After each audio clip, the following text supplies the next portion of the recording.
Good morning, everybody, and welcome to the Steel Toe Morning Show. I'm Aaron Imholt. That's Johnny. We are... I would say we're live. I don't know if I was about to say we're busy. I don't know how busy we are today. What? As far as prep goes, there wasn't like a lot of... Like yesterday we had the Paul Pelosi thing. Right. The Tradio thing kind of fell into our lap. We had Chad Zumock yelling at a piece of corn, which people... the clip we put up yesterday of that, people seem to be really enjoying that. But today, a little more odds and ends type of thing. You seen the new Ryan Long video? No. Well, there's another thing we can do. Yeah. Is it better than Noticenol? I don't know if it's better than Noticenol. Noticenol's pretty good. But since we did, it's a. Remember how you did the story yesterday about the feminists posting the cartoons of like how men? Yeah. Well, Ryan Long did pretty much a skit of that. Only it's as opposed to what women would endure being hit on or whatever. It's how men endure being stared at the gym. Remember the video we saw recently? That could be all right. It's a complete mockery of that. It's amazing. Looks like we could have some fun today. Also, Opie's live. I kind of feel like checking out Opie today. We'll see how he's doing. I know his numbers are going up. You're welcome. Like 75 people. I know. Let's see if he gives us the thank you. That you so richly Let's deserve. see if we get. You know what? That's what the theme should be today. We'll go on Opie's stream right now, and then there's 90 people watching. I want you guys to go in there and ask him if he's going to thank Steel Toe for all we've done for him, for helping his numbers grow. Here we go. Let's put this in the chat. Oh wow! Could you try harder to look like a homeless guy? Ask Opie if he is going to thank Steel Toe. Whoops, speech recognition. That's not what I wanted. Thank Steel Toe for getting his numbers up. Just his numbers. That's the only thing.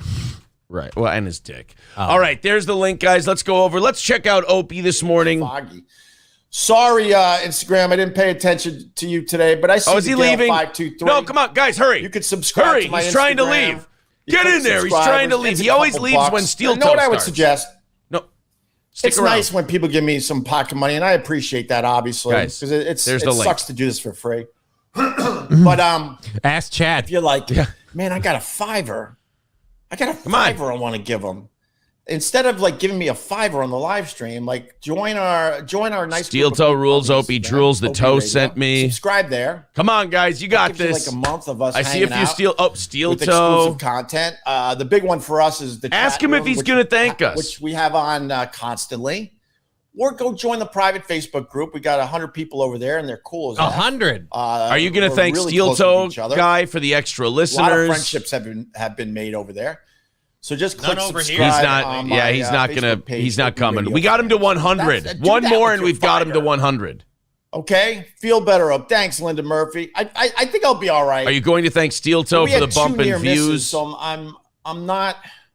Can I see you sick? My son had a dance at the school. And guys, there's the link. A few of the kids checking out Opie real quick. Not a few, two, I should say. Compound Media Rules. Toe. Are you gonna? He's skipping through our. He's skipping through our. Have the COVID. He's skipping through our stuff. Steel Toe brought people here for a couple days, and she came down with the COVID, and now I'm feeling a little. But I'll do the rapid test. 90. Oh, he's down to 91. They're starting to leave a little bit because they were just taking advantage of us poor people that were scared. Come on, guys. Remember? See if he's gonna say if he's gonna say anything with Steel Toe. Two of these things. What's Steel Toe? I see it recommended, but that doesn't seem worth it. Oh, come on over. I'm not gonna use my give it a try. Too expensive. Steel Toe sends their regards. Kiss the Steel Toe, damn it. Smells like boots in here all of a sudden. Sons of bitches taking advantage of the people. I hate that in life. Opie, read your chat, dummy. School. He's skipping through them. Done with this thing. I'm not fully done with this thing. I'm still trying to take it easy and try to be as smart as possible. But yeah, my kids' schools never too late to start. I guess so done with this thing that they got rapid tests out the A. And Opie, read your chat, dummy. He's not reading any of the Steel Toe stuff. Kneel before the Steel Toe. One person says, "These used to be like $30 a piece." Is he leaving 4 at a time? So if anyone needs a rapid test, I got plenty. Suck some toes. I got plenty of them. Don't skip through the chat. It's a sincere question. Are you going to thank Steel Toe for me finding your channel? So many. Keep going, But for guys. real, I gotta take one today. He'll answer you. Boost up. Boost up. Oh, he wants you to get boosted. I don't know if you're making fun or not, but I'm going to see where I'm at with all that stuff. I will be talking Thank to the the steel experts in my toe. life. Names you don't know. They've never been on the TV. They've never run for political office. He's skipping right. Look at this. He's just skipping right through all the steel toe questions. So I'll get with a couple of them and say, where am I at? Should I go with another boost? Man. Am I good?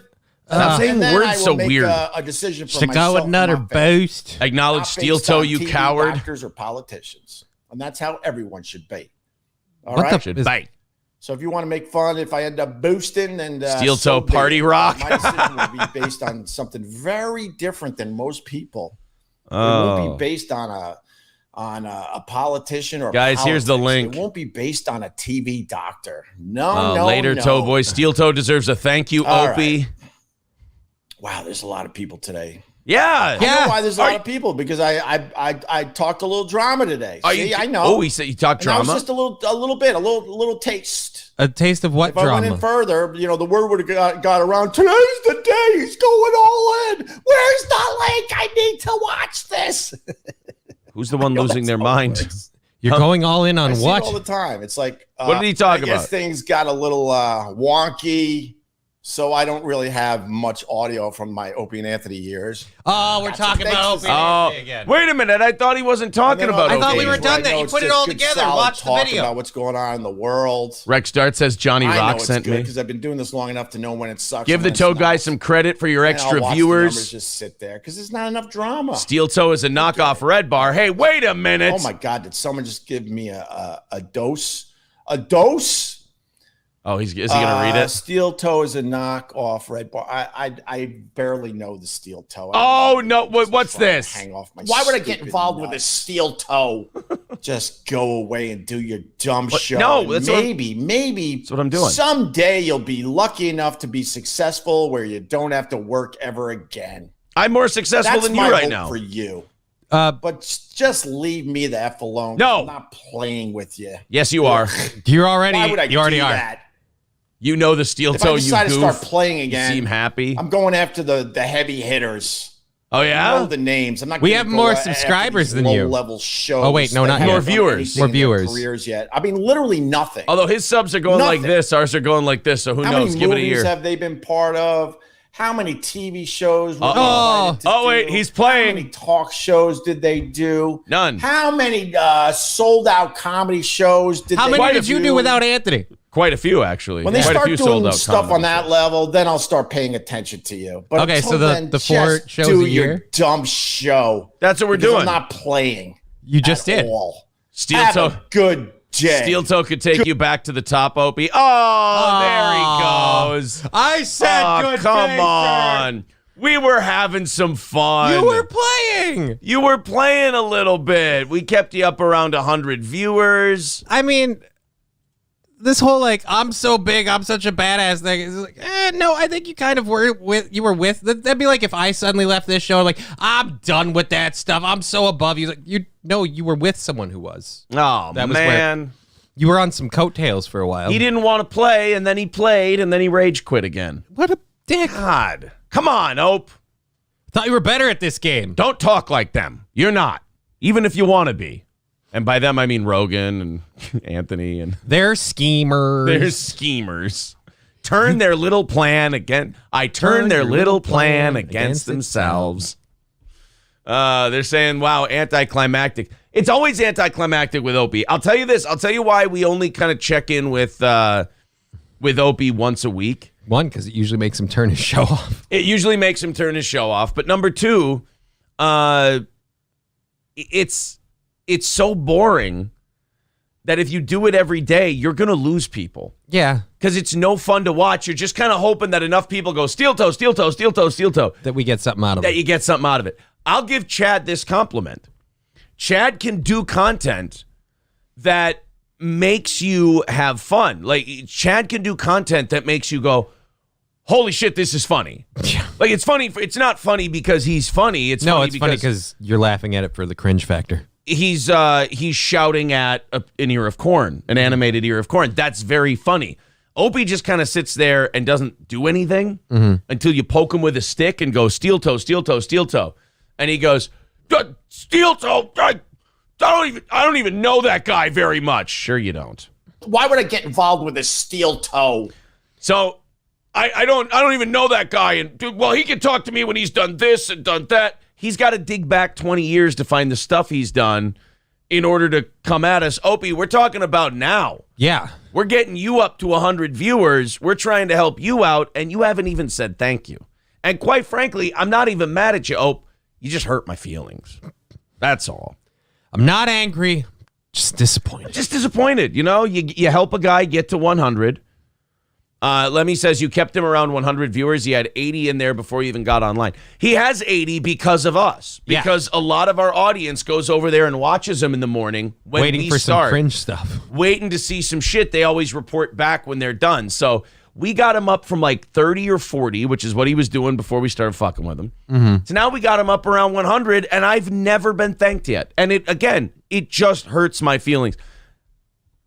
I don't know, man. What do you got to do for the guy? I don't know if it's worth the pain anymore. How many lifelines you got to throw out and not even just get a thank you? I mean, like, we could let you drown.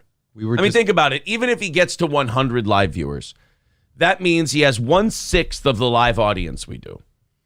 I'm just trying to help the guy out. I'm just a bigger broadcaster trying to help out a smaller broadcaster. I'm a bigger streamer trying to help out a smaller streamer. And all he does is get mad and rage quit. Well, I don't even get a thank you. I don't think it's okay, but I sort of see where he's coming from with this. He's got a little bit of an ego on him. I mean, he starts his stream titled "Broadcasting Live 500 Feet Above NYC." It's just like, how hard do you have to rub it into people? Like, I'm successful. Look at all this stuff I have. Like, look, man, look. And you still look like a homeless guy when you go on the air. Shave. You don't like his accent? Boasted? You don't? Oh, God, that wasn't even the worst part. Just the general appearance. Like, when I saw him, like, is this one of the videos from somebody out of Philadelphia? Like, I'm supposed to be like, I had a really good life going until I got hooked on the H train. Like, he's a Kensington resident. Yeah. I just look. You can make your jokes. You can do whatever you want. That's fine. That's your job. I get it. But Opie stands for opium. But look, man, my feelings are hurt. Because here I am, I grew up listening to his show, and Anthony, clearly the cooler of the two. I try to help Opie out, and not only do I not get thanked, I get disrespected. And quite frankly, Johnny, it hurts. This is why I don't have heroes. And then we come around, and we go, hey, Opie, we're here. We're waiting for our thank you. Any thank you? And then as soon as he starts reading them, he goes, you fuck him. Sucks. Click, bye. All I wanted was a phone call. Let's go to the chat now. Cinnamon says, Opie is impervious to fun. Jack Floyd calling him a loser. Nightshade says, Opie looks like shit. Hey, wait a minute, Nightshade. Weren't you the guy who called me knockoff Red Bar? First of all, let's end that once and for all. I am not a knockoff Red Bar. Red Bar doesn't talk about anything. Red Bar just shits on other people.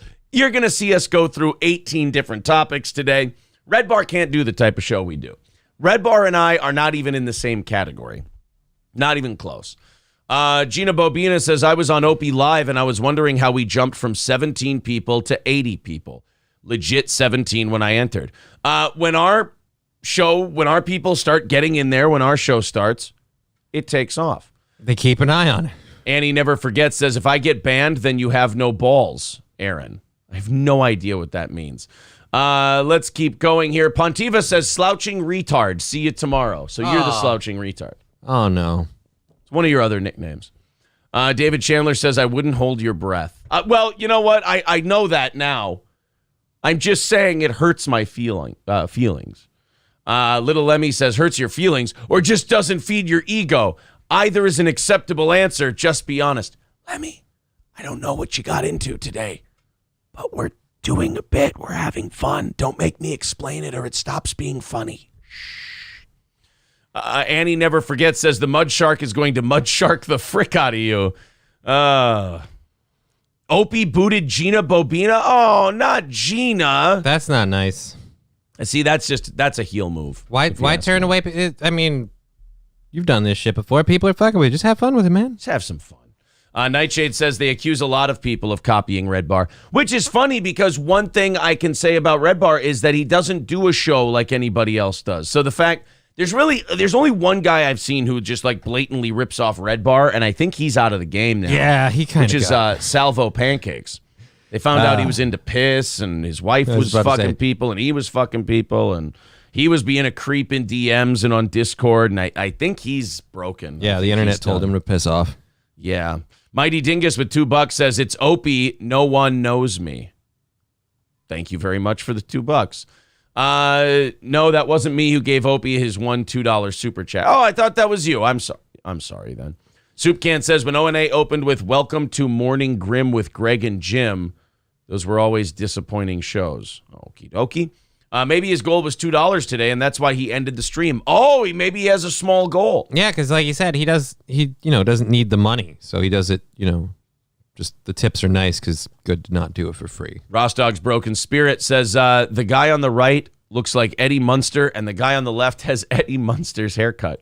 Thank you. So if you put the two of us together, we have a full functioning Eddie Munster and no legs.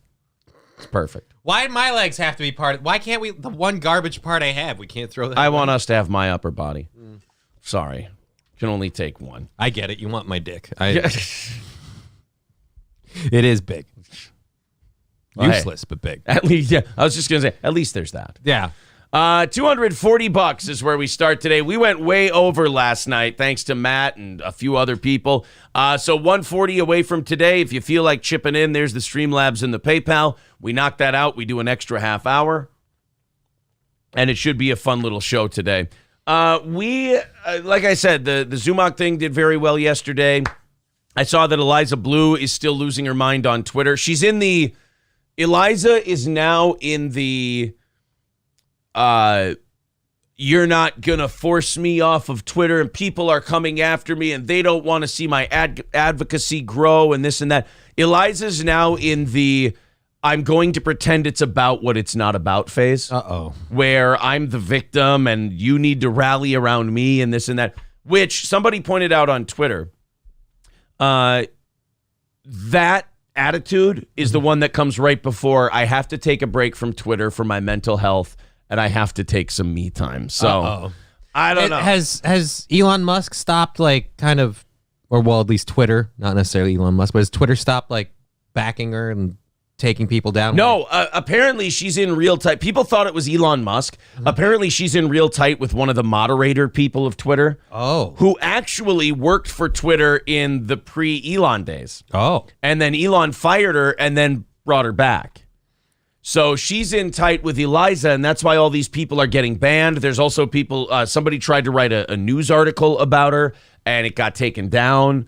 Videos that link to shitting on Eliza are showing up as no link in Twitter. I feel like wild. That's going to cost her job. I mean, I feel like it's eventually going to get back, especially when Musk is pushing this whole hey man, we're more open, we're more allowing for free speech now that I'm in charge, that kind of thing. I feel like you can't sit there and have one mod who's blatantly favored one person. It just doesn't seem good. Yeah, I think, I guess she knows Elon Musk and they are familiar with each other, so there is that connection too. But yeah, that whole story keeps blowing up. I know Fair and Balanced has her documentary coming out on Friday, so I'm sure we'll check that out. But the walls seem to be closing in. She kind of senses it, and she's, somebody compared her to Trisha Paytas the other day, and I thought that was actually a good comparison because Trisha's one of these do anything to be famous people. Mm-hmm. And that's kind of where Eliza Blue has gone from. She went from reality TV person because she was on Blind Date when she was 21. Right. Then she started doing the posing and the hip hop videos and the stuff like that. Then that really didn't go anywhere. So she stopped talking in a black affect with her voice. And I mean, we should play some of that. I mean, watching her do her advocacy stuff and then watching her do interviews where, she talks in a black accent. It's just a different person. Eliza Blue. I mean, it works if you're on doing a show or something and you're doing a character, but if it's just I'm this way in one interview and this way in another, it looks a little unbalanced. Yeah, Eliza Blue has splaining to do. That's a very... I'm gonna have to watch that Mersh one later. I missed It's a very fun. Yeah, there's a good Well, Mersh was kind of on this before everyone else. Yeah. Everything's like 23, 24 minutes long. We need a good 5-minute clip. Unfortunately. Yeah, we need a good like all the Eliza Blue stuff is like reaction to her, like the stuff she's been doing lately, rather than just her. Yeah, Eliza Blue and the Streisand. It's all just people talking about Eliza Blue. Well, that's the biggest. I love YouTube, and I also like Twitch and stuff too. But that's the biggest problem with all this now. Is you look for this information, and now you get someone who's just a chucklehead like us who wants to talk about this. Nobody just makes the B-roll footage for us to go through and be like, here we go. Oh wait, we got here. Oh, never mind, I'm wrong. We got some Timcast shorts. We got Eliza Blue is full of damn shit. Okay. Eliza Blue versus Hotep Jesus. Eliza Blue is a grifter. Do not let her fool you. I'm not going to play that guy. He looks freaky. So here's a few shorts. I understand why people are skeptical. We've not actually seen any evidence from Romania other than accusations. And to be honest, even the statements that you have so far didn't actually assert anything. It's just people saying they were survivors and they're looking for more people to come forward. Sure.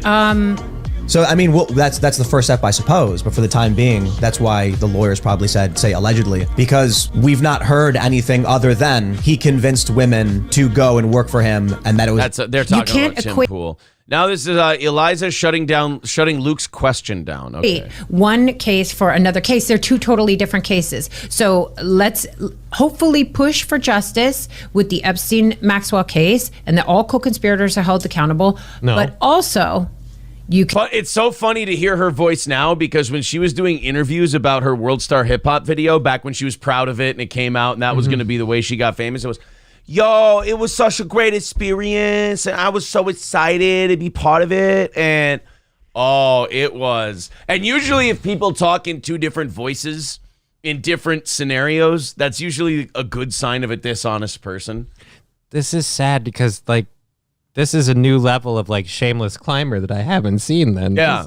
Holy Jesus. Was it Eliza Jordana, the other one that had that? She actually used to be Elisa Jordana. Jordana. I'm joking. Yeah, the names are too similar. It's kind of creepy. But she, like I said, that one is climbing. This one's literally chameleon climbing. She'll shift into anything. And hope that if justice needs to be received. If we could get a little bit of clarification here. I also want to talk about the Vice piece a little bit here, but we know what was happening with Epstein to a certain level, which was really, really bad. Yeah. Outside of the legal perspective, what do you think was happening here with the Tate brothers? What do you think they were doing? How were they running their operation? What was really going on here from your perspective? I'm not going to speak about that.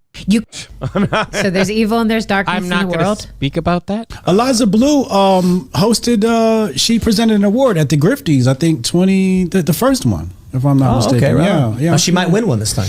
I mean, she's on the list now. She's ranking up. I mean, people are spamming the chat and the super chat. Are they?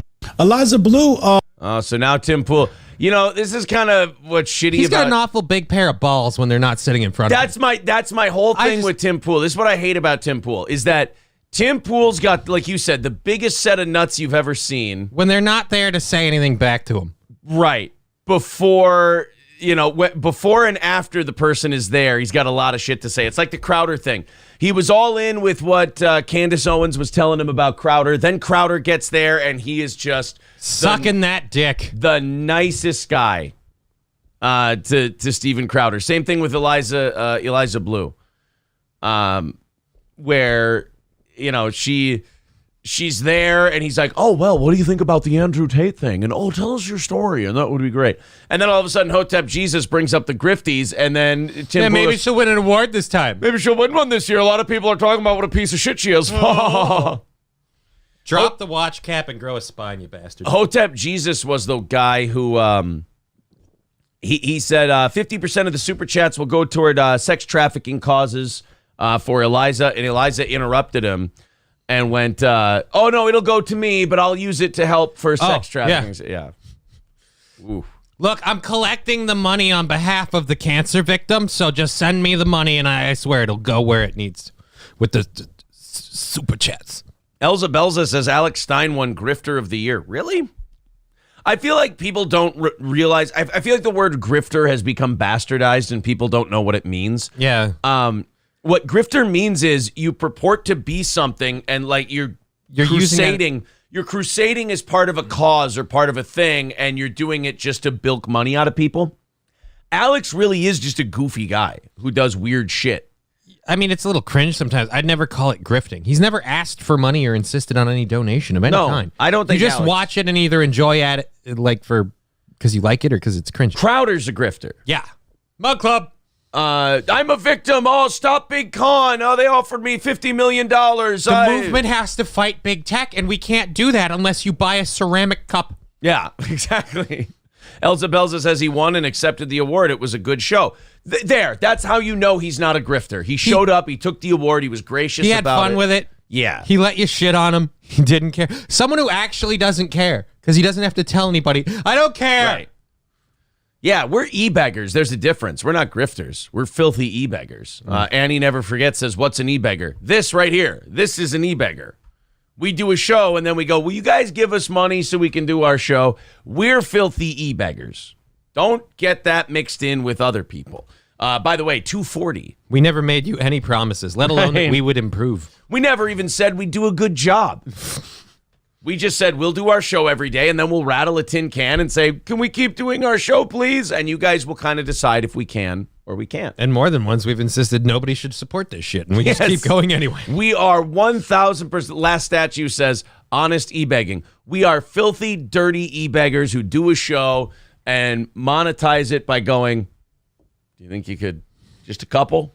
Just go, here's the set number. And if we go over the set number, we roll over into the next day's number, so we don't even keep any of the extra e-beggar money. We just roll it over to the next day's goal. Now that I think about it, most honest e-beggars in the game. Yeah, I don't even do all that shit. The most decent, moral e-beggars in the game.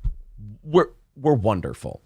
Annie says, but Red Bar deserves respect. When have we ever disrespected? Well, I mean, disrespected him, clearly. But he deserves respect for doing a show. I mean, once in a while.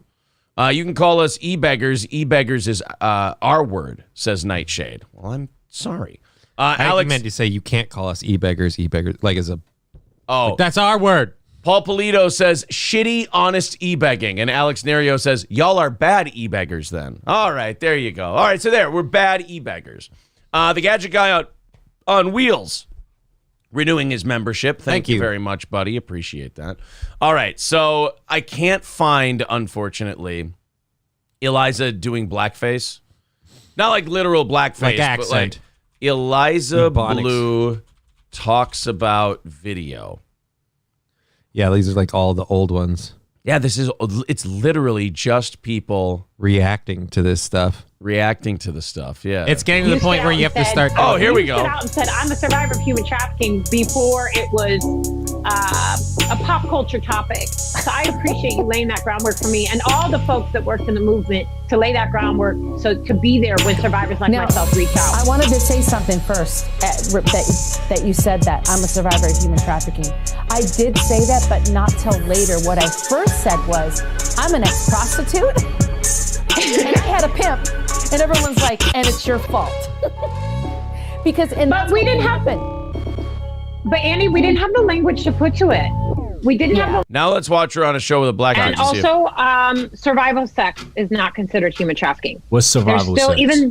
Survival sex is that great area. Oh, no, this is 2022. So this is after she was doing the rap videos and stuff. Okay. I wish we could go back and find the audio of the...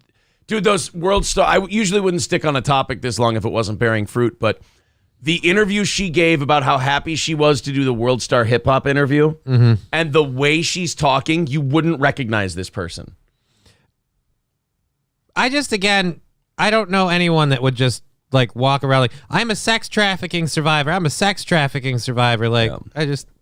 And her whole thing about being sex trafficked is, I was catfished. Okay. Like, people created fake Twitter accounts pretending to be me, and then they linked to my Instagram, and they set up meetings to have sex with people. It's like, that's not you being sex trafficked. They used your picture to try and hook up with people. So wait a minute, no one actually had sex with you in any way, shape, or form in this exchange? I mean, I'm sure she had sex at some point in this time frame. But not like, I mean, like when someone says they've been sex trafficked, I guess I'm an asshole. I just assumed at some point a quasi-rape-like situation happened, and it was like a business transaction in which you had no discussion and or gain.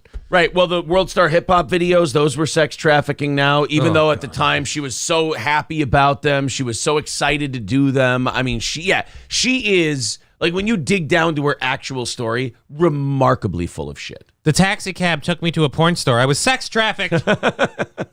Between, let's talk about something funner after this. This is not my most fun. Hold on. You know what I mean? Let's kick it up a notch. Look at how uncomfortable she gets when she... Okay, let's go back to this, because this is interesting. He asks her about how she was sex trafficked, and she literally starts squirming in the chair and going, I don't know, let's talk about something more fun. What else are you involved in? What else? There's nothing about you that, like, we're here to talk about other than the sex trafficking thing. That's your thing. That's like Orville Redenbacher being on your show, and he goes, can we talk about something other than popcorn? This is Mila Khalifa all over again. Like, I don't want to talk about the sex industry. I don't want to talk about porn. It's like, but that's why you're here. You don't understand? That's how you got here. I don't want to talk about how I got here. Well, then why are we talking to you? Great. Maybe it's like Ryan Seacrest in Knocked Up. Great. Maybe we'll talk about the Middle East and an exit strategy. Survival sex is not considered human trafficking. What's survival sex? Survival sex is that gray area between, let's talk about something funner after this. This is not my most fun. You brought this up. Hold on. You know what I mean? Let's kick it up a notch. No, we can talk about survival sex. I don't care about that. Listen, this is like water off a duck's back. I'm just tired of it, man. It's been a long week. We had the election this week. The voice is changing. You notice the voice is changing? Y'all, we had an election last week. Man, shit. Anything else? No, I'm just playing. No, I'm just playing. So, do you think she says that when she's interviewed by white people? Nah, I'm just playing. I didn't sound like it. She seems a lot more put together. This is slimy. Yeah, she's gross. So survival sex would be if you need something like housing, drugs, medicine, food. You're selling sex to survive, but you don't necessarily have a pimp or a trafficker. Survival sex is not considered human trafficking. And there were moments where I could have chosen to handle things differently and I didn't. So, although bad things happen to me, I am also capable of doing really horrible things. Yeah, I think we said it. Oh. All right, then. Well, at least that's somewhat of an admission. That literally made me feel so bad I have to go to the bathroom now. Like, there's evil in me. You have to go start your truck? Yeah. A little bit. Someone says funner. That's the most egregious thing she's ever said. Yeah, you can't say funner. You didn't hear her say, man. that was after. We cut it before that part of the clip where she said that to Hotep Jesus. She thought she had the pass. Oh, man. That is a hopeless cry for attention. That woman. And more stuff seems to be coming out every day. I guess Jeremy from the Quartering, he has his Twitter back, and he's talking about stuff. And you got Chrissy Mayer, Fair and Balanced, a bunch of Mersh, of course, all kinds of people talking about her. And they're kind of in the beginning stages. Like, we're kind of in the discovery phase of Eliza Blue. So people are still finding new shit. And I think I think Triple N's right. She's on the path to self-destruction. Because her latest tweets are kind of, they're on that road to, I'm going to tap out for a while for my own mental health. I guess she tweeted at 2:33 this morning. Okay, first of all, she's tweeting at 2:33 this morning. Wait until I collaborate with Ye. Okay, she's losing it. She's losing it. I'll keep working. The good news is that I never stopped. Okay, so this is 4 hours ago. So she was up until about 3 o'clock in the morning tweeting. If you're trying to get me out of the way to pull down Elon Musk or to get me to stop being a survivor advocate, I'm not going anywhere. I'm not budging. I'm going to stand right here. You can move me. Okay. All right to me. And by the way, she's trying to do that victim thing, the Crowder thing, where you pretend it's about what it's not really about. if you're trying to get me out of the way to pull down Elon Musk. Nobody gave a shit about Elon Musk during this whole thing until his Twitter started to seemingly do your bidding to protect you from criticism. So this is not about bringing down Elon Musk. Nobody gives a shit if Elon Musk survives this or not. This is about you grifting, trying to be something you aren't so that you can advocate for something that will get you clicks, likes, and views. It's your addiction to wanting to be famous and willing to use any cause possible to do that, including people who have been legitimately sex trafficked after your story just completely doesn't add up. That's what makes you gross. This is not about getting Elon Musk. This is about holding you accountable for your lies. And it's so beautiful. If you're trying to get me out of the way to take down... Right, because the only thing defending Elon Musk is this one short, multicolored haired lady. Not being the wealthiest man in the world. No, his business acumen has nothing to do with it. It's the short, pink-haired lady who lies about stuff. That's the person who's going to be the final, link in the phalanx. To defend Elon Musk. Elon Musk would be yesterday's news if we could just get this bitch Eliza out of the way. Eliza Blue is that pin that Jay and Silent Bob have to pull on the stage in Mallrats. Oh, no. Or no, is she? No, she's LaFours. Eliza is LaFours in Mallrats, and Elon is the linchpin in the stage. Oh, no.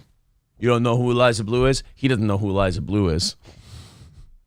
You can find out. Oh, man, not LaFours. She's got a bag of weed in her hat, and she just plants it on people. Well, now she sounds kind of cool. He doesn't need me to stand here, but I've decided that I'm not moving. Let that sink in.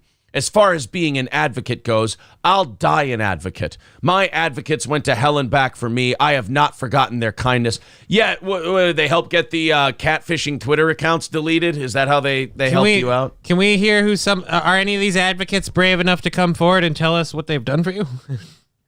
Master of the TDS tweeted at her, "You've made this into an issue, and it didn't have to be one. You could have owned up to what you did and laughed it off. We would have moved on, but you couldn't do that.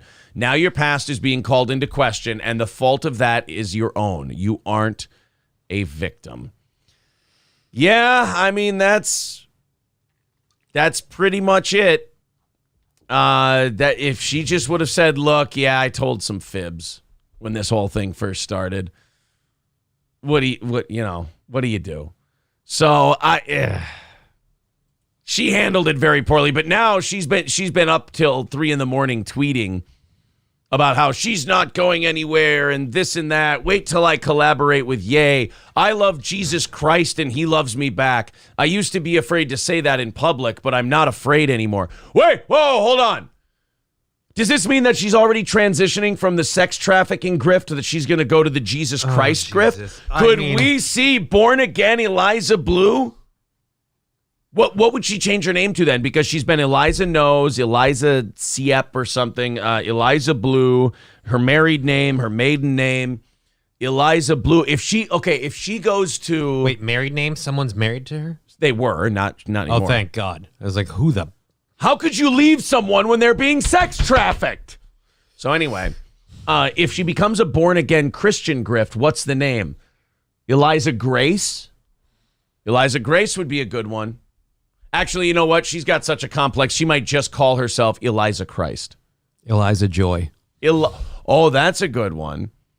Eliza Joy. So good. She's already setting up for the next thing. Basically, this is her getting in the escape pod. This is her, hey, we've got to stop Big Con. Yeah, this is her stop Big Con. The funny part about that tag phrase is just like, stop Big Con. Like, you are the Big Con. Like, just, right. So we're stopping you? Yeah, exactly. Oh, and then she's made a poor simp out of Lex Fridman. Oh, no. She was saying, let's go have some coffee sometime. Let's go. Oh, I'd love to sit with you face to face. I'd love to get together. And then Lex Fridman is one of those kids who, like, he fell in love with the first girl who touched his wiener. Oh, no. And then when she didn't talk to him anymore after she touched his wiener, he, like, had a meltdown and lost it and just never, like, went total incel. Yeah, he's kind of that guy who you go, oh, you're so funny, Lex Fridman, and you're just so smart. You want to come over to my house and have coffee and make a podcast with me? And then maybe after that we can have dinner. And if that goes well, you can hang out at my house for all you.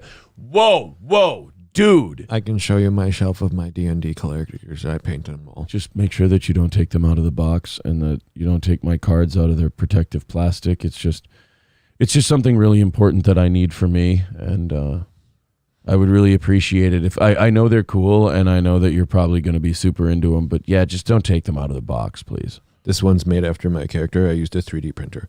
I made this one out of the hair of yours that I found in the shower. Oh, God. The other day. So I just really thought it was nice. I thought you would like it, so That's it's yours just gross. now. It's yours now, like my heart. Oh, Lex, don't fall for it. The worst part is the hair thing. I could see for so many D&D nerds that it's just like Lex Friedman's just easy to get in there. Yes. Oh. Jim Stancil says, good morning from Nevada. Stancil's in Las Vegas. You son of a bitch. We're April and I are going in April. We're taking our vacation a little earlier this year because we do it once a year. Mm-hmm. We want to go there when the weather's different this time. We've been going in August every year. Where it's probably kind of hot. 100 degrees every day. So now it's going to be like mid-70s. It's going to be more comfy. Yeah, we want to check it out. Plus, you're going over there in April, so it's like just when it's starting to get warm here, it's like, hey, we've got 40 or 50 degree weather. You're like, yeah, that's almost shorts and t-shirt time. Now you can just skip ahead. Right. And when you come back, it's almost that way here. You kind of win. Almost there, yeah. They're saying Eliza Christ, Eliza the Jew, Eliza Bieber, Sister Eliza. I like that one. They're going to remake Sister Act with Eliza Blue. Eliza 700 Club, Eliza Osteen. Okay, Eliza Gibson, Eliza Doolittle. Not Eliza Imholt. No. Absolutely not. That's not going to happen until April Cumia becomes a thing.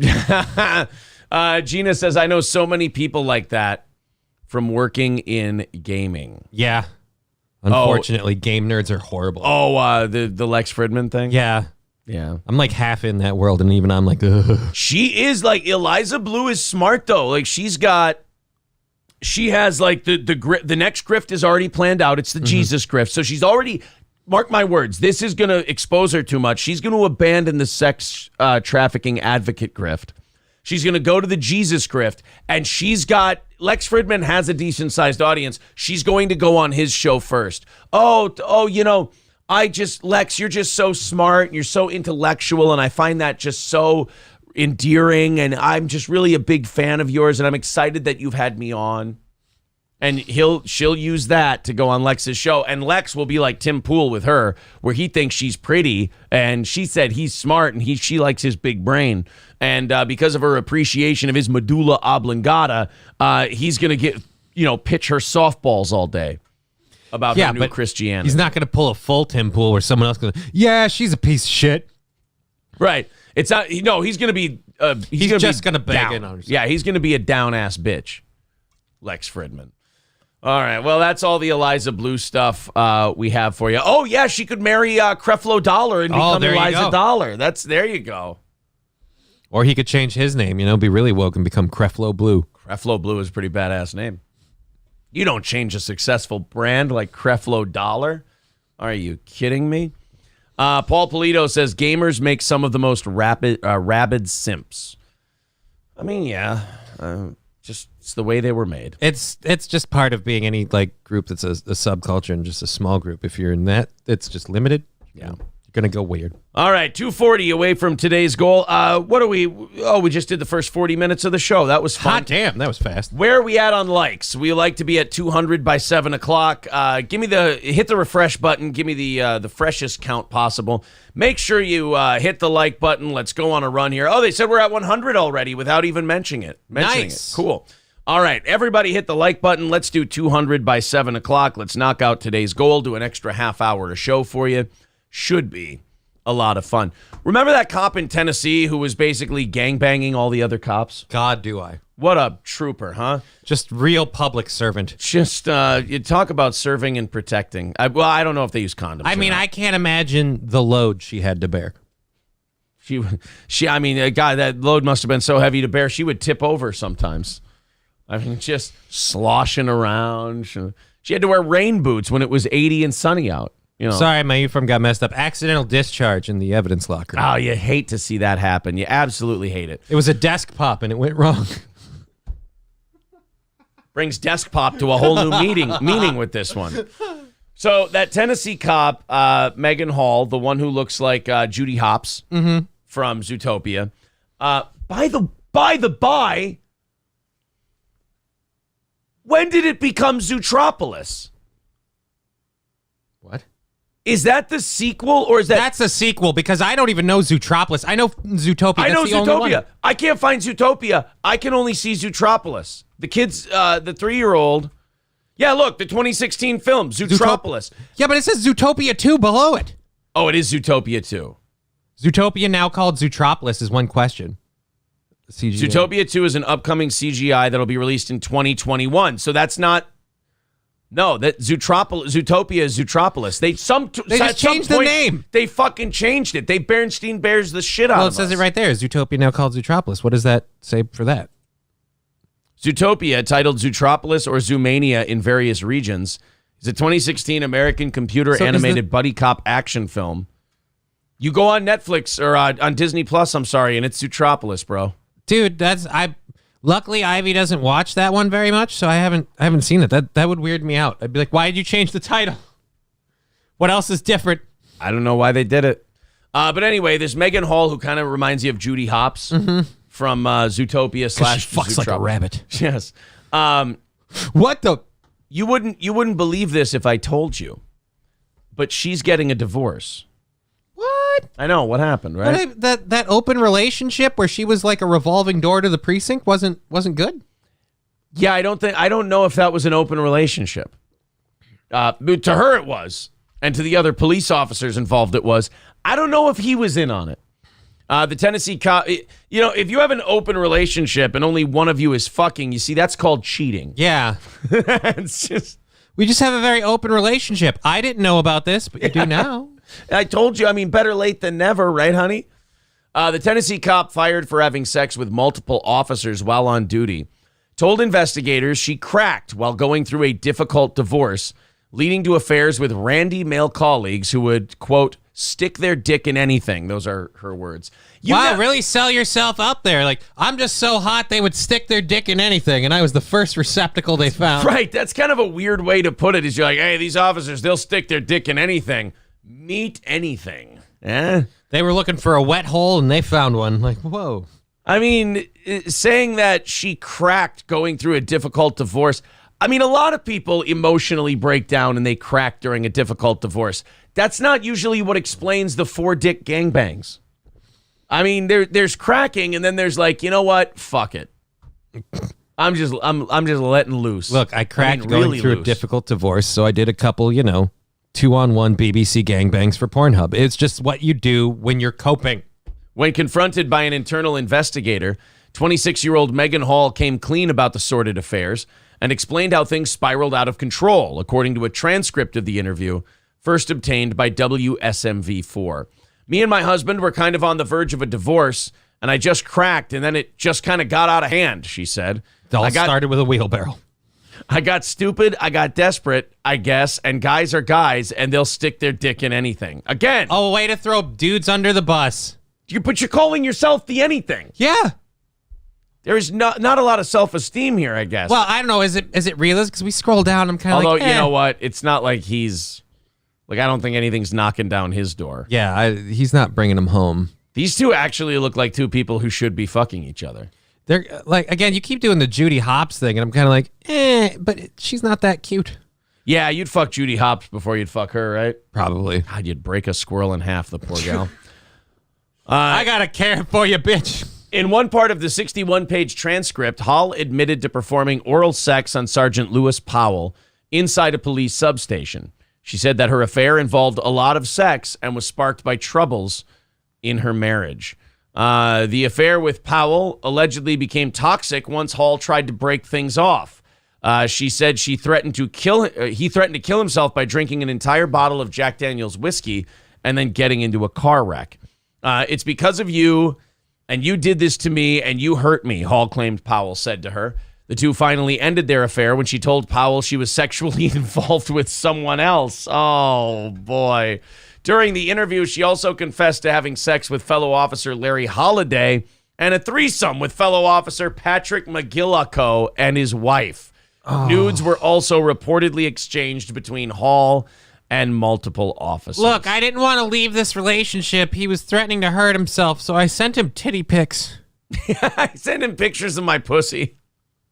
I didn't want to hurt his feelings. Life is worth living. Look into my wandering eye. Oh, God. I mean, if she's sending you nudes, I'm just hoping they're of somebody else. I mean, I'm not saying she's all right. She's like a. I don't think so. She's like a small town 4. That's okay. See, that's not okay. But I mean, I don't know what else is in that town. Maybe she's feeling pretty. Small town 6s, small town 7s, maybe. If you're lucky, I mean, a girl with a decent face but lopsided tits. I don't know. I gotta have a little bit of respect that she realizes she wasn't, she wasn't this sexual object because she was so goddamn smoking hot. She was this sexual object because she just had said yes. Hall detailed how she tried to coax her own husband into a wife swap with McGillicuddy and his wife, but that plan failed. Uh-oh. Yeah, you can't bring that up unless you know the answer's yes. Yeah, dude, why don't we save our marriage? Fuck my friend's wife. that won't make every freaking holiday party weird. Like, hey, it's the guy who plowed my wife and his wife whom I plowed. How we doing, tunnel buddies? Just fucking, ugh. It's like if Bubba ever goes to Hulk Hogan's house for Christmas, It's like, it's just going to be weird. Yeah, ask Bubba the Love Sponge if that whole spouse swapping thing does that work out well for you? I don't think so. You should never let your wife fuck your heroes. No. Or even your friends. When Mags was right by us and then on the couch, Mags was like, if y'all start making out, maybe Jed will get into my husband into the idea, Hall recounted.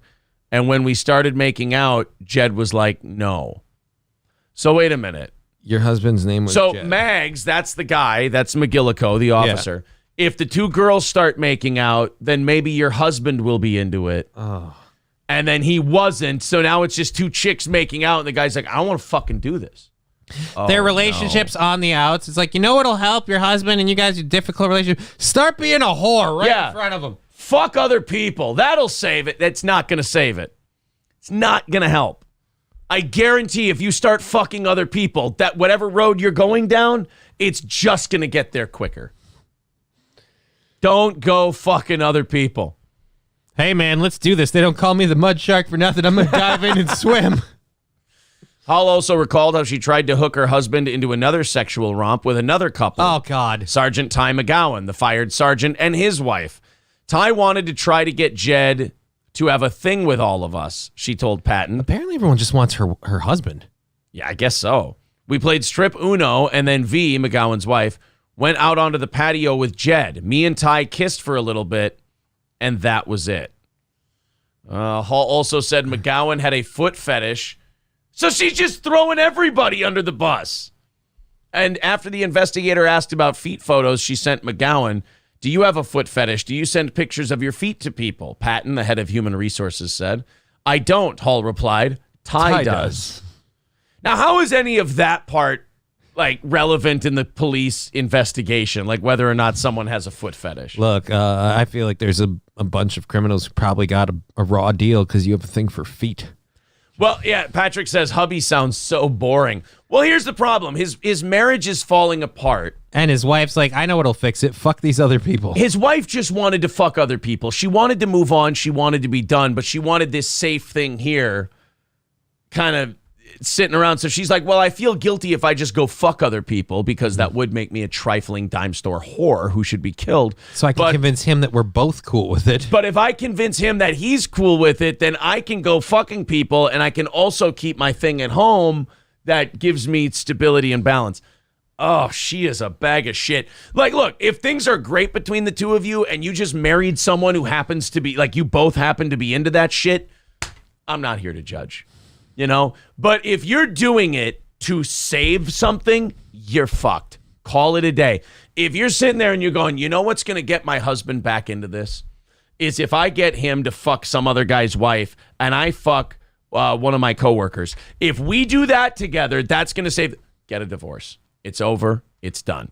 If that's how you're feeling right now, if that's the move you want to make, and that's never been something you two have been into before, it's probably over. An issue. You want to fuck other people. You see him as kind of a square. Let him go. Do him a kindness. let him go.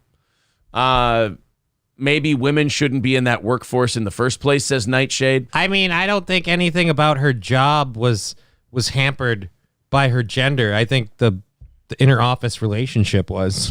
I will say this. I don't disagree with him. I mean, if you make them do the physicality tests and everything else. Yeah. I mean, men would probably dominate the police force. If you made them pass certain physical. But why would you do that? I mean, we're rolling them back even for firefighters because we don't want women to be held accountable to the same standards that dudes are. That's just sexist. Annie Never Forgets says, trad wife, happy life. I'm not saying you got to be like, Betty Draper from Mad Men or anything. But if you guys weren't into like the swinging shit when things were good, it's going to wreck shit when things are bad. You know what'll save this partnership? Bringing someone from the outside in. That's kind of the problem. You know what'll really help your wife who seems to be not interested in you anymore? A new strange dick that she wants to fuck. And so no matter how bad or good the guy is, she's going to enjoy it. She's going to like it. That's not going to make her feel more attracted and more likely to fuck you. Plus, it's only her coworker, so when she's out at work every day, she's only hanging out with the other person she'd prefer to fuck, which only makes you feel like, hey, I'm just here as some sort of like pay piggy that's only kept happy, so I stay here. That's it. You are the biggest cuck in the world at that point. I mean, why do you have to tell me that now? No, of course not you. Oh, we weren't talking about my family. Oh, okay, I thought this just got way too close to home. Oh, man. I mean, I can't believe that it didn't work, Yeah. I just can't believe that this grand strategy of hers, first of all, that he wasn't into it, and second of all, that they didn't end up making it. That's After hearing this story, I can't believe she just flipped over on everybody like, hey, look, turns out we're going to have to fire you for being kind of a scandalous whore. You think I'm bad? Imagine the shit they want me to shove up my ass. Look at Wilkins. I mean, they're fucking everything. And it's like, oh, come on. She's selling everybody out. The Sarge had me put a raccoon tail up my ass and pretend I was some sort of animal chick. That guy's fucked up. Jolly Stick says she's cheated long before this. She just finally got caught. Girls like that fuck whoever gives them their newfound attention. Yes, 100%. And that might be why, I don't know, their relationship wasn't working. Because someone else kind of went, it seems like you're not really interested in me and just looking for some new dick. Yeah. I mean, look, man, once you get to that point where you're like, oh, it's not new. Like, this is how she probably is. Oh, it's not new and shiny anymore. So instead of leaning in and loving this guy, I'm going to treat him like more of a cuck. That'll make him feel more wanted. Yeah, I'm sure. Great. Oh, it's just just leave. Like, if that's what you want, then just fucking have some balls and leave. Annie Never Forgets says, new, now, next. Yeah, I think that's probably the way she is. Less Trust, More Truth says, my relationship is falling apart. Maybe I can save it by cucking my husband. Yeah, you just wanted to fuck somebody new. And that's too bad, because that's just a real shallow way to go about it, you piece of shit. I think it's time we reached a new level of trust and intimacy in our relationship. I'm going to suck him off. And what? And do you care to fuck her? It's like, no, honey, I love you. I want to have sex with you. I would feel, like, this is him. He's like, I would feel terrible if I stuck my dick in that chick. That would make me feel awkward and bad. Like, he's an adult. He's thinking of, like, the next 3 steps ahead of what's going to happen here. And he's right. Like, and coming will be great, but I have to eat breakfast tomorrow. Right. And then we have to see these people, and it's going to be weird, regardless of how we feel it's going to go now. And then all she's thinking of is, boy, I'd really love to shove a different dick in my snatch. I've never seen one that wide before. It's like fucking a potato. Right. Well, I mean, look. The best laid plans of mice and men often go awry. The path to hell is paved with good intentions. Because leprechaun blood for the way the other cops were thinking. Because the whore will never throw me under the bus. This lady's taking every dick that comes her way. You know what she can keep? A secret. It's sad because she'll never know real love. No one will ever trust her. Wow. Really? hey, now wait a minute. That's a real hot take. I don't know. You might want to back up the train on that one. She could still make it. I don't understand. Since this story about me being a rampant whore came out, everyone thinks I'm sleeping around. Ever since everyone found out I was the department pincushion, all of a sudden I can't find an honest date. Weird. I'm very popular amongst the World Star hip hop crowd, though, it seems. Ever since everyone found out I was the office chair, just being roved from desk to desk, it just seems like nobody trusts me anymore. We started rewatching Mad Men recently. We're on season 1. Mm-hmm. There's that scene where Peggy goes in to get birth control, and the doctor goes, "Now I'm going to write you a prescription for this, but that doesn't mean you can just go around and be the town pump." It's just like, it's fucking awesome that doctors just got to Could have that. Yeah. Nowadays, hey, you're shaming me. I don't know, though. Like, I watch a lot of shit in Mad Men, and I'm just like, that was better. Yeah. It was wrong, but better. Like the doctor telling the chick not to go out and be the town pump. That's good advice. Yeah. Because if he's not saying don't fuck, he's just saying little restraint. Don't fuck everybody. Because look, that shit's gonna carry around with you. You're gonna build up a reputation. And that's really just more of him speaking for himself. Like, if I were her, God, I'd be fucking every dick that came my way. Unsavory character says we're at 158 likes. Awesome. All right, so that means what? 42 from 200? And we're right at 7 o'clock. The first hour's over. Everybody hit the like button. Let's get it up to 200 here at the end of the first hour. We're also $240. We started at $240 away from today's goal. Still $240 away from today's goal. Let's see if we can knock it under 200 maybe by the end of this hour. Under 200 by the end of this hour. Under 100 by the end of the 8 o'clock. And then we knock it out at the end of the show and do an extra half hour for you. If you feel like chipping in, there's the Streamlabs. There's the PayPal. Please contribute to this wonderful show so we can keep doing it. All right, where's the likes at? Everybody hit that thumbs up button on the video. Let's jack it up to 200. Then we'll move on to the next thing. Where are we at? Come on, who's my scoreboard keeper today? Who's telling me where we're at? Not you. You don't worry about it. No, I'm just cleaning off my phone. Yeah. It's driving me nuts. Who's my scorekeeper? Come on now. Put it in the chat. Now we're holding up the show. Now this is bad. Where'd you guys all go? Now all of a sudden you're fucking shy? Jesus. 176. Thank you, Sea Shanty Shenanigans. Jesus, guys. Keep hitting the like button. Keep hitting the refresh button. 179. We're getting very close to that 200 by the top of the hour. Keep it going. Keep hitting refresh. Keep giving me numbers updates. Everybody hit the like button. You are holding up the show, says SC Motorsports. Yeah, well, come on. We got things to do here. 180. Thank you. Keep her going. Keep her going. The Traffic and African says Mersh covered this last night. It's almost like this story came out yesterday afternoon, and we don't get on until 6 in the morning. Damn it. Big Dude says not hitting shit. Fuck that. Well, I tell you what, you're really putting me in my place today. 191. There we go. 9 more likes, and we're up to 200 and 240. And then we get to a half hour of overtime. Wide At says, bring on the funny to get my like. Oh, I thought that we were doing a good job there. But you've proven me wrong. Thought we were having fun with the town pump, but I was just... Thought we were having a little cop whore fun, but apparently I'm an asshole. What was the Hogan news? We'll get to all the Hogan news. We'll get to all of it today. We're going to knock out this stuff. Where's my scorekeepers? Are we at 200 yet? Are we at 200? We want to move on. We got to get to that 200 likes. Just having over that line. The like count thing has been fun lately, and now it just feels like I feel like I'm imposing. SC Motorsports, we're already way past 175, bud. All right, there we go. 198, couple more. 202. There we go. Was that so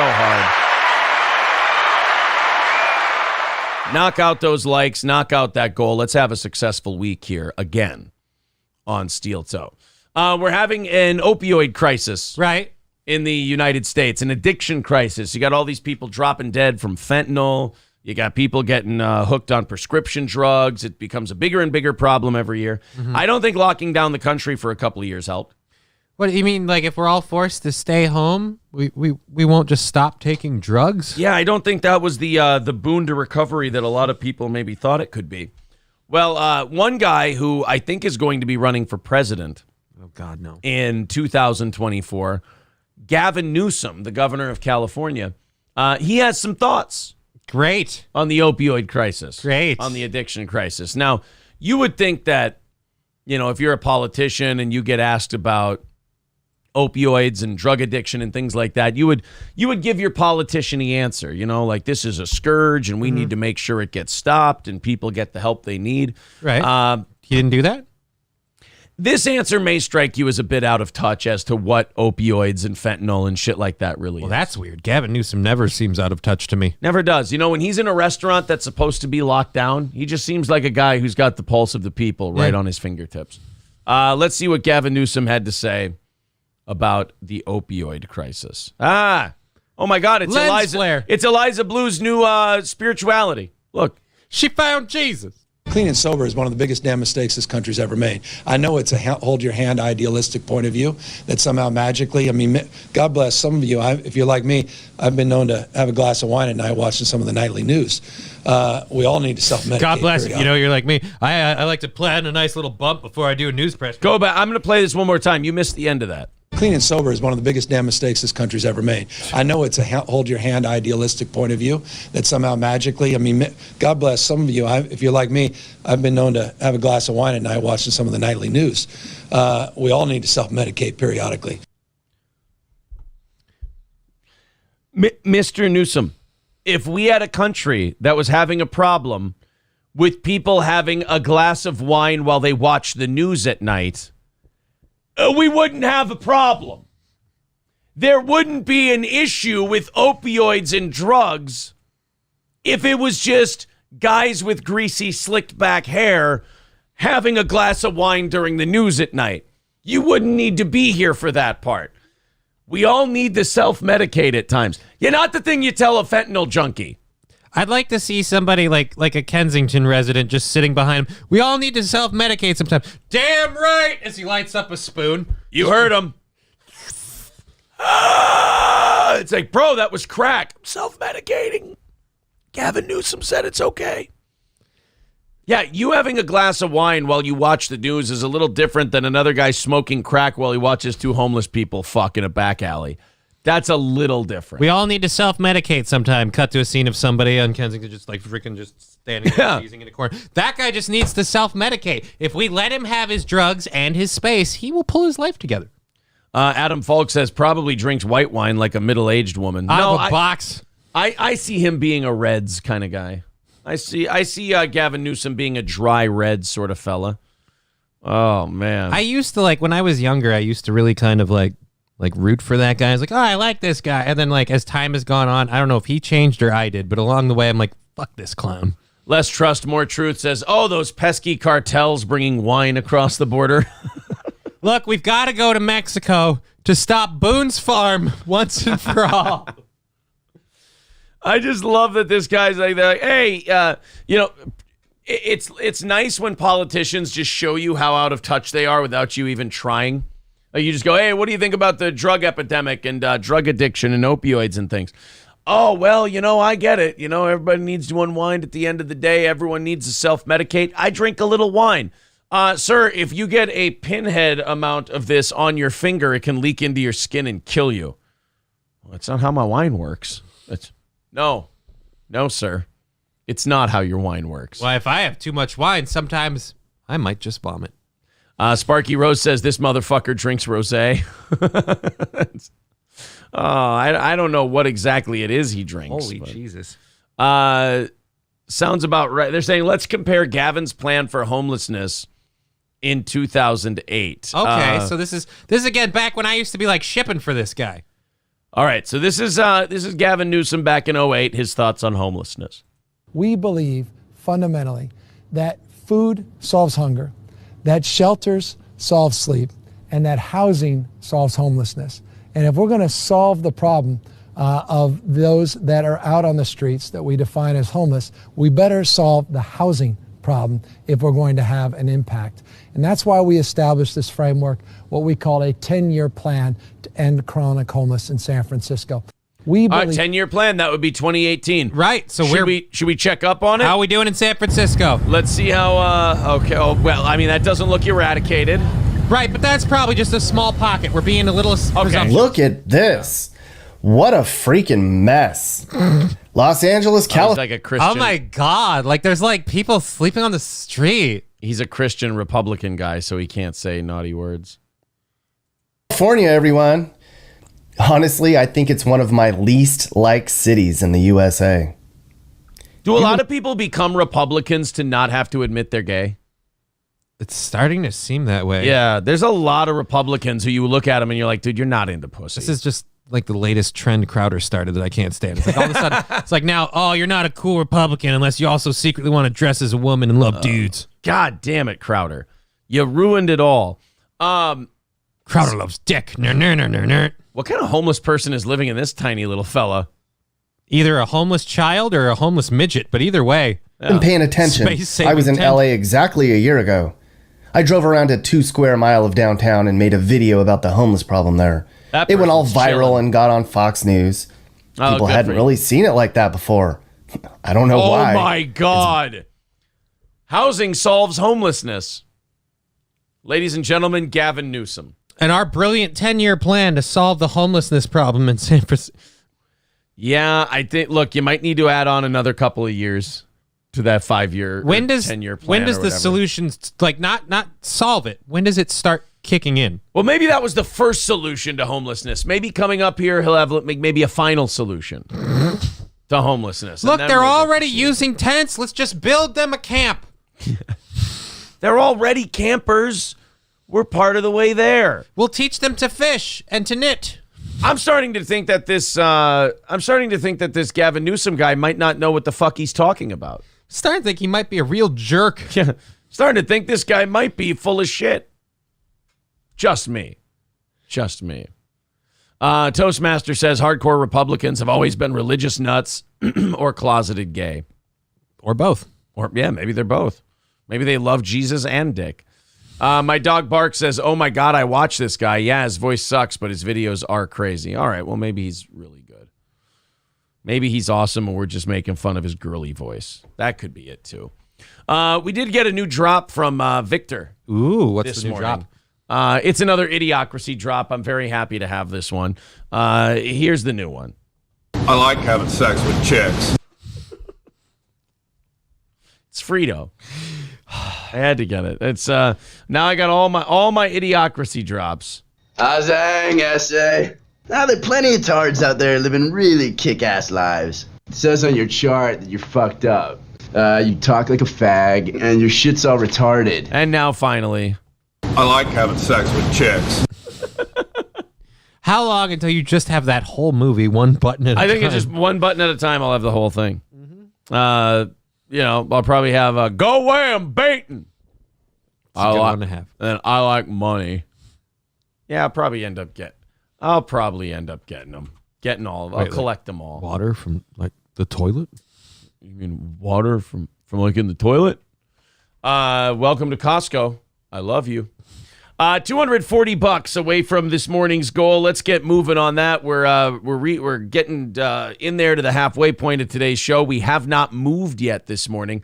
Let's see if we can knock that out so we don't become filthy e-beggars at the end. Isn't it sad when you go to show. Costco that they don't say that now? Like you walk in and you're just like, they're like, welcome to Costco. And like, you forgot a part. Yeah, you're supposed to tell me how much you love me.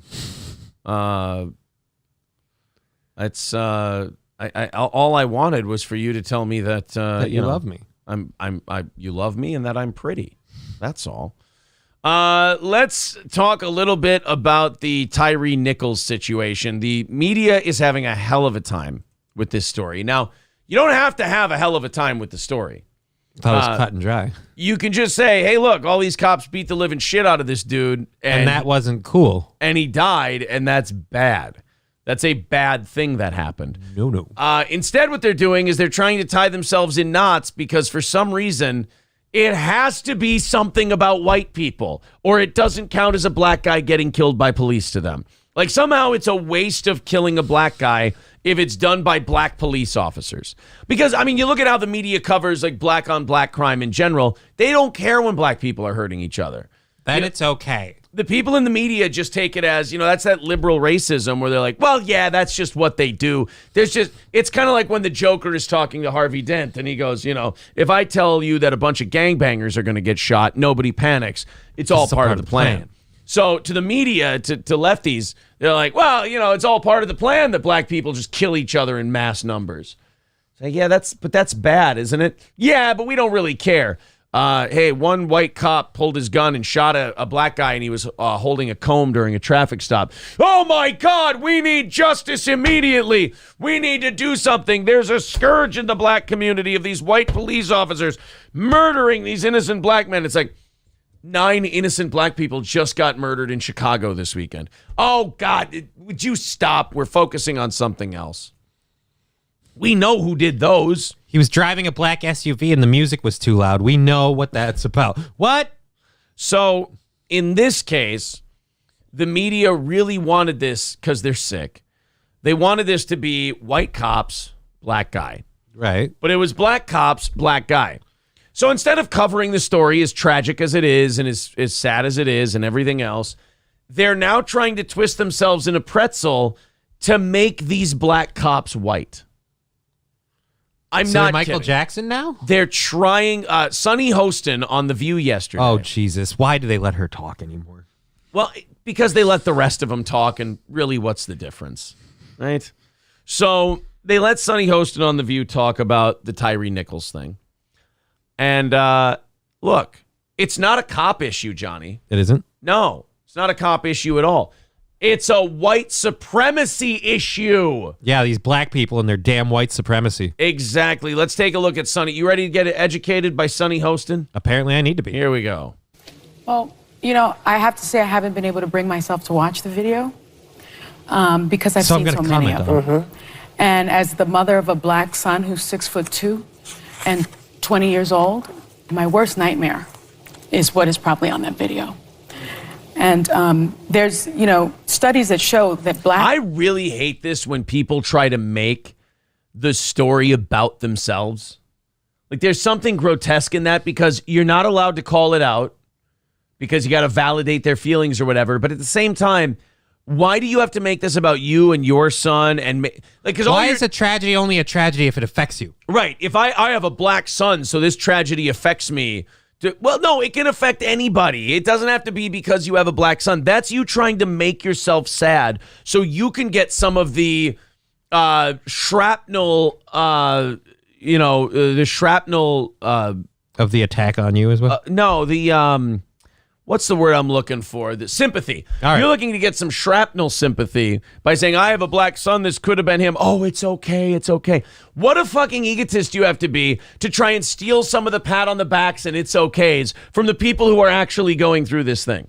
That'd be hilarious if Whoopi or one of the other people went, I have a black son, so this really affects me because this could have been him. Yeah, he is a piece of shit who breaks the law a lot. Like, no, that's not what we're saying. No, that's not at all. It'd be funny if Sunny Hostin was like, I have a black child and this could have been him. No, it couldn't, Sunny. You live in a white neighborhood and you're rich. So no, I really don't think that this would be your son. I mean, anytime you get pulled over, you actually say to them, do you know who I am? Black people that continuously watch these videos suffer from PTSD, and it's called linked fate because we see our loved ones in the video. I know. I get the same way when I see stuff about Sam Bankman-Fried or Bernie Madoff. And I'm just kidding. I'm not Jewish. Anytime I see a bunch of white people suffer, I'm like, I can understand. I can feel that fate because I too am white. When I watch a third baseman tear an ACL, I go, God damn, that could have been me. When I watch a hockey player fall to the ground and lose 2 of his teeth, I go, son of a bitch. When I watch a NASCAR driver get put into the wall on the third turn, I go, God damn it, that could have been my children. When I watch a trans figure skater fail to get across the ice, go, no idea what you're going through. Sorry. When the tater tots atop the tater tot hot dish get burned, I went, that could have been my dinner. Those are the problems that we can empathize with. Oh, man. When I see the little hot young police officer get traded around like, the office chair, I go, that could have been my wife. I was just going to do that same joke. You son of a bitch. It would have worked better for you. But I think there are people that need to see the video. Those people that can just decide not to watch it because they know it's not going to happen to their kid. Those are the people that need to watch it. I think, to get real police form, which would include personal liability for police officers. What most people don't know is that when this type of thing happens and there's a civil settlement, we pay for that civil settlement. Yeah. It comes out of right. Right. So go ask the Floyd family for that money back. So let me ask you this. How do you think those neighborhoods are going to look when nobody becomes a fucking cop anymore? Because anytime they rough somebody up and that asshole comes up with some dick shit story, that cop's going to have to pay out of his own pocket. Yeah, sorry. No. Well, don't worry. She lives in a gated community, so this really won't affect her. Taxpayer dollars. It doesn't come out of police budgets. When that changes and we get some energy around that type of reform, I think it'll change because we got a lot of energy about gas prices and debt and inflation. I'd like to see that same energy directed towards police reform because we are all... Well, I mean, the price of eggs affects far more people than a black guy getting the shit beat out of him by the cops. I mean, you're taking two bad things and you're making them... they're the same. They're the same thing. No, there's levels to this game. The Tyre Nichols story, very, very sad. It's not something that is continuously impacting people's daily lives. Even if you're black, it's not. It's done and it's over with. Like, it's not happening right now, actively. The eggs thing, the economy, the inflation, that's whenever you walk out the door. You're seeing that. Well, I mean, heating bill, shit like that, it's even if you don't walk out the door. Also paying for police brutality out of our tax dollars. Well, the scary... So then Ana Navarro comes back. And Ana Navarro decides that, well, it's not good enough that we have a black guy killed by the police. They have to be white police. And if the cops that beat this guy up were all black, well, then we got to find a way to connect Whitey to it somehow. This is Ana Navarro. People would have done more to help a dog out than they did to help Tyre Nichols out. And that is inhumanity. And what we saw in this case... I can guarantee you people would not jump in and start fighting cops if they were beating a dog. I promise you they wouldn't. So stop. God damn it, when you get all this estrogen having these hot takes on these fucking issues, you really do realize, do any of you calm the fuck down and think before you decide to, just spout off at the mouth? Because all of these takes are retarded. All of them are dumb. Oh, if it was a dog that was happening to... First of all, I have no idea what that means. That's not a point that you're making. That's just a dumb thing you're saying. That's a feeling you have. You're just trying to make a mom somewhere in Saskatoon clap. But second of all, no, if the cops were beating a dog to death, nobody's going to run in and start fighting the cops. Ever. They don't want to get shot. Is that the cops actually, like...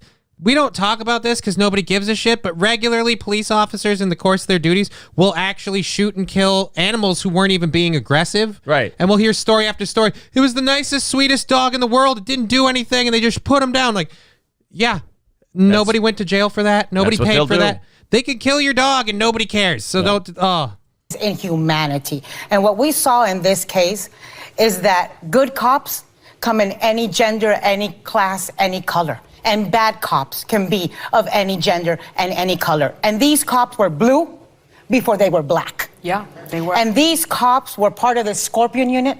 It could not have been more aptly named because they were filled with poison and hatred and the desire to kill. That night they were out hunting for a victim who just happened to be this young man, Tyre Nichols. And I think we are so tired. Everyone is so tired, and particularly black mothers are so tired of seeing this over and over again. Thank you, Miss Navarro. Thank you, Miss Navarro, for letting us know that... How black mothers feel. How black mothers feel. You know, I'm tired of her stealing the white woman game. That's their job to speak for other races, not yours. Well, now they get to the racial part of this. Oh, great. And again... Just hot takes flying out of the View on Tyre Nichols. I mean, just the hottest of takes. Well, we've never had anything like come out of Whoopi's mouth that's been inaccurate, right, Jewish community? I mean, offensive, yes. Inaccurate? If it's a white policeman or a black policeman, it is a problem in the police, in the policing itself. Seems things don't... Wow, so you know what? If you would have stopped right there...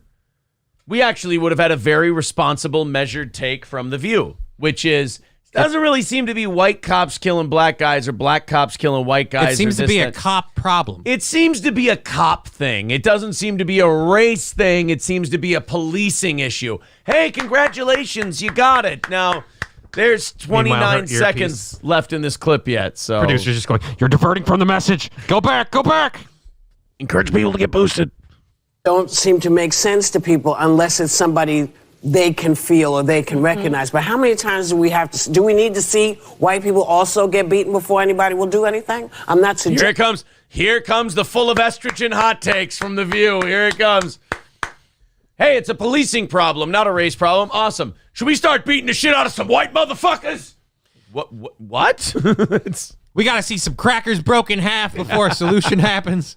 Suggesting that. So don't write us and tell me what a racist I am. Because that's happened before. Can we just tweet you and tell you what a racist you are? Do we have to write? Can you just look back at the other messages you've been saying? I mean, they weren't for this issue, but it will fit. Yeah. Is that what people have to see in order to wake up and realize this affects us all? Just once again, The View. I mean, that one even started off with a pretty responsible take, which was, hey, this is a policing problem. It seems like cops of all different races and everything else seem to be having this problem with abusing their authority and everything else. Should maybe it happen to white people? And you're like, oh, there you go. All right. Well, now we came full circle, didn't we? That's right, because, white people never, ever suffer an injustice from the police. It just never happens. It's not that the stories never get published. It's funny. People are like, well, what would you do if you saw a white person beaten by cops like that? I don't know if this makes me a bootlicker or that just makes me a skeptic. But if I saw a white guy getting beat by the cops, my first thought would be, holy shit, what did he do? That's always where I take it when I see something like that, where I go, whoa, somebody explained to me the backstory here because they are really laying into this motherfucker. This seems personal. I don't know. When I see the cops beating the shit out of somebody, I'm like, what am I going to do? Run in and get involved?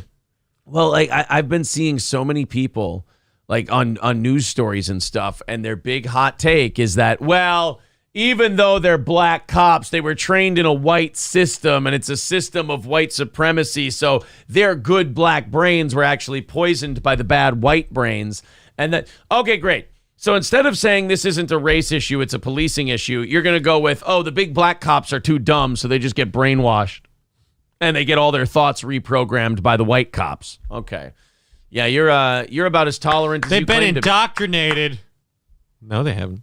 No, just cops. Indoctrinated into being a cop. That's about it. 2:40 away from today's goal. We have we're an hour and a half into today's show, and we are still right back to where we started from. 2:40 away from today's goal. Guys, if you feel like chipping in today, there's the Streamlabs, there's the PayPal. Let's see if we can get this under 200 by the halfway point, which is coming up in about a half hour. Also, by the halfway point, if we could get to 300 likes, that would be cool. If you guys want to help out, appreciate it. The links to Streamlabs and PayPal are right there in the chat. They're also pinned to the top of the page. H says, if white people were the slaves back then, what would black people bitch about? Okay. Cool. I don't know what that has to do with what we're talking about, but I think... I think it means that we're supposed to move on to the next topic. The price of Skechers? I don't know what we're going with. I don't really know what that even meant. All right, let's get in there. 236 likes. Oh, wow. Thank you guys very much. Let's get it, let's get her up over 300 by the end of the hour, and let's knock that goal down a little bit so we don't have to be disgusting, filthy e-beggars as the show draws to a close today. Do you want to guess what this guy's in trouble for? I actually kind of know, but yeah. Oh, you do? Okay. Well, then I saw the thing, but let's just say he probably wasn't cool. All right, guys, take a look at this guy's face. Take a look at his mugshot. You tell me what he did. What did Chudley do? I want to see if anybody can get this. I'm going to leave it up for a couple more seconds, and then I want to see what you guys are guessing. Take the picture up just to scroll a touch. No, the other way. There you go. There you go. What do you guys think that he did? Let's see. Annie Never Forgets says, I apologize for saying e-beggar. Don't. We are. I'm not sitting here doing a joke. We are e-beggars. We do a show, and then we ask our audience for money. We are filthy e-beggars. We've been begging for $240 the whole time, saying if we don't get it, we won't do overtime. Like, we're offering a reward. That's begging. Look, we're begging. Yes, we do a show. A few shekels in my hat, perhaps? We do two things at the same time. We give you an entertaining 4-hour show, and we also beg for money so we can do that show, because if we don't, do the Then bang. we have to get jobs. Right, then we have to get jobs, and there is no show. So it's a catch-22. He has to get a job. I get told we can't use you. And I get told you're a racist. And then they give me the job. How would you like to be a manager? All right, here's what we have. They're saying meth and child porn, kitty porn, something to do with sex. Well, that's not far off. Pedo, sex with a student, predator, a lot of child porn. Kid diddler.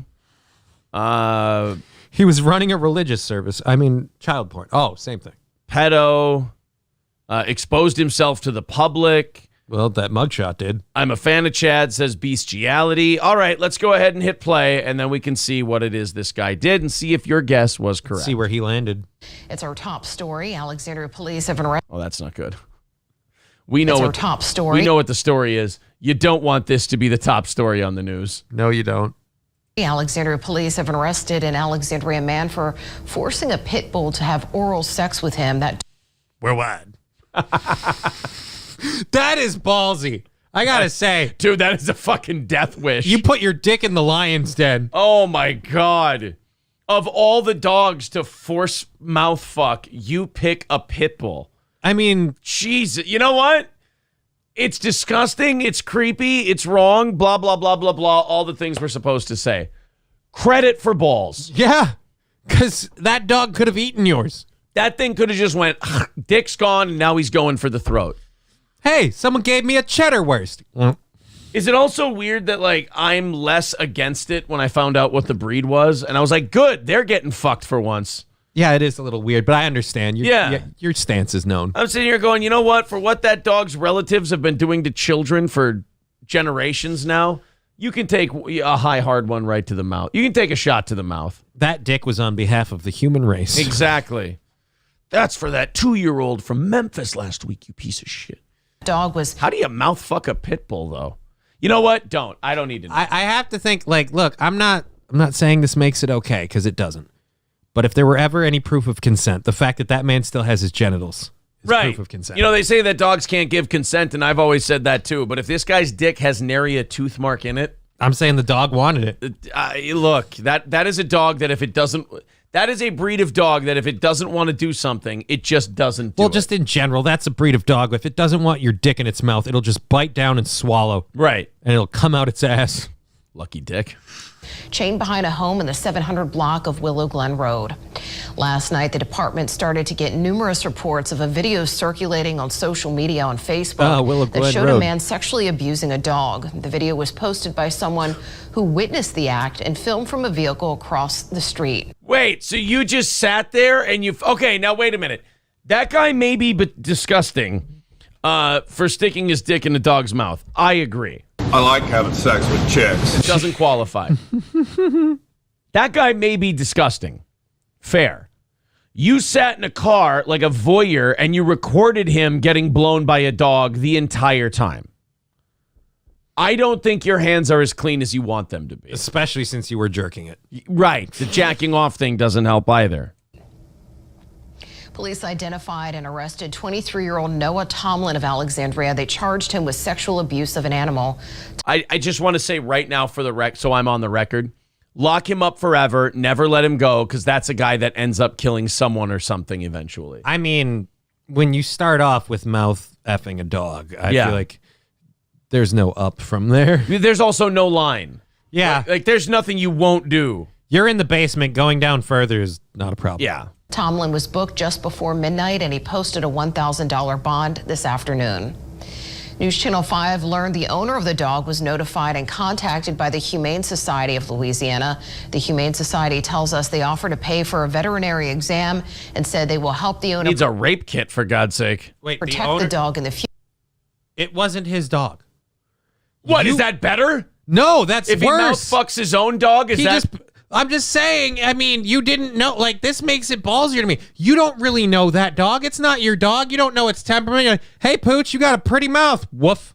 Well, were you under the assumption that he was mouth fucking his own dog? Because I always thought he was fucking a strange dog from the beginning. Well, I feel like it's too awkward in the morning if you mouth fuck your own dog. But I mean, if someone mouth fucks your dog, you got to take that personal, right? Like the next time you see him, like, this is on behalf of the Pooch. It's on site, as they say. Oh, no. It's the only person the pit bull is nice to. Like, he comes back and he just jumps right on him. Everyone else he growls at, he has to be on a leash. The worst part is you're his owner. Every time that dog licks your face, you know where his tongue has been. You need those sticks. Oh, God, why do you smell like cock again? Sweet Jesus. Oh, no, princess. Future. And here's a statement from the Humane Society of Louisiana's director. It says, "We are grateful to the person who filmed this horrible crime and the work our volunteer investigators." We beat off to it endlessly. I put so much butter in my pants. We want to thank the person who filmed this crime. It's, bad choice of words. I want to thank the person who filmed this crime. The low light, high contrast was really amazing. Glistening. So, did you film it for us? The worst way. That's not okay. The guy whipped out his dick to the dog and he went, "Give me sugar." It's the name of the dog. His name of the dog was Sugar. Exactly. Oh, man. And then he told the dog, he said, "Hey, could you pull your jowls back a little bit when you're doing that?" Is that leather? I knew we were going with that one. Oh. Was it a male dog or a female dog? I like having sex with chicks. I don't think that qualifies. Investigators and the Alexandria Police Department for their roles in identifying the suspect and making a swift arrest. And while rare, these crimes need to be dealt with harshly to deter future similar criminal activity. Explain to me how you're going to deter the next guy from mouth fucking a pit bull. I mean, to me, mouth fucking a pit bull is one of those crimes where if you're going to do it, you're going to do it. Yeah, there's no stopping a guy once he's got it in his head that the pit bull's getting mouth fucked. I'm going to mouth fuck that pit bull. That's not legal. Didn't say I cared. I don't remember asking you a goddamn thing. Thank you, Unsavory Character, with $10. He says, "You just took 2 boxes of Girl Scout cookies from me, Aaron." You're welcome. Yeah, well, I think we're saving your arteries more than anything else. All right, so that finally, we're on the board for today. Good Lord. About almost 2 hours into the show, we are on the board, 235 away from today's goal. Thank God we got that big evening show last night. MN Cocaine says he was playing the ultimate game of Truth or Dare. Truth or dog. Truth or dog. Annie Never Forgets says it was a toothy one. Oh.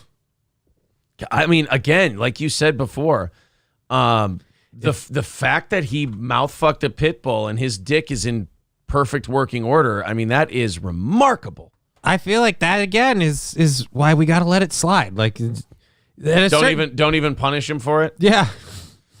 Someone said Chad was live a little bit ago. Oh, he's done already. Oh, shoot. He did a show yesterday, like while I was doing mine. He's back with the hats and stuff. It was like Monday with music, Mazurek. I don't know what the guy's name.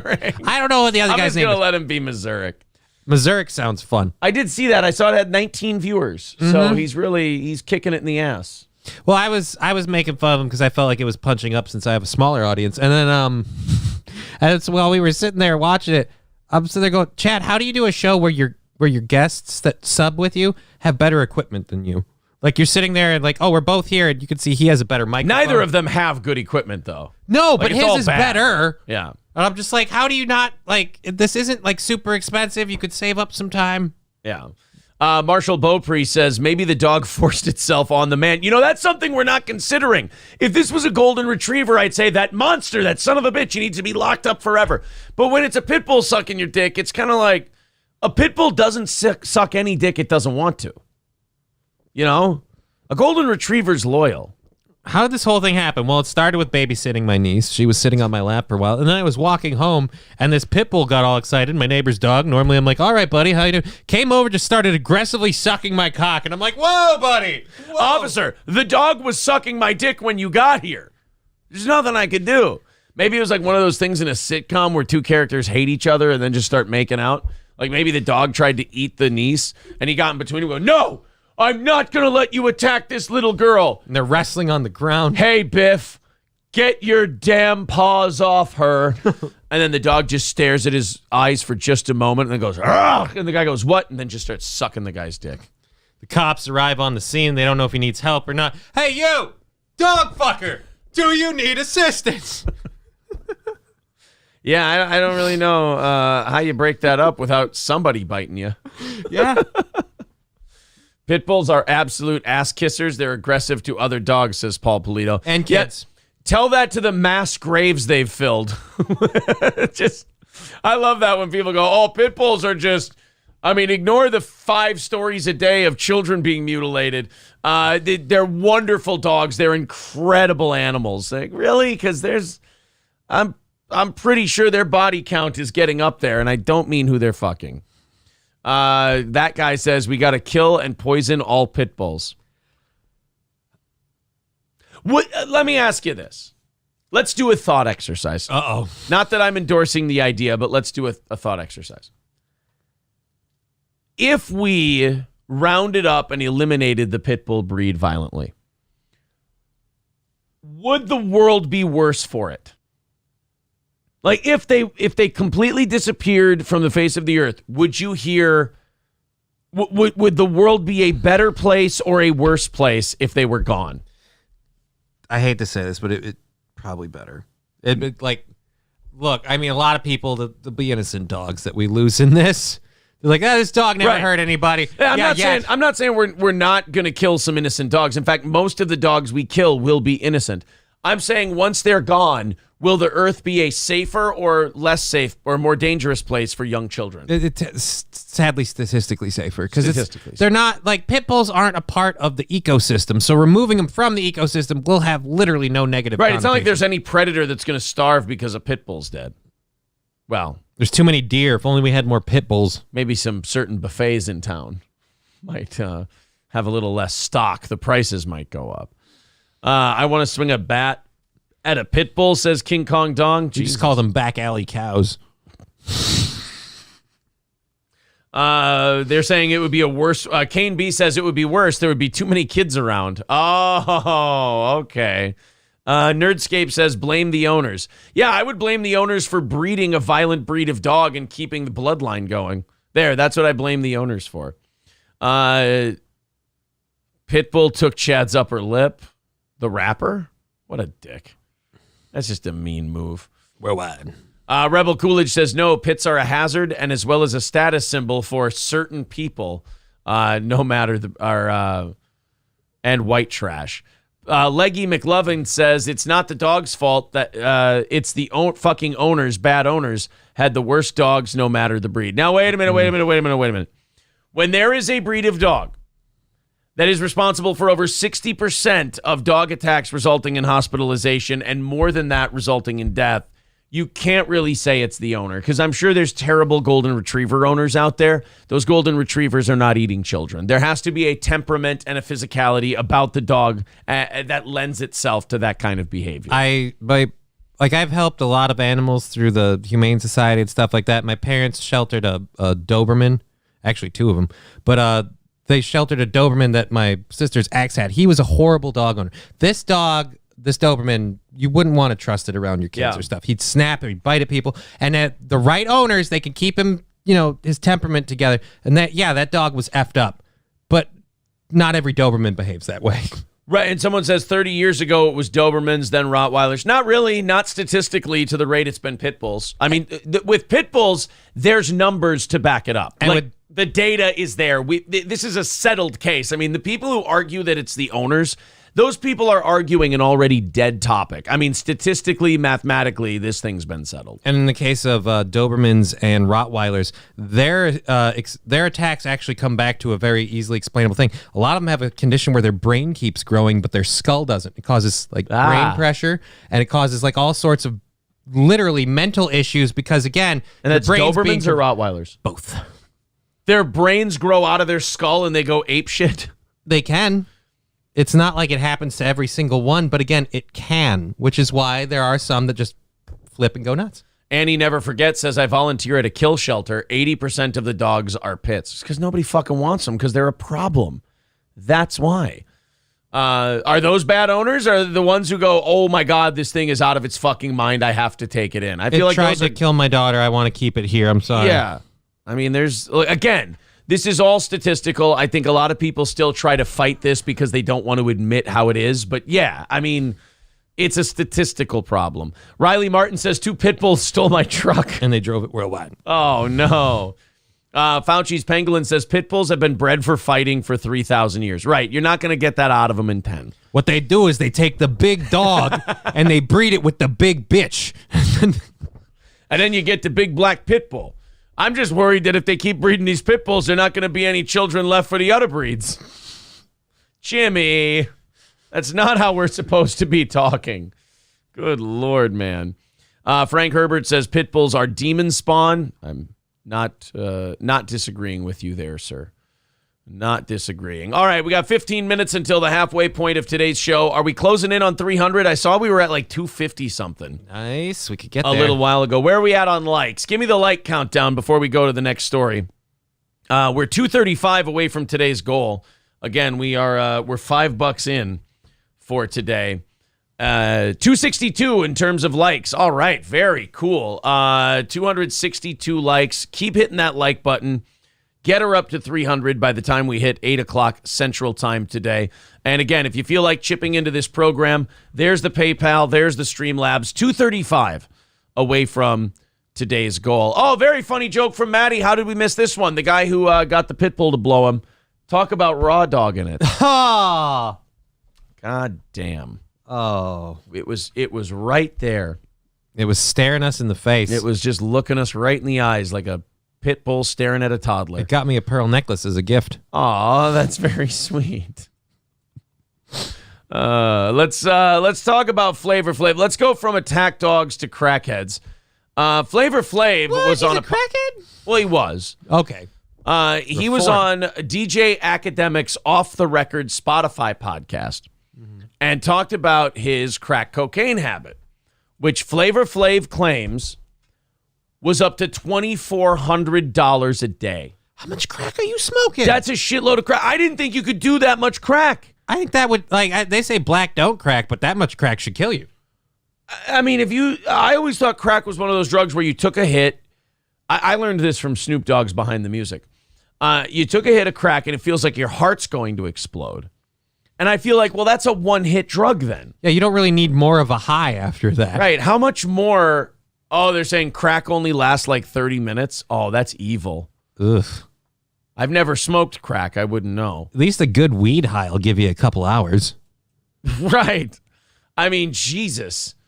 You take a hit of crack, you're like, ah! And then 30 minutes later, you're like, oh, I got an idea. Let's do that again. No. Your phone's going off every 30 minutes. What's that? It's my crack alarm. I'm about to start wearing out of crack. Oh, no. Oh, crack sounds awful. I don't know how people ended up getting so hooked on it. It lasts for a few seconds, then you have to do it again. No, thank you. Lemmy says, I accidentally smoked crack one time. I'm sure that's a hell of a story. I accidentally smoked crack one time, and it was one of the most unpleasant experiences of my life. Hey, what's this white rock in here? Fuck it. Just do it. All right. Yeah. Jeremiah with $1.99. Thank you very much for contributing to the program, buddy. That's going to put us down. I think that combined with another smaller one we had earlier puts us at 230 for today. Guys, if we could get under 200 by the halfway point, that would be really, really awesome. Otherwise, you're going to get the old can rattling today. The old beggy bit. Gravy Show says you constantly try to chase the very first hit. It doesn't even last 30 minutes. Then why would you?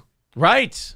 I mean, obviously you and I are missing something because, the drug did very well. Yeah. I mean, it had a good run. The drug, not, the people on it. The Yelp reviews are amazing. It's unbelievable. Have you tried this crack? No, but I think I should. And every 15 or 20 minutes, the reviews keep refreshing. I mean, there's just new ones all the time. Thank you to Nicholas for $5 over on Streamlabs and PayPal. Thank you, buddy. $2.25 away from today. Thank you for ramping those up a little bit. Big Money from the Street says crack is, quote, it rocks. Oh, well, let's see. I didn't know. Let's listen to Flavor Flav talk about his crack habit on DJ Academic's show. Episode of this podcast can be seen for free. Is that a real the link beer? in the bio chat. Let's get it. That's kind of photoshopped. For free. You can get that show. But you can get that show for free. That looks like a shelf. Like I could put shit on there. All right. So here's Flav, still wearing the clock, still doing the but he's whole always thing. late. Gotta watch maintained myself very well. You know what I'm saying? While I was on that shit, you feel me? And not only that, but I kind of kept it hidden too. You know what I'm saying? I mean, I remember Flavor Flav back in the Public Enemy days. I don't really know how well he kept it hidden. Nobody knew that I was like smoking. Yo, when I was on stage with a giant clock around my neck going, you couldn't tell I was on crack. Flavor Flav. People have always said about him, nobody hid their crack addiction better than Flav did. I mean, I just see the wardrobe choices now. I'm like, wait a minute, so you stopped doing crack? Right. It ended? So let me get this straight. No longer on crack, correct? Just checking. Saying so a lot of people, you know, didn't really know. They were trying to figure it out. Yo, is he on something, or you know what I'm saying? And whoever in the heyday of Flavor Flav asked, is he on something, and didn't immediately rhetorically answer, all of the things. He is. Yes. He's on all of the things. Flav, we weren't saying, is he on something? We were asking, what are all the things he's on? We needed a list. He's high on life and everything between that and here. Yes. All of it. Whole nine, because I never really let people know exactly what I was doing. You know what I'm saying? I mean, when I think about Flavor Flav, the first word I think of is mysterious and hard to read. I love how people are like, I had this horrible addiction and nobody knew. No, we all knew. We just didn't say anything. No, it was completely under the radar. No, it wasn't. You had no idea how bad I was. Let me guess, sucking lots of dicks? How'd you know? You'd show up at Thanksgiving with cum on your chin. Like, I started letting people know what I was doing when I was getting tired of being like that. You know what I'm saying? Because there's a point in time. So even Flavor Flav gets exhausted with Flavor Flav. At a certain point, I'm like, I'm sick of this shit. Hand me that bowl. In life to where you get tired of doing shit, man. You know what I'm saying? And the whole nine, mainly when it doesn't get you no place. You know what I'm saying? I'm going to get you my book. I'll get you my book. I wrote a book about. Could you maybe read the book before you interview a guy? That would be, preferred. How about before we get on to your book, we finish the train of thought we were on? I just feel like we keep switching tracks. We're going in the same direction, but things have changed. Do you know, how much of a junkie do you need to be? How much crack do you need to be doing that you quote, it's not doing anything for me anymore? Like, imagine, as aggressive of a drug as crack is, Flavor Flav hit the point where he went, not a goddamn Hey, man, thing. you want to smoke some crack? Hell yeah. Kind of gay, bro. I'll be honest with you. I've moved on to my new drug. What's that? Carving notches into my arm with a machete. That's the only thing that gets me going anymore. At this point, if I suck on something and white stuff comes out, it's a dick. And 2012, right? And it's based on my life story. You know what I'm saying? And there was a time that I was spending $2,400 to $2,600 a day for 6 years straight. You do the math. You didn't make that much money. Hold on a second. I'll do the math. Well, 2,400. 2,400. Let's give him 65 days off. Okay. Each year times 300 times 6. You know what? $4.3 million. He might have made that. That's a lot of money to spend on crack. 4.3 million is a lot to spend on crack. I feel like if you literally went through that much crack, and I hate saying this, the Guinness Book of World Records owes you a title. Most money spent on crack. And once you have spending $4 million on crack money, you buy cocaine. Yeah, dude. Why? What? At what point did you not understand that you moved up in the economic ladder? It's time to Ritzify your drugs. It's time to appropriate white culture and get some of that white powder. Oh man, I can spend $4 million on a drug. I know what I'll do. Crack. Crack is not a drug people do when they have $4 million. It's a drug they do when they have $4. You should not have been doing crack. You were in the wrong drug business to begin with. I now just feel if it was cocaine, he'd still be rocking it today, just casually doing a bump here and there. Could have still been going strong. He was a DJ, right? Like he did the music mixing part. No, he was the hype man. Oh, the hype man? Yeah. Oh, I assumed he was like Oh, I'm thinking of DJ Jazzy Jeff. Now I'm a dick.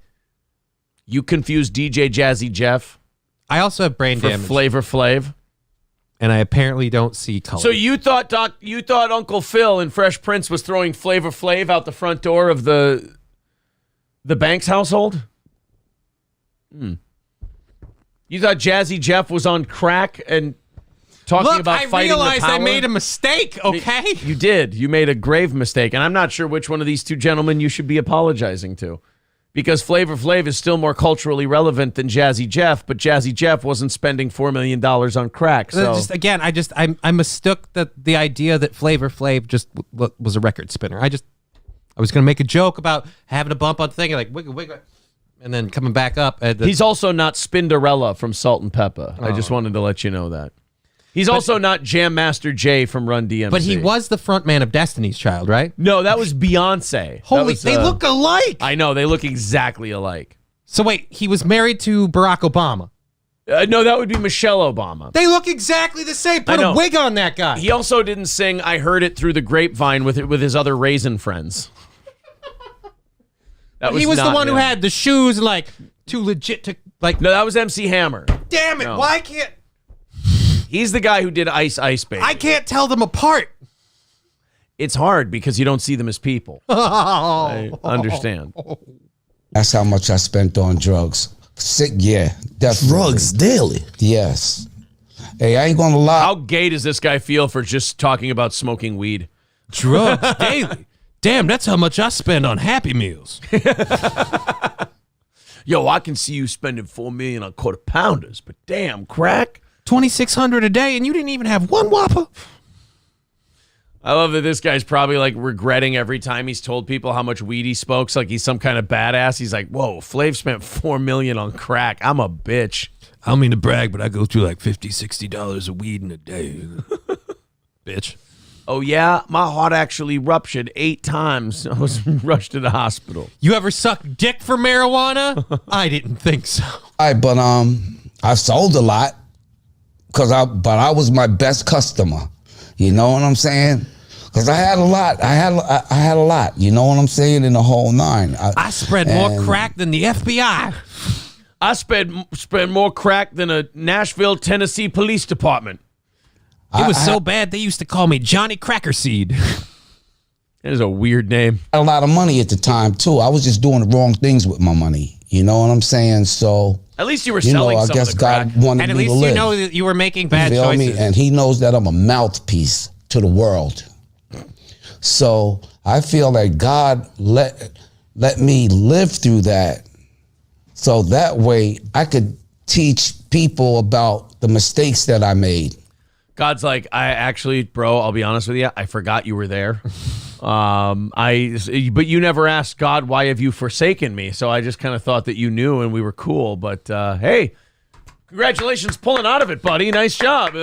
Oh, thank you for your help, God. Hey, give all the credit to yourself. I forgot you were. Oh, Flavor Flav. I forgot you were there. You can leave that crack rock. It's I was coming across all this stuff. Why did God do this to me? I don't know. He needed a messenger. He said, "Let my people smoke." You know what I'm saying? And hopefully that they won't make them. You know what I'm saying? Later on in life. Yeah, I smoked crack for Drugs you. Is easy to get. I did it for y'all. I'm like the Jesus Christ of crack. I did it so y'all don't have to. I was smoking damn near 3K of crack a day, and I did it for you. Y'all smoke rock? No, Flav did that. So hopefully y'all don't have to go through that. And they're hard as hell to get off of. How did you cope back then? Because you see, he smoked crack. I feel like that was the coping. I mean, how did you cope back then? Did I not just tell you about the $4 million I spent on crack? What do you need me to else do I need to cope with? How did you cope back then? The same way I'm coping right now. Now we live, this is where hip hop is now, right? It's cool. Gay commercial. This is where hip hop codeine. Slowly circling back to rappers shooting each other. Great to bring that one back. The hits. This is where hip hop is now. What? Making it for 20-year-old girls on a dance floor? Really? That's great. That's where the message was supposed to be. That's great. You know, when it started on the stoops talking about life on the streets, they were like, boy, I really hope this can make, drunk white girls dance a lot and not care what the lyrics are. Oh, hip hop. Isn't it wonderful, boys and girls? This is where hip hop is. Fucking dweeb. All you do is read the dictionary and stay inside. Fucking, we need the Bill Hicks play from your heart bit for like every type of music there is. Like hip hop. Play from your fucking heart! Shoot each other! More money, more problems! Yes. That one's just angry. At one point, all you needed was one mic. Now it's, well, I got the codeine and I'm spread it on the bitches and I got my rooter. Oh, it's wonderful. I'm sipping on my syrup. Can we drive over you with a bus? It is really fucking bad now, man. It is. It is really It's shitty. like, the worst part about the whole cough syrup thing is like, you act like a drunk, but you look like an idiot while you do it. Dude, fucking hip-hop is so bad now because they're making it for me. That's why it sucks. Don't make it for me. I don't like it when you make it for me. Make it for black people. That's when it was fun. That's when it was good. You were telling stories about like the shit you grew up with that we didn't know anything about. It's like watching the greatest documentary of all time. You were watching people sit there and like talk about this world that you'd never know because you're a fucking suburban white kid. And you're finally hearing about life in the inner city. And you're like, wow, this is edgy and raw. Yeah. And it's something different.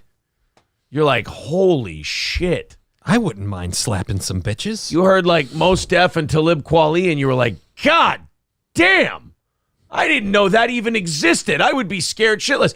I would, you would listen to hip hop when you were a kid and you go, I'm never going into that neighborhood. And if I do, it's with a complete bubble around me. This is sounds like a frightening place. Run DMC is my jam. We got to, hold on a minute. We got to go Call from Marquise Harris. All right. Marquise, what's going on, buddy? What's wrong with feeling included, Aaron? I thought we were supposed to, have inclusivity in I don't want our black society. people making music for me. I'm fucking boring. And don't make it for fucking white girls because they're even worse than I am. You're not boring, but I thought it was about, hey, let's let everybody enjoy hip-hop. Even everybody can enjoy it, just don't Midwestern write white guys like Aaron. Right. Everyone can enjoy it, but make it for... wow, I almost said you people. Make it for you, the black folk. They already For make Negroes. music for white people. Make It's it called for line dancing. Negroes. Yes. That's when it was good. I mean, we're not even going to sit here and argue that the shit that, and I'm not even being an old man about this, the shit that's out today has been commercialized so badly that it's basically, I mean, it's kind of becoming a minstrel show. I actually have to agree with you. Yeah. I think hip-hop has become very pussified over the last 10 plus years, and I'm quite frankly disgusted. Dude, with I it.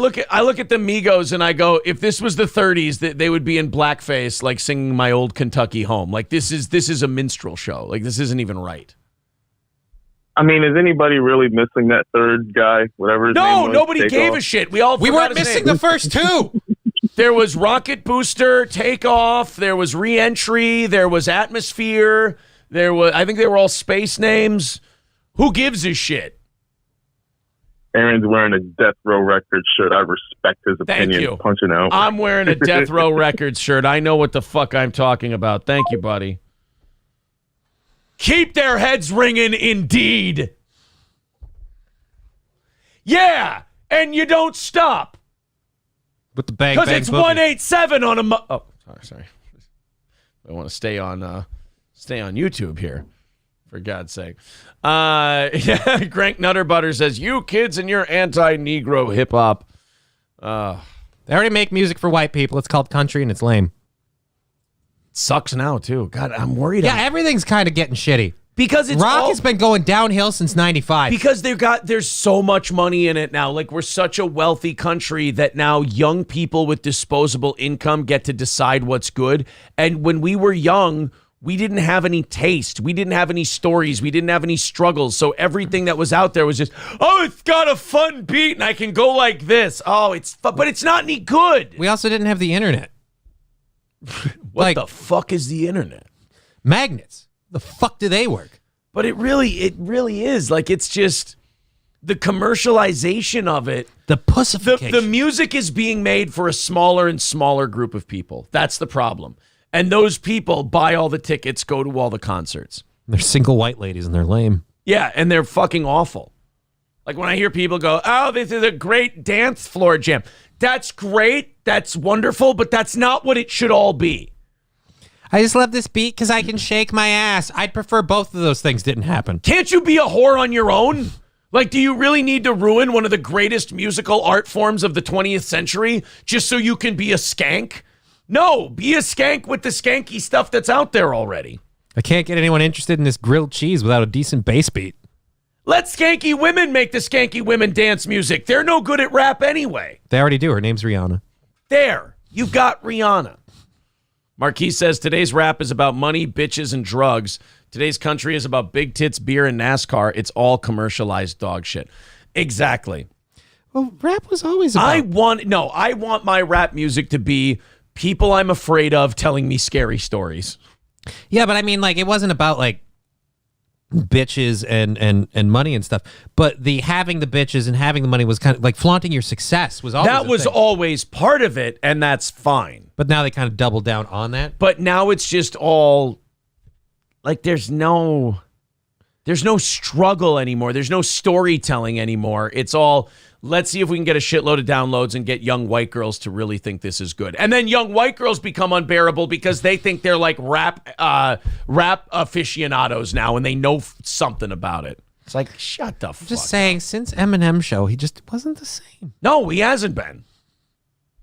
Because he would tell you about his life and his life was a shit show. And now he's like, oh, well, I just stay inside all the... I mean, Machine Gun Kelly was right. He really does just read the dictionary and stay inside. Because if you listen to any of his feature verses or any of his albums since the Eminem show, it's got all nothing to go off on. Right. It's all just him going, I'm going to talk as fast as I can and rhyme as many words as quickly as I can, but those words aren't going to say anything. There isn't an actual message. It's just word salad. Right. He's the Kamala Harris of the rap world. Oh, my God. Eminem is the Kamala Harris of hip-hop. Oh. Someone's Paul Polito says Ice Cube is fairly tame now. He's allowed to be. He's almost 60, and he was a gangster. Ice Cube was a fucking gangster. Like, that was back when they used to travel with weapons on the bus. Right. I like that when these guys turn 50 and they go, I'm not going to do music anymore. I'm going to make movies and do that shit. Good. You shouldn't be doing rap music when you're 50. You should be done by the time you're 35. You should either be dead or moving on to something else. Plus, didn't he do that family movie, Are We There Yet, or whatever, where he like... Yeah. Yeah, you don't get to stay hard when you do like a freaking carpool movie with kids. Like, I mean, you can have a hard past, but I think we've softened. Ice Cube had children. Ice Cube had a family. His life changed. And he goes, I'm going to go do different shit now. They're saying Ice Cube was a poser. He was never a gangster. He was a nice suburban kid. Now, wait a minute. Is my world being flipped, turned upside down? I'd like to take a minute, just sit right there and tell you how I became the prince of a town called Bel Air. Did Ice Cube... This would be news to me. Did Ice Cube grow up poor? Ice Cube grew up in violent South Central Los Angeles. He had to deal with poverty and corrupt police. He was put out of the house by his mother when he was only 15 years old because he had no job. He tried to earn his money rapping, but lived primarily from the money he earned at a job in McDonald's. Where the fuck are you guys hearing this? Yeah, where's the poser thing? He credits his father and older brother for keeping him on the right track, but that doesn't mean his childhood is all sunshine and daisies. He stayed out of serious trouble thanks to his family. Wow, weird. So Ice Cube grew up in a very dangerous, poor, violent environment, but because he had a dad, he was able to keep him on the straight and narrow, and he didn't turn into a... Wow, that's really interesting. Yeah, Ice Cube was not soft. Again, this is just more proof that single moms are what we need. Single moms and pit bulls, saving America. One bite at a time. One bite at a time. Yeah, well, I will say this. Tupac, while maybe not like totally fake, Tupac was a theater kid who was playing a gangster character. Tupac went to, I don't know if was it Juilliard or was it, no, it was it the Juilliard? I'm pretty sure it was Juilliard. I thought it was like the Maryland Performing Arts Center or whatever. Like it was a prestigious preparatory academy that he went to that was like focused on the arts and shit. But yeah, Tupac was a theater kid. I always get confused because wasn't even that movie Love and Basketball or whatever? There's some Above the Rim. Above the Rim. There we go. I always thought that was a documentary on his life until I'm like, oh no, it's just a movie. Yeah. Tupac was Janet Jackson's backup dancer. Was he really? Jesus. I mean, don't get me wrong. I like his music, but I don't think Tupac was a real hardcore gangster. There we go. 225 away from today's goal. If you feel like chipping in, I'm not going to go much harder in the paint here on hip. I just got there because Flavor Flav was talking about how much crack he smoked. And I was jealous. Now it's a competition. I'll see you on Sunday, sir. Carrie Crouch. Tupac was gay. All right, 225 away from this morning's goal. NYU. I'm a retard. If you feel like chipping in, there is the Streamlabs. There is the PayPal. Let's knock that out and do an extra half hour today. We are a little past halfway through today's show, so let's see. We did say we wanted to get under 200 by 8 o'clock. That did not happen. If you feel like chipping in, please do. 294 likes. All right, hey, let's just quick do those 6 more, and then we'll be good with the likes for a while. Hopefully we get to 400 by the end of the show. That's where we always want to be by the time the show's over. We're at 294, so let's just get 6 more people hitting that thumbs up button, and we'll be good to go. Let me know, Fettuccine, when we hit 300, and then we'll move on to the next thing, which, by the way, speaking of music, and there we go, 301. Perfect.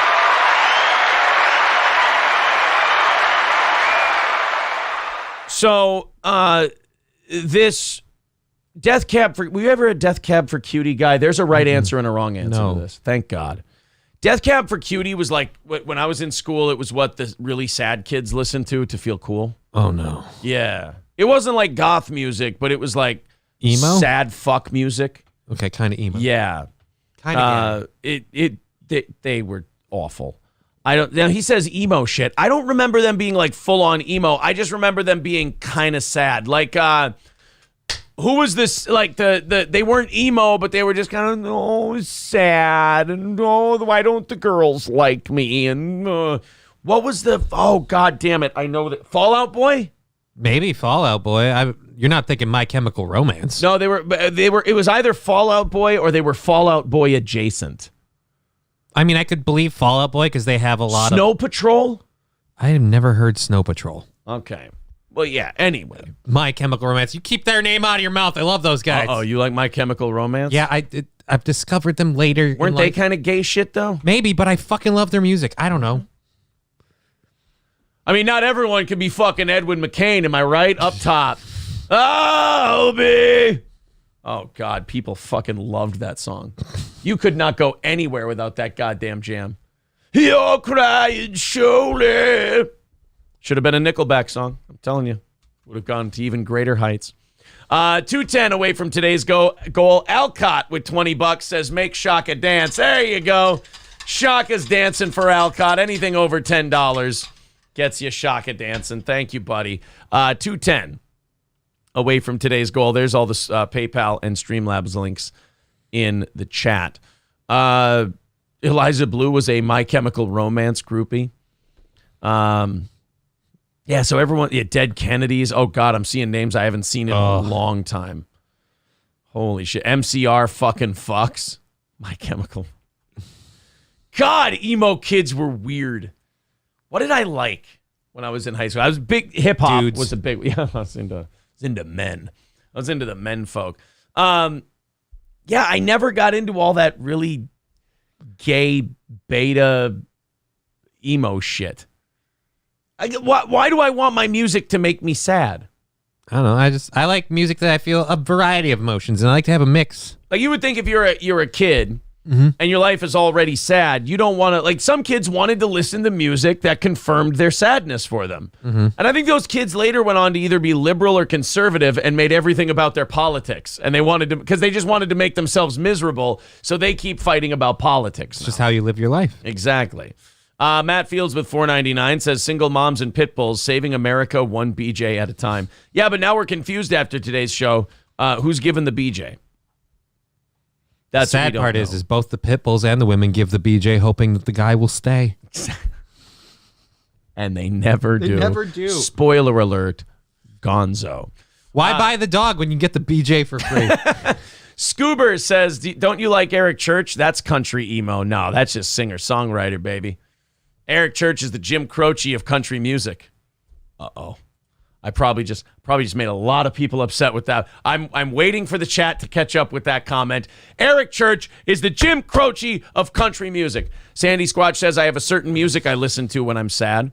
Jim Croce. Uh-oh. I'll tell you this. I'm weird like this.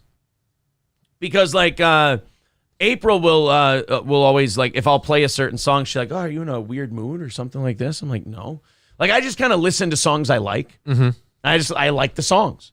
Yeah. I don't need to be in a certain mood for them. The only songs I need to be in a certain mood for is if, like, I want to do karaoke or something. I got to have sing-alongable songs. Right. Something you can work with. Yeah, I just kind of like the shit I like. April's like, oh, I'm in the mood for certain music. So whenever I'm in the car and I hear her playing any kind of breakup song, I'm like, well, fuck me. Fine. I'll just...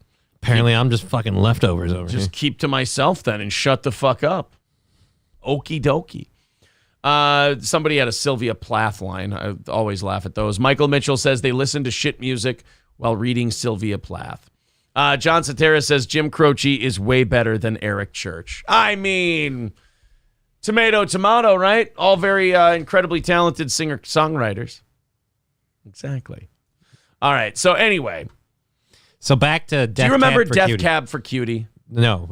They were one of the... I mean, if you saw a girl and she had a Death Cab for Cutie sticker on her backpack, fucking run. Leave. She's a tragic bag of sadness, and you're not going to have a good time. And she's not going to sleep with you.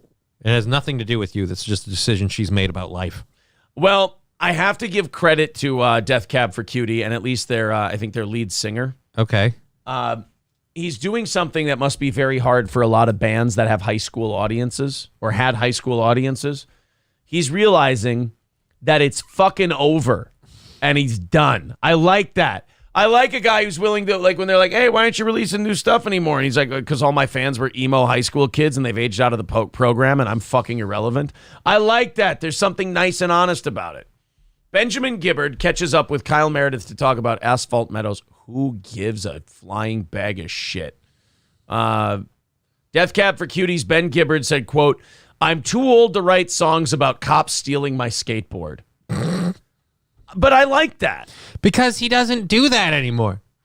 I mean, if you were to do that, you would be kind of a poser. It would be weird. It would be weird if you were still making music about the cops stealing your skateboard. But I mean, it's true, though. Like, all these people who made, like, high school jams and college jams, and they're, like, in their 50s now. It's like, it's creepy. Stop making it. Just nobody cares. Yeah. It's like that scene in The Wedding Singer where he goes, do you know why Vinnie Barbarino and Fonzie had their shows? Their shows got canceled because nobody wants to see a 50-year-old guy hitting on chicks. Like, when when you're 25 and you're singing sad bastard songs to high school kids, it works. It's like you're far enough removed from that where you can write a good song, but you also remember it so you can, write it for other people and they can enjoy it, whatever. But then once you hit 50, it's like, what are you going to do? A 52-year-old rock band making music about how a TikTok made them feel sad just looks creepy.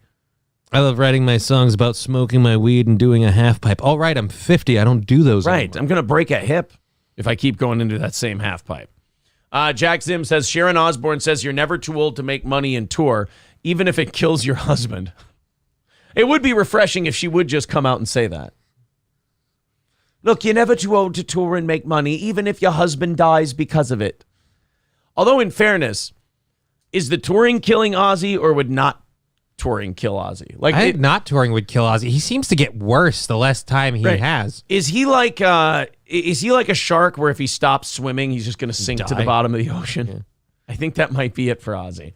Alex C. says you have to write songs about your boathouse. Right, you have to reinvent yourself if you're going to keep making music. Madonna can't keep making music about what a giant slut she is. That's why she's going on tour with all of her old music. She's not writing anything new. But you shouldn't even be going on tour, Madonna. Nobody wants to see a 60 video. No, I haven't. Oh God. Is it bad? Oh, it's super cringe. The Madonna tour announcement video is bad? Yeah.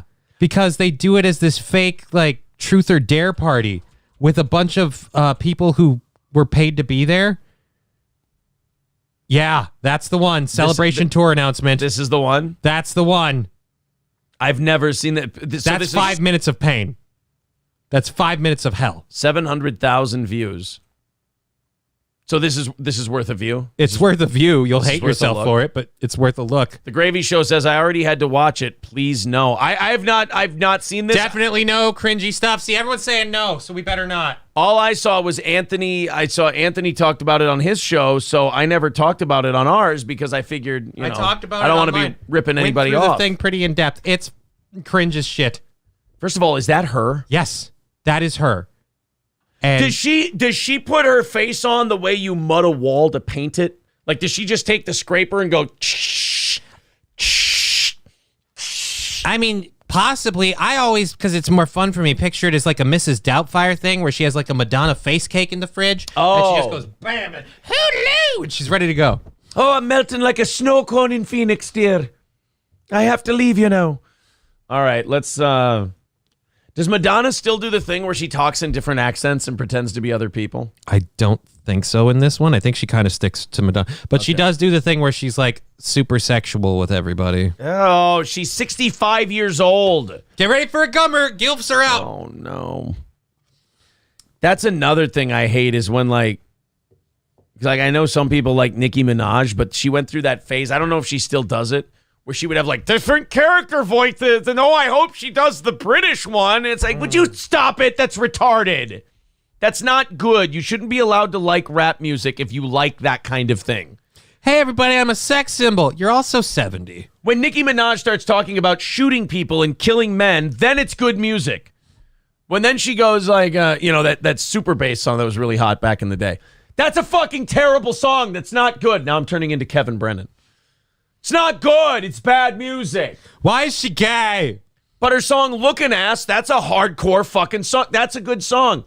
Get rid of the goofy ass voices. Anything that people like, don't do it.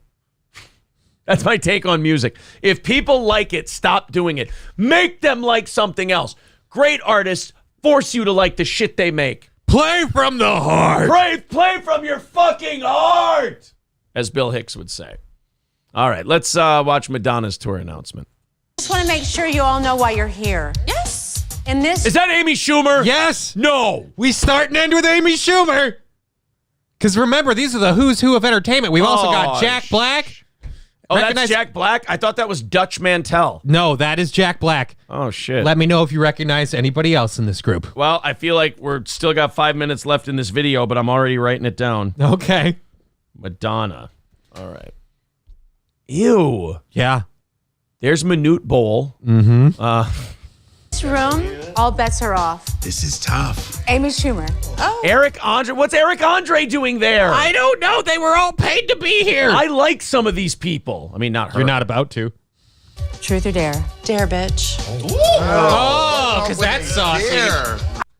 Because, if there's two sex symbols you want to see have a kind of flirt off, like those two are going to have a little clam down, it's Madonna and Amy Schumer. Hey, a fat bitch and a grandma. You ready to watch them fuck? Oh, God. You were both hotter 20 years ago when Amy Schumer wasn't. Fair enough. I want you to show me with this spread how you lick your husband's asshole. Really? Get it? Because it's edgy and they're talking about sex stuff with grandma. Remember when she used to wear the cones?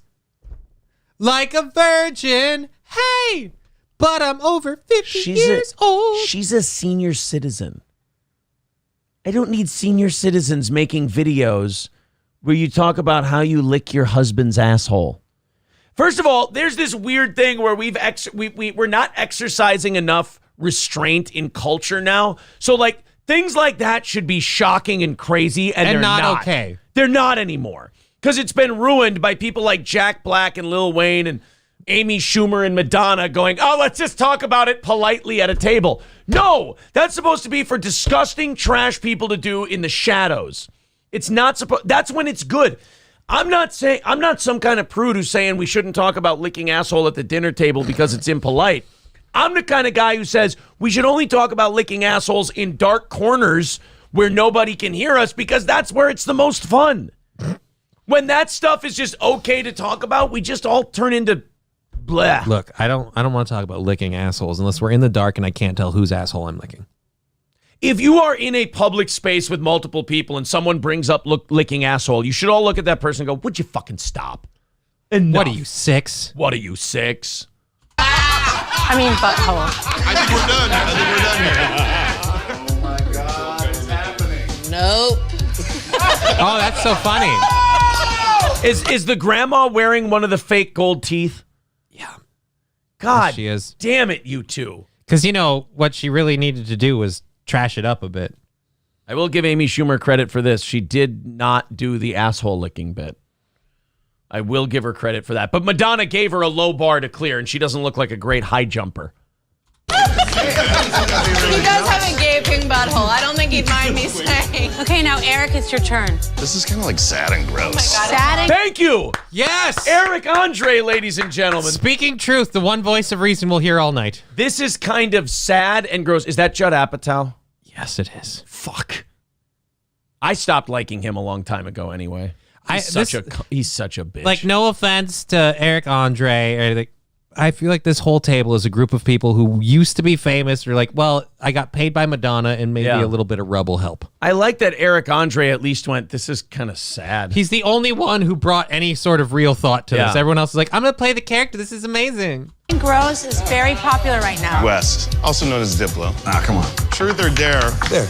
You said dare. Yeah. My first thought was dip your balls in the margarita and finish the rest of it. You're so highbrow. I do it. You don't have to show your dick.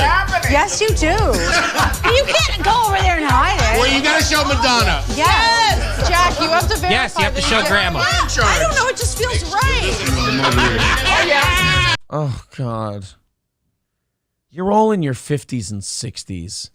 Fucking stop Jack, it. you have to verify. I'm more famous than any of you. Why the fuck am I even here? Jack Black shouldn't be putting himself through this. Jack Black is more famous than Madonna right now. Yes. More people know about Tenacious D than they do Like a Virgin. Under the age of 40. Verification. He did it. It's a part 2. You have to slam it. Lil Wayne, would you step in here? This is gay. El Madonna, this is kind of some gay shit. That martini tastes like your balls. Oh, can anybody pass me the Robitussin for my drink? I just saw you floss your teeth with a pube. Could the girl on the left look any more Jewish? Sorry. What do I got to do to sink my pole? Pound it.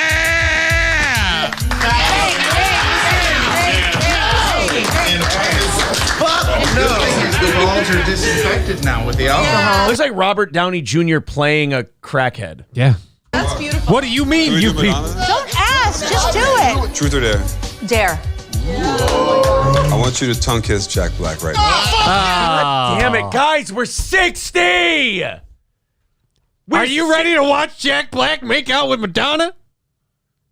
Get your tongues out. He's about to get a gummer. Even in 2002, where this would have been okay, I wouldn't have wanted to see it. It wouldn't have been okay then. If this was to promote the Shallow Hal, I wouldn't have been okay with it. If this were her last meal before a public execution, I wouldn't have been okay with it. If she was revealing that she had AIDS and she was dedicating what life she had left to advocacy, I still would not be okay with it. If this were a documentary on the hows and whys of the release of monkeypox in the U.S., I would not be okay with it. Well, then it would be a kiss between Lil Wayne and Jack Black. Who says it isn't? We have like 4 minutes. No. Okay. I wanted it.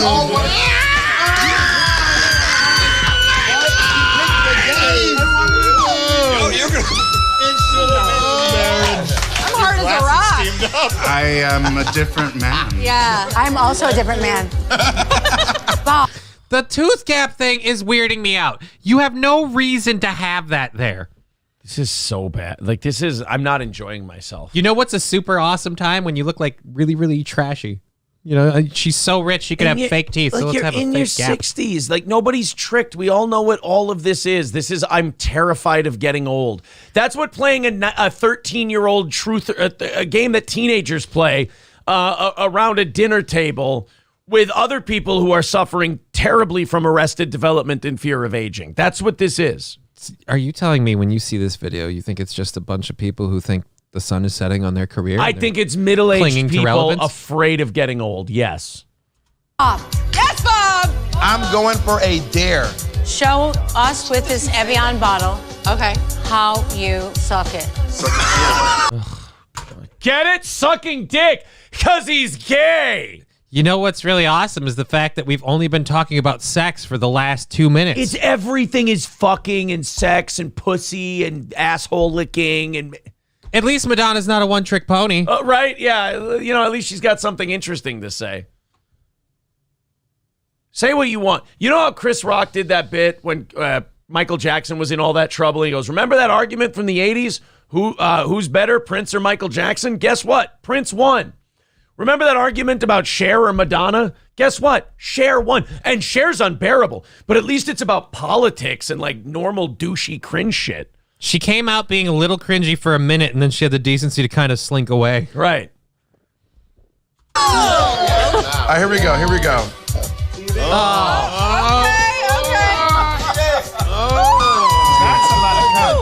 No, like this is degeneracy.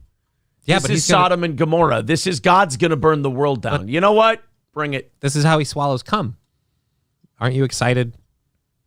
No! This is a great time. We're having fun. Is this how you become Kevin Brennan? Like you just watch enough of this shit where you just start shouting, gay! Yeah. Then I apologize to Kevin Brennan. I'm sorry. I get it now. He swallowed. We can learn from this. I'm learning.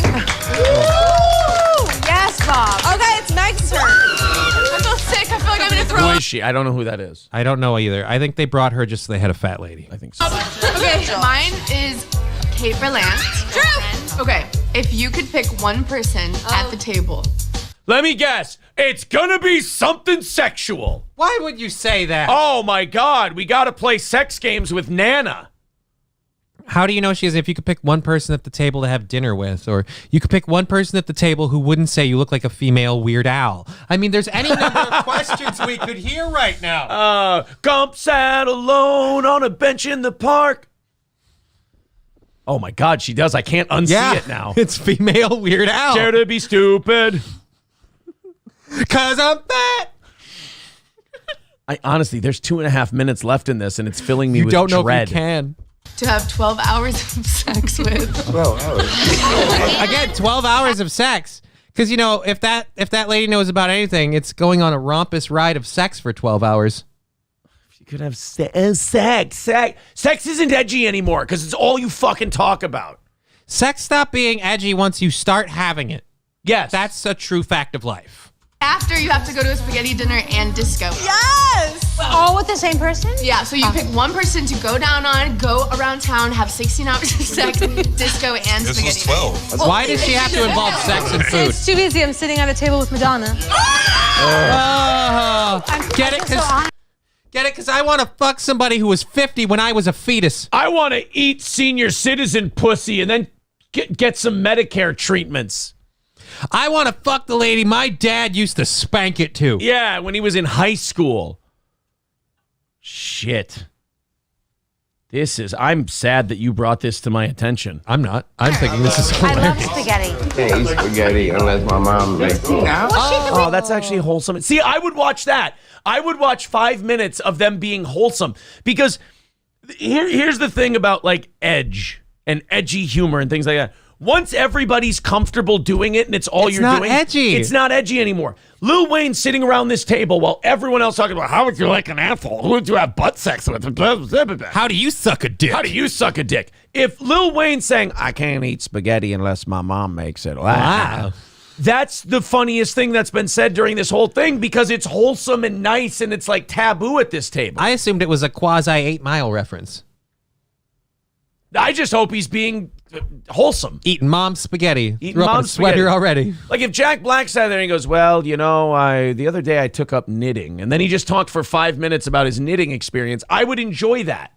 Because it's not, hey, gay guy, how would you flaunt your degeneracy? And hey, you fat married lady, how would you lick an asshole? And hey, pigs down at the end. Hey, ugly girls at the end, who would you fuck for 12 hours? I want none of this information. I mean, we could have had more fun with the dares, too. Like, oh, dare from Madonna. Madonna, pull out your teeth and give that guy a gummer. Like, I mean, that'd be amazing. Madonna, dare. Don't talk about dicks or pussies or assholes for the rest of this video. There, I won. None of you can do it. Madonna, name one thing you're known for that isn't sexually related or part of your music. Be in the other row. Truth or dare? Dare. Yes. The dare is to create our original photo from the sex book with you and Wayne and Jack and Madonna. Wow, so another sex thing. God, are we just old and sad? And am I the only one who finds it really, really creepy when Guilford and Judd Apatow are like, let's recreate the photo from the sex book. And they're all excited. Like, why are the senior citizens like, come on, kids, let's do some fun sex shit. Everyone against the wall. He's a director. Let him do his thing. Is it everybody? I wasn't even invited. I love you guys. But that's like your whole career. Show me. Show you what? Not the Now We're Dog. There you go. I'm drawn to Madonna, obviously. Okay, then we build from there.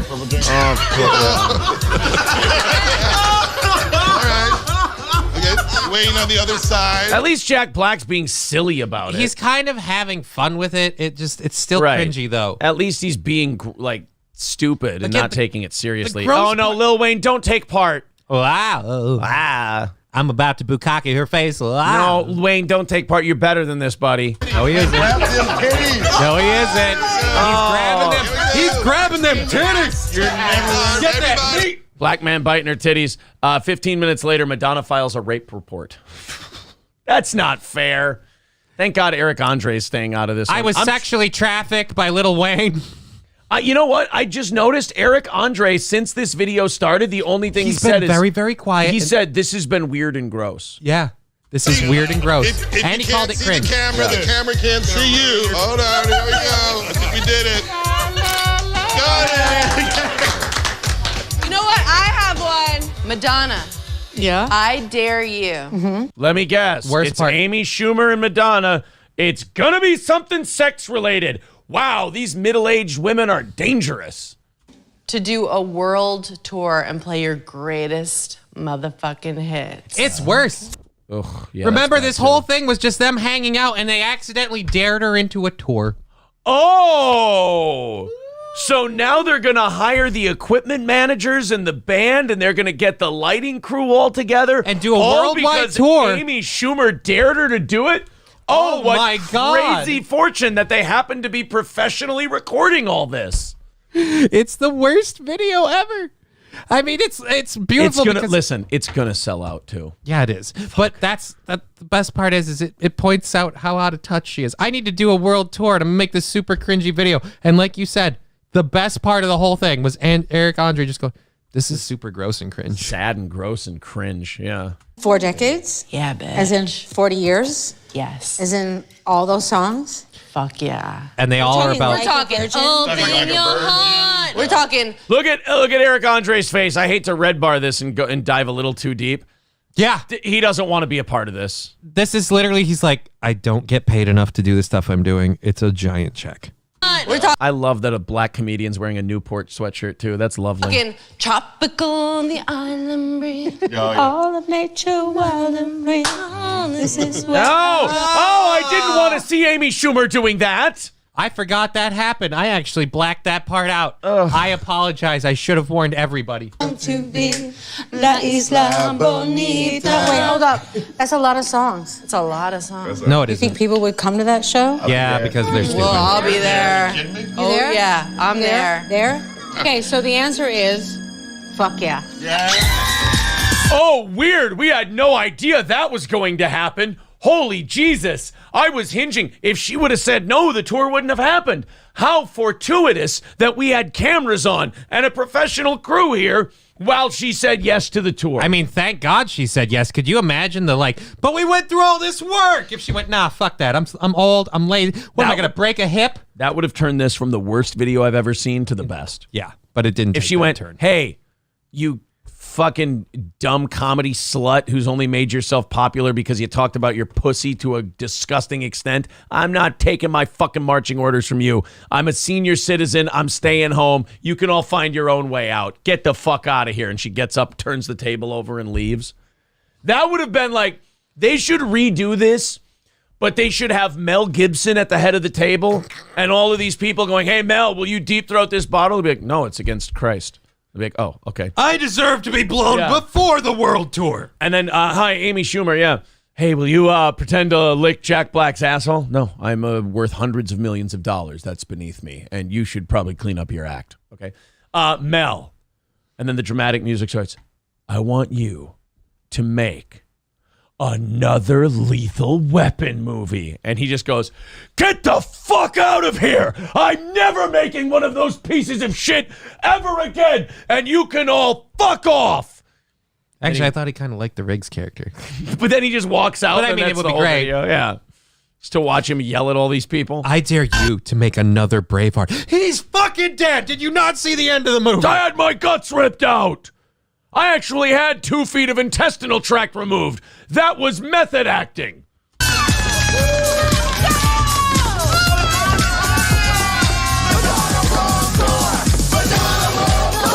still feel like he's just faking it. Oh, look, we're licking assholes. And let's play a song from the 80s. Because remember, she's such a great, well-known artist that her best hits were in the 80s. You've upset me greatly. You're welcome. You've upset me too. Hey, I'm just doing my job, finding you stuff to talk about on the show. Gets things moving. People are talking. I did a good job here. I appreciate it. I will be clipping it, but you're welcome. That upset me greatly. I need you to know that before we continue. Welcome to my world. I've had to live with that knowledge for like a week and a half. All right, let's go to the audience here. We'll run through these super chats, and then we'll go into what you guys thought about it. Rupert with $9.99 says, I'm Madonna, and I wouldn't lie to you about vaginal mesh surgery. Hi. I wouldn't be here telling you about vaginal mesh surgery if I thought it was a way to scam senior citizens out of their vaginas. Oh, man, we got more of them here. $9.99 from Scarface. He says, Madonna is more proof that boomers must be stopped. I cannot agree with you more, sir. I don't know about boomers, but Madonna needs to be stopped. Yes. Red Fox Mad with $9.99. Thank you. Thank you, buddy. And James Gore with $5 says, where's Dr. Kevorkian when you need him? He got a job in Canada. He's hard to get a hold of. He's busy as shit. He's a very busy man. All right, guys. 180 away from today's goal. Thank you guys very much for your generosity. We're getting close. I think inside of 150 by the top of the hour, and we are going to knock that out pretty easily. All right, let's see what you guys had to say. I'll pick a few because the chat went very fast once Over I this got one? back in here. Yeah. Theater kids are a problem. Please take my shrubbery, anything but a tour, says Resident Gray. Coolest person was the honest guy and Jack Black. Yeah, Eric Andre was okay in that. Until the very, very end. Lil when Wayne he started was getting in on it. Was okay. That's you just loving Lil Wayne being like, don't be part of this. Yeah. No. I was the same way about Jack Black. But once Yeah. he made out with Madonna, I'm like, fuck you and Tenacious D. You fuck up the minute you say yes to doing that. Yeah. You do.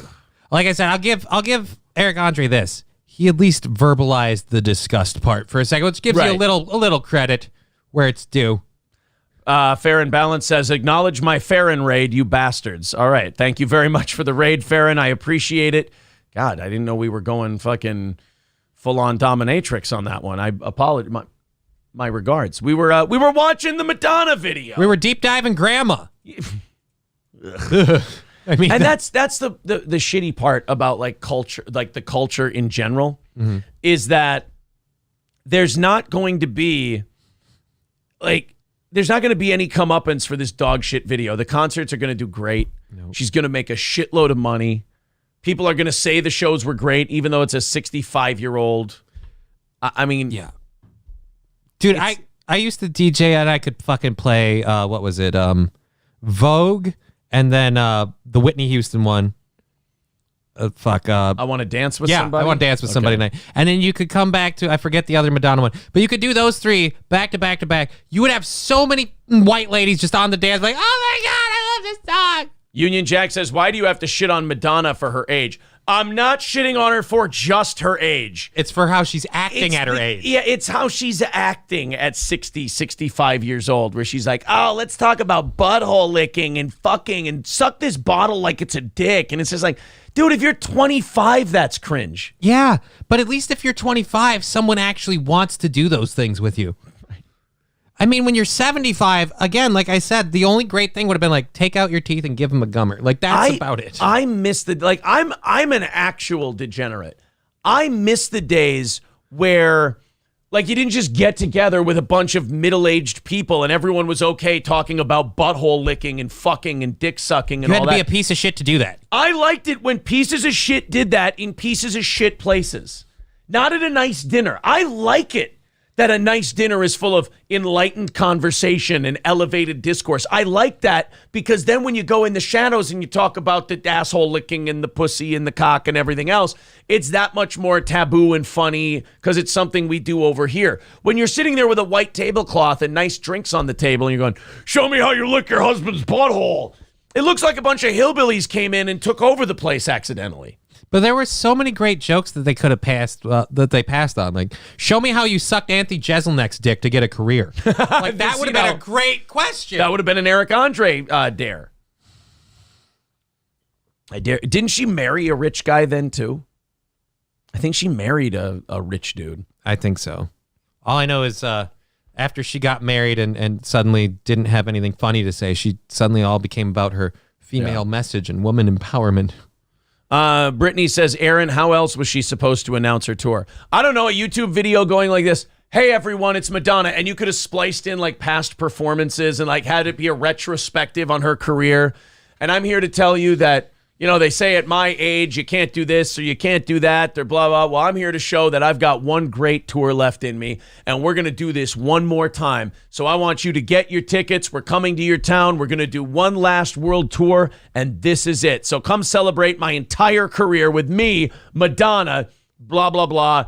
Tickets going on sale soon. Boom, that's it. And if you want to do one of these fake things where it's like, no, this is a totally organic moment happening, have it be a bunch of people telling you can't hack it anymore. Have it be a whole bunch of people around, yeah, you were great, you know, when it was the 80s. Yeah, the 90s came along and you kind of slid off. Let's face it, after Dick Tracy, the sun set on Madonna. And then finally she goes, you know what? Fuck all you motherfuckers. I was here before you. I'll be here after you. I'm doing one more tour to show I still got it. Like, that would be okay.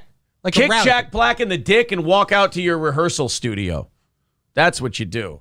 Or how about, you know, in the case of Madonna, yeah, you could do the whole just, oh, Brittany says that was a rhetorical question. Oh, I'm an idiot, and I answered it as if it was real. Yeah, I don't, that video, you're right, that was one of the worst things That was I've one of the ever worst things seen that exists. in my entire life. And I was alive for 9/11. I know. And that's the biggest crime of all of this, is that she's not going to suffer a repercussion for this. She's just going to sell more tickets. She doesn't care. The people who like her probably think that video's great. Yeah, because they don't care. Oh, Madonna's touring again. I'm going to say something. I know it's going to make you all upset. This is how you remind... Sorry. I would rather buy a ticket to go see Limp Bizkit than Madonna. All right, now I'm upset. I would. I mean... Okay, you got a ticket. They're going to offer you a ticket to a show. Hey, you can go watch Limp Bizkit or you can go watch Madonna. Who you watching? I mean Madonna, because at least I... Fuck that. There'll be women that I want to have sex with at the Madonna concert. They're not going to have sex with you. We don't know that. We can find that out. You're not going to have sex. They're all going to be gay dudes or 60-year-old chicks. One of them's probably reasonable. Fair enough. I mean, tell me, how better are the odds? Like, you know what I love to do? Get in a mosh pit. Ooh, let's fucking break stuff tonight. Well, no, I'd be sitting up in the seats. I wouldn't be on the floor. I'm a gentleman. Hey, Limp Bizkit puts on a great show, says the Trafficking African. Another person saying that's, oh no, where did it go? I lost that comment. It was really good. Oh, here it is. That's free with admission to the state fair. Oh. Oh, man. And I'm not even a guy who's into Limp Bizkit. I just, look. I was into Limp Bizkit, but then I learned a lot of stuff about Limp Bizkit, and I'm not. This may not surprise you. I was more of a Kid Rock guy in middle school and high school. You know what? I'll still listen to some Kid Rock. Fuck that noise. I love Uncle Cracker. You know what? I'll listen to Follow Me. I've been sitting here trying to find myself. It's not how Kid Rock sounds, but... Semper Reloaded says, because of this video, I wish your co-host was still stuck under that snowplow. You Jeremy Renner now? He's doing better. It's actually, Johnny has such low self-esteem that you just said that and you're like, thank you. I look like Jeremy Renner. Hawkeye, bitch. Boom. I only get, what's his name? Rainn Wilson, so well, I'm a little jealous now.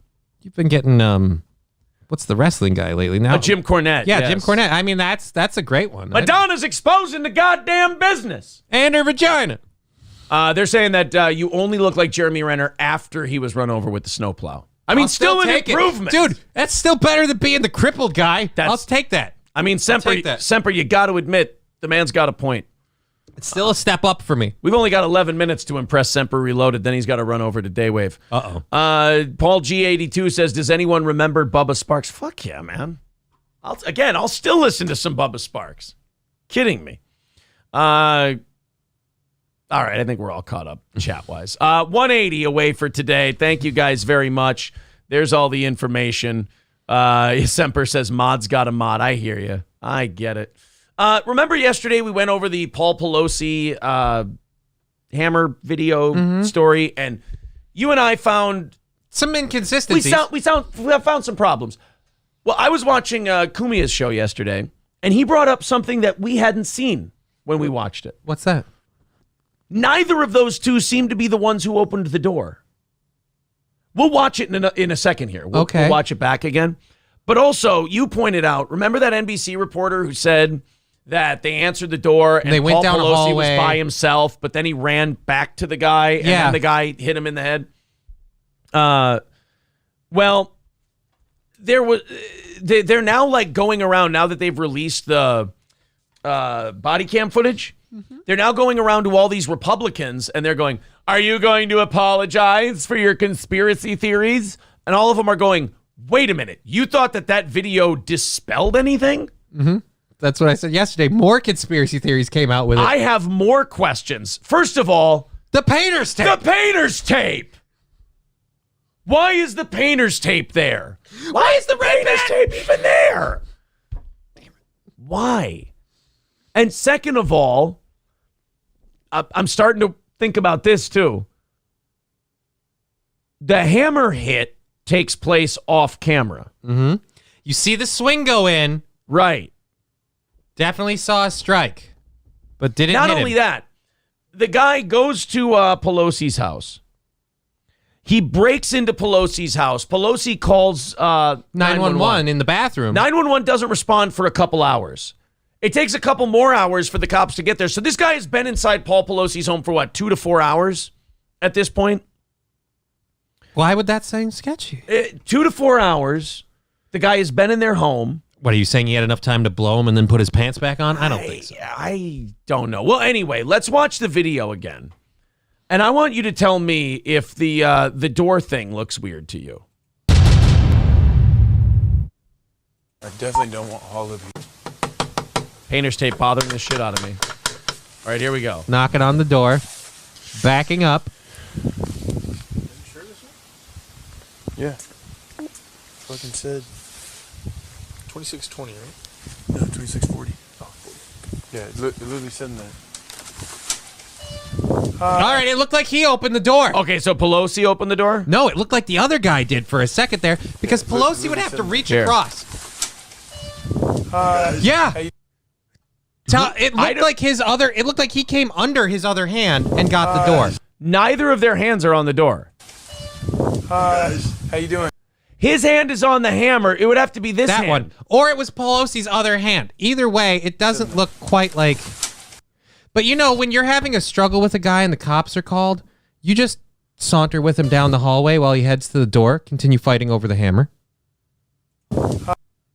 His hand is near his pocket. Well, he puts his hand in his pocket. Oh, wait. No, that's the hammer. Those are the hands that are on the hammer. I'm saying that one that's open. Because we see his hand coming back like it was somewhere. Where is the other hand that opened the door? Because those two are caught in a little battle right now. Okay. All right. He's bringing it back, maybe. What's going on, man? Now, somebody also said they saw a head either like over here somewhere. I don't see any of that. I don't see a shadow or anything else. But like I said, Hi. Drop the hammer. Nope. Hey. What is going on right I'm now? not getting an answer on call back. Bro, oh shit. From the area that you're again, certain parts of this seem way too real, like the unconscious snore thing, the death rattle thing. Yeah, the death rattle thing is really fucked up. That seems really, really convincing, but other parts of it, again, seem really unconvincing. It's odd. Like, the whole story is very odd. And when they released the body cam, I was just like, okay, none of my questions have been answered. I have more questions. By any of this. Like, why? Okay, how did Paul Pelosi keep this guy there for 4 hours and he didn't do anything? And then as soon as the cops get there, now it's time to act. A big exaggerated hammer swing. And the big exaggerated hammer swing takes place off camera. Mm-hmm. And like I said, the story and the reports we heard conflict with how that video plays out in some ways. Paul Pelosi 911 call. Here. Friday, October. San Francisco Police 74. 2022. Oh, I guess I called by mistake. What is this? 18 seconds. This is San Francisco Police. Do you need help? Oh, well, there's a gentleman here just waiting for my wife to come back. Nancy Pelosi. 2:23 and he's just waiting for her to come back because she's not going to be here for a day, so I guess we'll have to wait. Again, this seems like someone kind of subtly dropping hints. Okay, do you need police, fire, or medical for anything? 8 seconds. I don't think so. 2:23 and 58 seconds. Is the Capitol Police around? 2:20. No, this is San They usually protect my wife. They're usually here at the house protecting my wife. Why does he want the Capitol Police there? Is it because he doesn't want like a police report filed, or he's trying to let her know without letting him know? Like, you can argue it both ways, that he's trying to be subliminal, be like, hey, I'm dropping some names and some hints that something hinky's going on here, because he's got to keep, because again, as you said, this guy could have broken into the house and said, I'm just going to wait for your wife, and when she gets here, I want to kill your wife. Because he is crazy. He could have. And then, like, I'm just going to wait here. And then when the cops got there, he's like, well, I'm obviously not getting Nancy, so I'll just get him. I mean, again, it's just it's weird. It's a weird fucking story that you can just break into the Pelosi's house like that. Look, again, if you're this guy and we're going with the established narrative here, I'm putting myself in his fat shoes. How do you walk to the front door with Mr. Pelosi if you know the cops are there? Like, what? Oh, we're going to open the door and just send them away. And why is he in his underwear? Again, I could believe that it was late at night and he was just comfortable in his own home. But once you've been intruded upon... It's 9:30. That means it would have been like 5 or 6 when this all started. Again, he's home alone, I guess. I don't know. But I'm saying for 4 hours... Just take those old records off the shelves. Don't put your pants on. Who gives a hell? No, this is San Francisco Police. Friday, October. I understand. 8 2022. Okay, well, 2:24 and 18 seconds. Yeah, because he's obviously right there. Yeah. He thinks everything's good. I've got a problem, but he thinks everything's good. Okay. Call us back if you change your mind. 8 No. seconds. This gentleman just came into the house, and he wants to wait here for my wife to come home. 0, 2, and so, 4 and 48. Anyway, he do told me to put the phone down. you know who the person is? No, I don't know who he is. He has this. He's telling me. He's telling me not to. He's telling me not to do anything. What is your address, sir? 26. I don't know. Again, the message on the phone is weird, but I could see that as being a guy that's got someone literally over his shoulder and he's trying to like drop some breadcrumbs without letting the other person Right, know. and the lady on the other side of the phone is a fucking idiot. Yeah, dumb as a bag of rocks. But that the video makes it more questionable again. If we just had the 911 call, I'd be like, eh. Yeah, I mean, also like the Paul Pelosi might be gay stuff that's been kicking around for a few years. I mean, more than a few years. I mean, that doesn't help. It's the whole thing's pretty fucking goofy. All right. Well, anyway, they were asking Ted Cruz if he would apologize for, and also why did that NBC reporter get fired? Yeah. After reporting on what may have happened. That was a little strange. So they asked Ted Cruz. Why is there a picture of Elvis? I don't know. Here it is. We got to go halfway through. All right. They asked Ted Cruz if he would apologize for tweeting hammer attack conspiracy theories. They're asking him this as if there's some kind of slam dunk smoking gun of like, hey, all you guys who thought there was something fishy about this body cam clearly proves that everything's hunky-dory. No, it doesn't. Not really. Let's see what Ted Cruz has to say.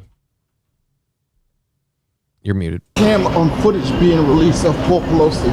So is it fair to say now that the conspiracy theory should be put to rest? Look, that was a horrific and violent attack, and it's utterly unacceptable. It's clearly a deranged lunatic who should go to jail for a very, very long time. Did you apologize to Pelosi? Did you at least apologize? Elon Musk did. Did you apologize, Senator? The day it happened, I said it was a horrific, violent attack, and my prayers were with the Pelosi family. But they remain. You also tweeted out that said it was something else towards it. That seemed like they were kind of reaching. Yeah. That seemed like you had Ted Cruz in your camera sights and you needed something. You didn't know where to go. So you were like, let's just catch him on this one. Yeah. Cactus Man says, this is worse evidence since Steele dossier. It's just the whole thing. So much stuff is weird. It took him so long to bust into the house again. How do you not hear someone banging at the back of your house like that? Because he didn't just get a whack and bust a pane of glass. So they're darn. Well, and not only that, but it's also just as untrustworthy as these people are in their daily lives. It's like, I'm immediately skeptical of any story they tell me. Like, because of how dishonest and deceitful these people are in their work, their public image, their persona, everything. If this was happening to Ted Cruz or somebody else, I would go, what the fuck is going on here? This seems a little iffy, just because like these are people who are used to moving and shaking and manipulating and tricking and lying. And so I just feel like, you know, everything involving them, I meet it with scrutiny. I just mean after the amount of Pokemon porn that I consumed last night, I think anything can be deepfake. Pokemon or Pokimane? Pokimane. Pokimane deepfake. There we go. porn. Not Pokemon. I don't want the little rodent. I want the lady. Did you the Moroccan lady? Did you see that video we played of that guy apologizing for jacking off to deepfake? Yeah, that was fucking embarrassing. We're going to put that up as a clip, that Atriot clip or whatever it is. That guy. Sorry, I spanked it to other streamers. Oh, boy. All right, guys, we are 180 away from this morning's goal, and we've got 1 hour left to hit it. How close are we to 400 likes? We getting close? That's a good question. Let's see how close we're getting. Midland Armory in downtown Foley, midlandarmory.com. Of course, Midland with a great selection of firearms, tactical gear. Oh, my God, we're at 357. All right, you guys will get there. Hammer that like button. There you go. And chip in if you feel like chipping in. Streamlabs and PayPal links there in the chat. Super chats and memberships count as well. 180 away from knocking out the goal and doing overtime. I'll heat up my car while you read tonight. Midland Armory in downtown Foley, midlandarmory.com. Use the promo code SteelToe to make your order and have it delivered anywhere in the country. That's Midland Armory. You can also search their inventory. You can ask Derek and Tracy anything you might need, no matter where you live. They are the experts who are going to help you find exactly what it is you need at Midland Armory in downtown Foley, Minnesota. That's midlandarmory.com. And All Care Towing, 320-253-5203 if you're in central Minnesota and you need to be pulled out of the ditch. It's our buddies at All Care Towing. Again, that's 320-253-5203. For all care. All right. He's not really going to heat up his car, guys. It's an Oz joke. He's urinating, which kind of sucks because I got to be honest, after those reads, that was kind of my plan. So make sure you head to Stoney's Bar in downtown Rockville, where they've got live music every single weekend. They've got live bands at Stoney's. They also have great pizzas, world-class Bloody Marys, and it's the most fun dive bar in central Minnesota you're going to find. That's Stoney's Bar in downtown Rockville, Minnesota. Visit Stoney's today, tomorrow, or this weekend. That's Stoney's Bar in downtown Rockville. All right, I just thought this one was fun. Vegans failing to stop a slaughterhouse truck. There's a lot of these videos online. Apparently, they did another protest yesterday. Their brilliant idea of stopping people from consuming meat is a bunch of these 98-pound vegans with no muscle mass are going to stand in front of 18-wheelers while they bring animals in to process.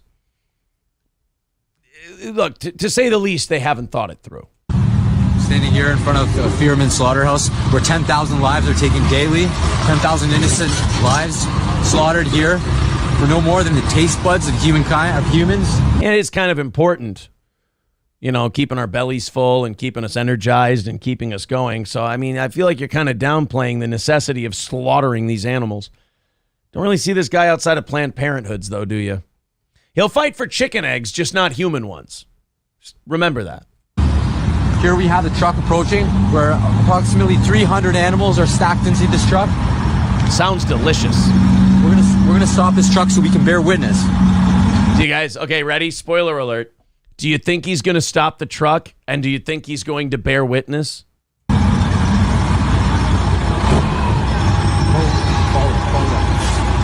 That's a big-ass truck, and you're a little tiny fella.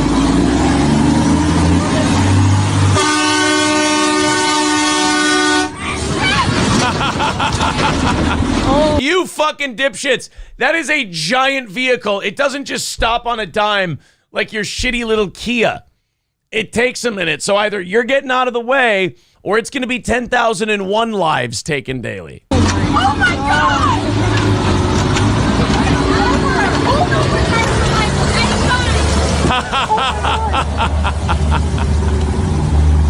Oh, so you're down for the cause of saving all those animals unless you got to get a little blood stain on the bumper, huh? You fucking pussies.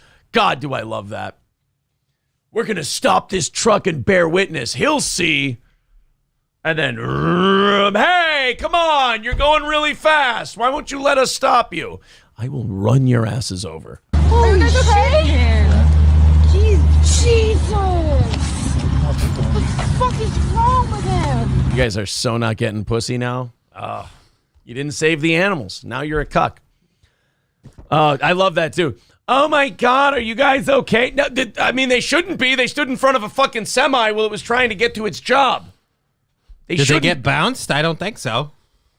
What the fuck was wrong with that guy? He was driving to a destination and you assholes got in the way. That's what happened to that guy. It's kind of like you jumped in the road. Yes. Oh, I almost got run over. That's what happens when you play in traffic, stupid. I hate to say this, but if you'd put a little meat on your bones, yeah, maybe could have stopped that. Maybe a little protein in your diet, a little fat. Just have a steak once in a while, man. Yeah. So wait, are you guys waiting for the bus? Or? What a lunatic. He goes, what a lunatic. Yeah, fuck that guy trying to drive his vehicle to his destination. That guy's a crazy person. Fuck that crazy asshole with his job and those road rules. I'm just going to jump in front of him, that lunatic. Yeah, that lunatic. Why can't he be a normal person, like someone who jumps in front of accelerating 18-wheelers? I'm going to stop.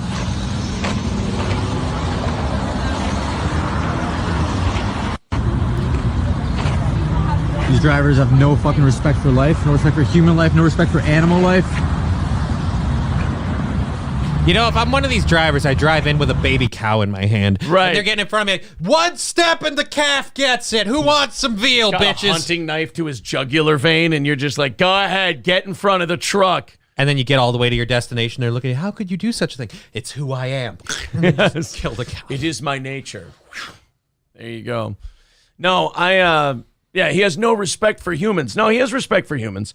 He just doesn't have respect for you. He has respect for humans that are paying him to transport those cows. You're the only humans he doesn't respect. I mean, again, big difference. And again, like an 18-wheeler accelerating is not an easy vehicle to stop. He has no respect for life. You know who else doesn't have a respect for life? The environment of the planet you're on. I mean, just pay attention. No. It doesn't really go, oh, we can't let this animal get hurt. That's disrespectful to life. Guys, we are 180 away from today's goal. I hate to, I hate to be the e-beggars that we are, but we got to hit that to do overtime. Otherwise, we are done in about 50 minutes, 50. There's the Streamlabs. There's the PayPal link in the chat. We are about 45 minutes away from hitting that super chat music, as they call it, and seeing if we can drum that up. 180 away. I think if before the final 5-minute deal we get that under 150, we should be okay. But otherwise, we will have to roll that into tonight and the following day and the following day to see if we can get there. Union Jack says you missed my $2. Oh, so I did. Union Jack with $2 says keep your car engines warm for Oz. Never forget. Always make sure you're starting your car. Absolutely. All right. You go start your car. You stole my bathroom trip, so now I've got to do mine. Thank you very much to Curly Adam with a $20 super chat. Thank you very much. Yes, tonight is a prize show. 165. Oh yeah, that's right. Tonight is the prize show. There you go. There's a little. There you are. Little shaka dance for you. Zen Rhino says Mersh says the e-begging is the best part of camel toe. Oh no, Mersh did not say that. What, am I going to beg for tips like camel toe? Aaron's gay. How dare you say such a thing, Mersh? That is remarkably hurtful. All right. And accurate. It is pretty good. There's no better e-beggars in the game. I mean, the most honest you're ever going to find. Top men in our field. All right. I'm going to go start my car, yeah, quote unquote, and Johnny's going to take over from here. Yeah, I got it. All right, so we've got a couple things we're working on for the show today. I'm hopefully going to be doing either today or tomorrow the Logan Paul and CoffeeZilla thing. If you don't know what's been going on with that, Logan Paul apparently is now getting embroiled in one of these crypto scams. CoffeeZilla is someone on YouTube who loves going after like a lot of the crypto bros. He was big on Sam Bankman-Fried. So as with that, I followed it. We're going to look into a little bit of that. I've got no show this Friday because I have too many medical appointments. So we're going to kind of have fun all week long. We're talking about bringing up some new shows. Goose Clues saying, I'm poor. Well, just, share the show with your friends, man. There's more ways you can help with money. Johnny, now that he's gone, what room does he keep April locked in when she's not on the show? You think I'm allowed to move around here freely? Nah, man. That's not how you maintain a success. I don't know where like when I get here, I'm just going to walk around and look. I'm just going to snoop because I'm subtle like a ninja. Like a what? Like a ninja. Oh, ninja. Yeah. My ninja. Thought we were going to have some fun today. All right. No, that's on the thing, the flash drive. Oh, wonderful. Oh, actually, there is a sound drop out of that. I got a tile later that I wanted to pull. Dario Delfino says Camel Toe could be April and Chrissy guest hosting the show. I get it. Because they've got vaginas. All right. Continuing on, we do have a death today. Cindy Williams from Laverne and Shirley died at 75. She was Shirley. Okay. I think they're both dead now. So we lost Laverne and Shirley. I think Laverne and Shirley are both dead. Penny Marshall, I think Penny Marshall died like a couple years ago. Didn't she? I have no idea. Oh, I didn't really keep up on Laverne and Shirley. Penny Marshall. Dead. Yep, died in 2018. So she died 4 December, so 4 years ago. Of a coincidence. No, I don't believe that was... they both died at 75 also. Well, shit. 165. Thank you. Away from today's goal. Thank you guys very much. And we're getting very close to that 400 like number. There we are. As well. Thank you guys for that. An American Air Force general, my voice might not make it today. Uh-oh. An American Air Force general is predicting that we will be at war with China by 2025. Well, that's fine because we're going to have a completely gender-neutral military by then, so that'll be our strength. I'm actually really glad because we've got this whole economic thing and nothing bails us out of one of those like a war. Oh, yeah, just have a... Not anymore, though. Like, it's not like it used to be. Everyone's like, oh, yeah, war is good for the economy. No, it's not. War's like America's crack. In 1942, we got our first hit, and we've been chasing it ever since. You got to, but like for war, you got to borrow all this money to buy all of this shit, and then like to go to war. And now it's not like millions of people go to the war now, so all the men are out of all the men jobs, and now the women have to go to work, and now the unemployment number is down because the men are soldiers and the women are working. Like, it doesn't work like that anymore. Okay. It's just basically Raytheon and Boeing and, you know, all these different companies get to make a shitload of money. And we kill a few people. We kill a bunch of people, and then we go deeper into debt. War is good for Raytheon and Halliburton, says the Traffic in African. That's about it. April, if I could get another water, s'il vous plaît, if you please. My voice is betraying me here late in the game. Uh-oh. But yeah, he says we're going to be at war with China by 2025. I mean, we're kind of in a proxy war with them for like the last 10 years. Right. We're kind of already at this weird global standoff with Russia and China as it is. Mm-hmm. I mean, we're basically at war with Russia. I mean, it's our weapons. It's our weapons versus their weapons. Which is why we're winning. Our money versus their money. Which is why we're broke. Yeah, I mean, that's the other thing. Remember when we had to help Ukraine so badly because Russia was just going to come in and steamroll the thing? Yeah. And then we just throw them a few $billion in weapons, and now Russia can't move an inch forward. Yeah, they've been stagnated for like a year now. Can we move on? Doesn't really seem like the amount of fear that we were supposed to have originally.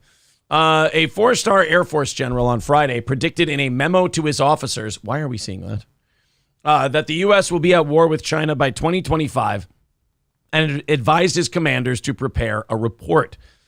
General Mike Minahan, the head of Air Mobility Command, said in a memo to all wing commanders and other Air Force operational commanders, said, quote, I hope I'm wrong. My gut tells me we will fight in 2025. I read a post on Twitter from a time traveler who said the aliens are coming. Yes. And if we don't team up with China, we're going to be defeated by said aliens. Minahan said he believes war with China is imminent in the next 2 years due to the upcoming 2024 elections in the U.S. and Taiwan, which he claimed will distract Washington and Taipei and enable China to make a move on the island. Okay, so it's over Taiwan again. Mm-hmm. And then we're going to fight over Taiwan. And you would think that everybody involved with this would go, it's fucking Taiwan. Like, China, I'm not willing to start a world war over it. And America, I'm not willing to start a world war over fighting for Taiwan, but all right. American military, Chinese military, all fighting in Taiwan. Exactly. 2025 is still a long way off. Probably lots of things we could do to avoid war with China, but China is definitely going to continue its aggression as long as Biden is in the White House. So are you saying that Grandpa Joe doesn't project strength? Yeah, it doesn't really seem like he puts a lot of, a lot of weight into scaring the shit out of people, that our enemies don't exactly respect him. Look, we got to stop this, otherwise America's going to come over here and Joe's going to sniff our kids. No, it's not even a thing. And this is China. We have a lot of kids. So I don't, look, are we going to war with China by 2025? I don't think so. I think we're destined to play this Cold War shit that we've been playing with them forever and ever. Yeah. China they like selling us phones. Yeah, China will continue to stress economic development and growth, and they'll also be corrupt and they'll kill people and shit like that. And we'll just continue to soften our culture the way we have been, and it'll be one of these little, two ships passing in the night kind of thing. I don't think there's going to be this big blowout between the United States and China. Mm-hmm. I just think it's going to get, the big guy will get soft, the smaller guy will get bigger, get hard, and China will just slowly take over as the premier force in the world. There might be a few proxy wars like the Ukraine-Russia thing, but I don't think we're fighting. I'd really love to see us start shrinking our military budget then. Right. If we're no longer the world's policemen, can we stop paying for the nightsticks? Because they're expensive. Well, no, it'll get more expensive because we'll say, oh, well, whatever ground and bases we have already, we're going to need to keep because, China keeps encroaching on the area that we encroached on first. Awesome. I agree with Skeezy. America will destroy itself before China has to get involved. Yeah. Good night, Mister says China is falling apart from the inside. There is that too.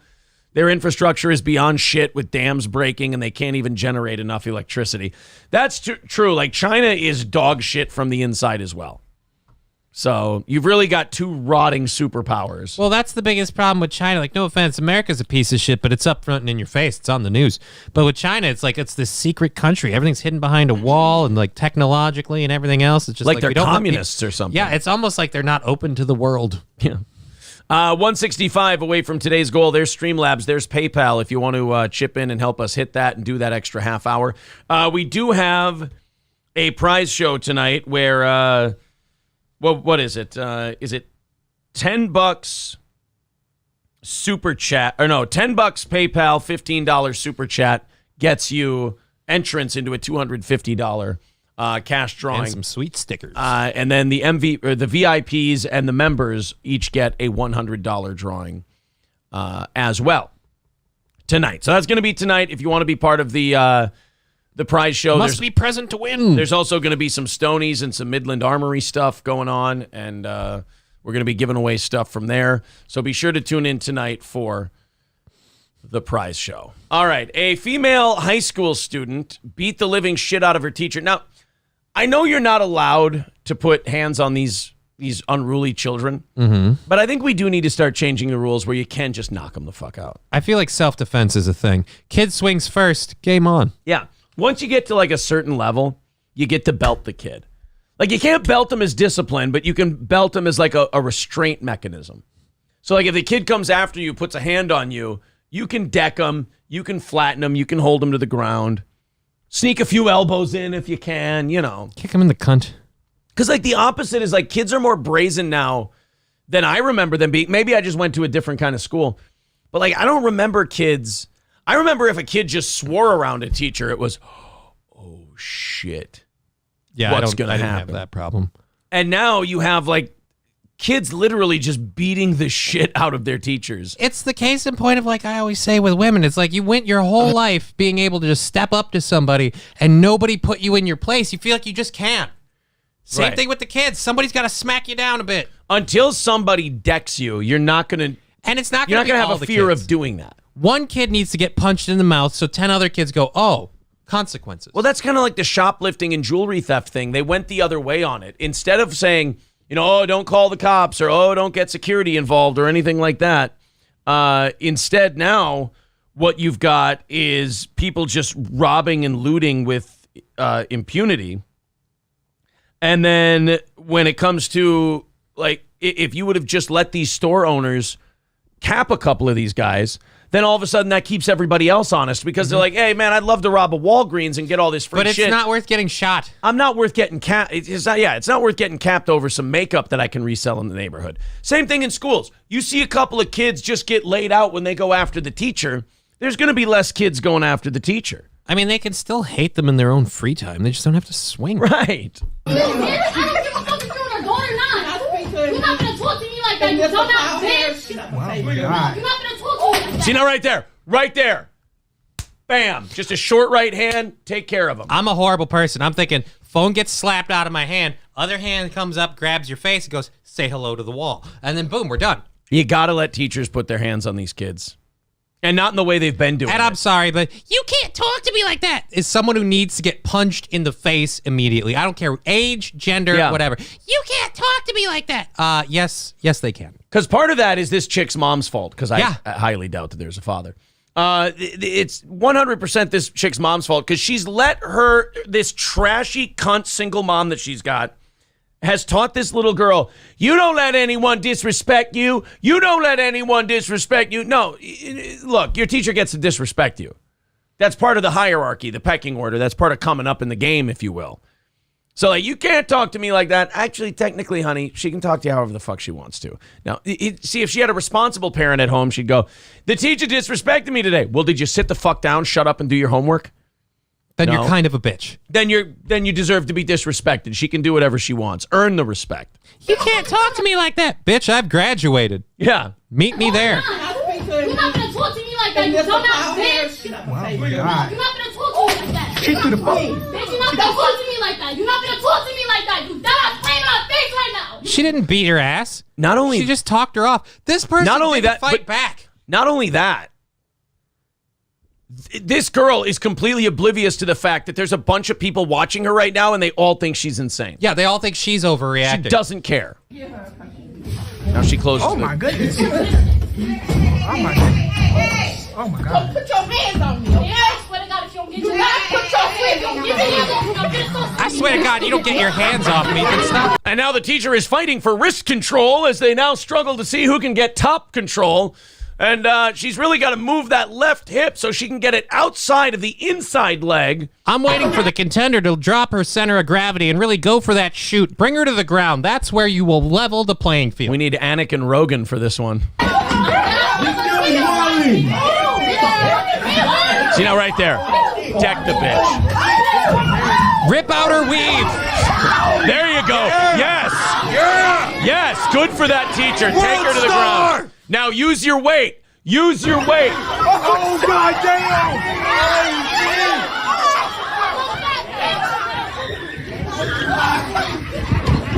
This is the same person who's going to be working at Burger King in 10 years and going, I just never had any opportunities. Yeah. Life was out to get me because I'm black. And it's like, oh, I'm sure you totally didn't. There's a part 2, if you'd like to see. Yes, I would.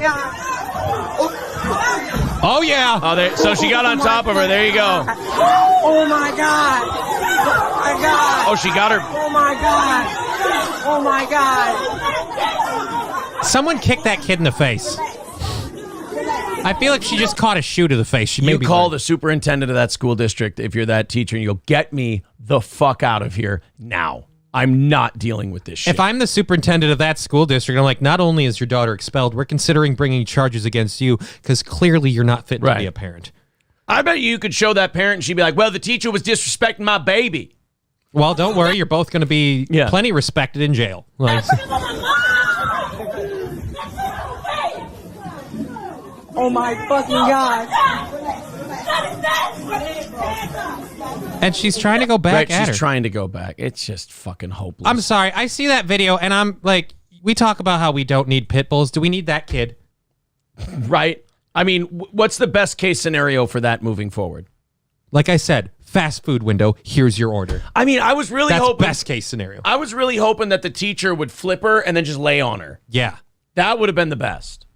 Like and how about, you know what really disappoints me is the kids all jump up from their seats and they all go rush out towards where the fight is. None of them defend the teacher or tell the kid to like maybe back off and calm down. Not only that, but like none of them stay in their fucking seats and wait for everything to chill and get back to class.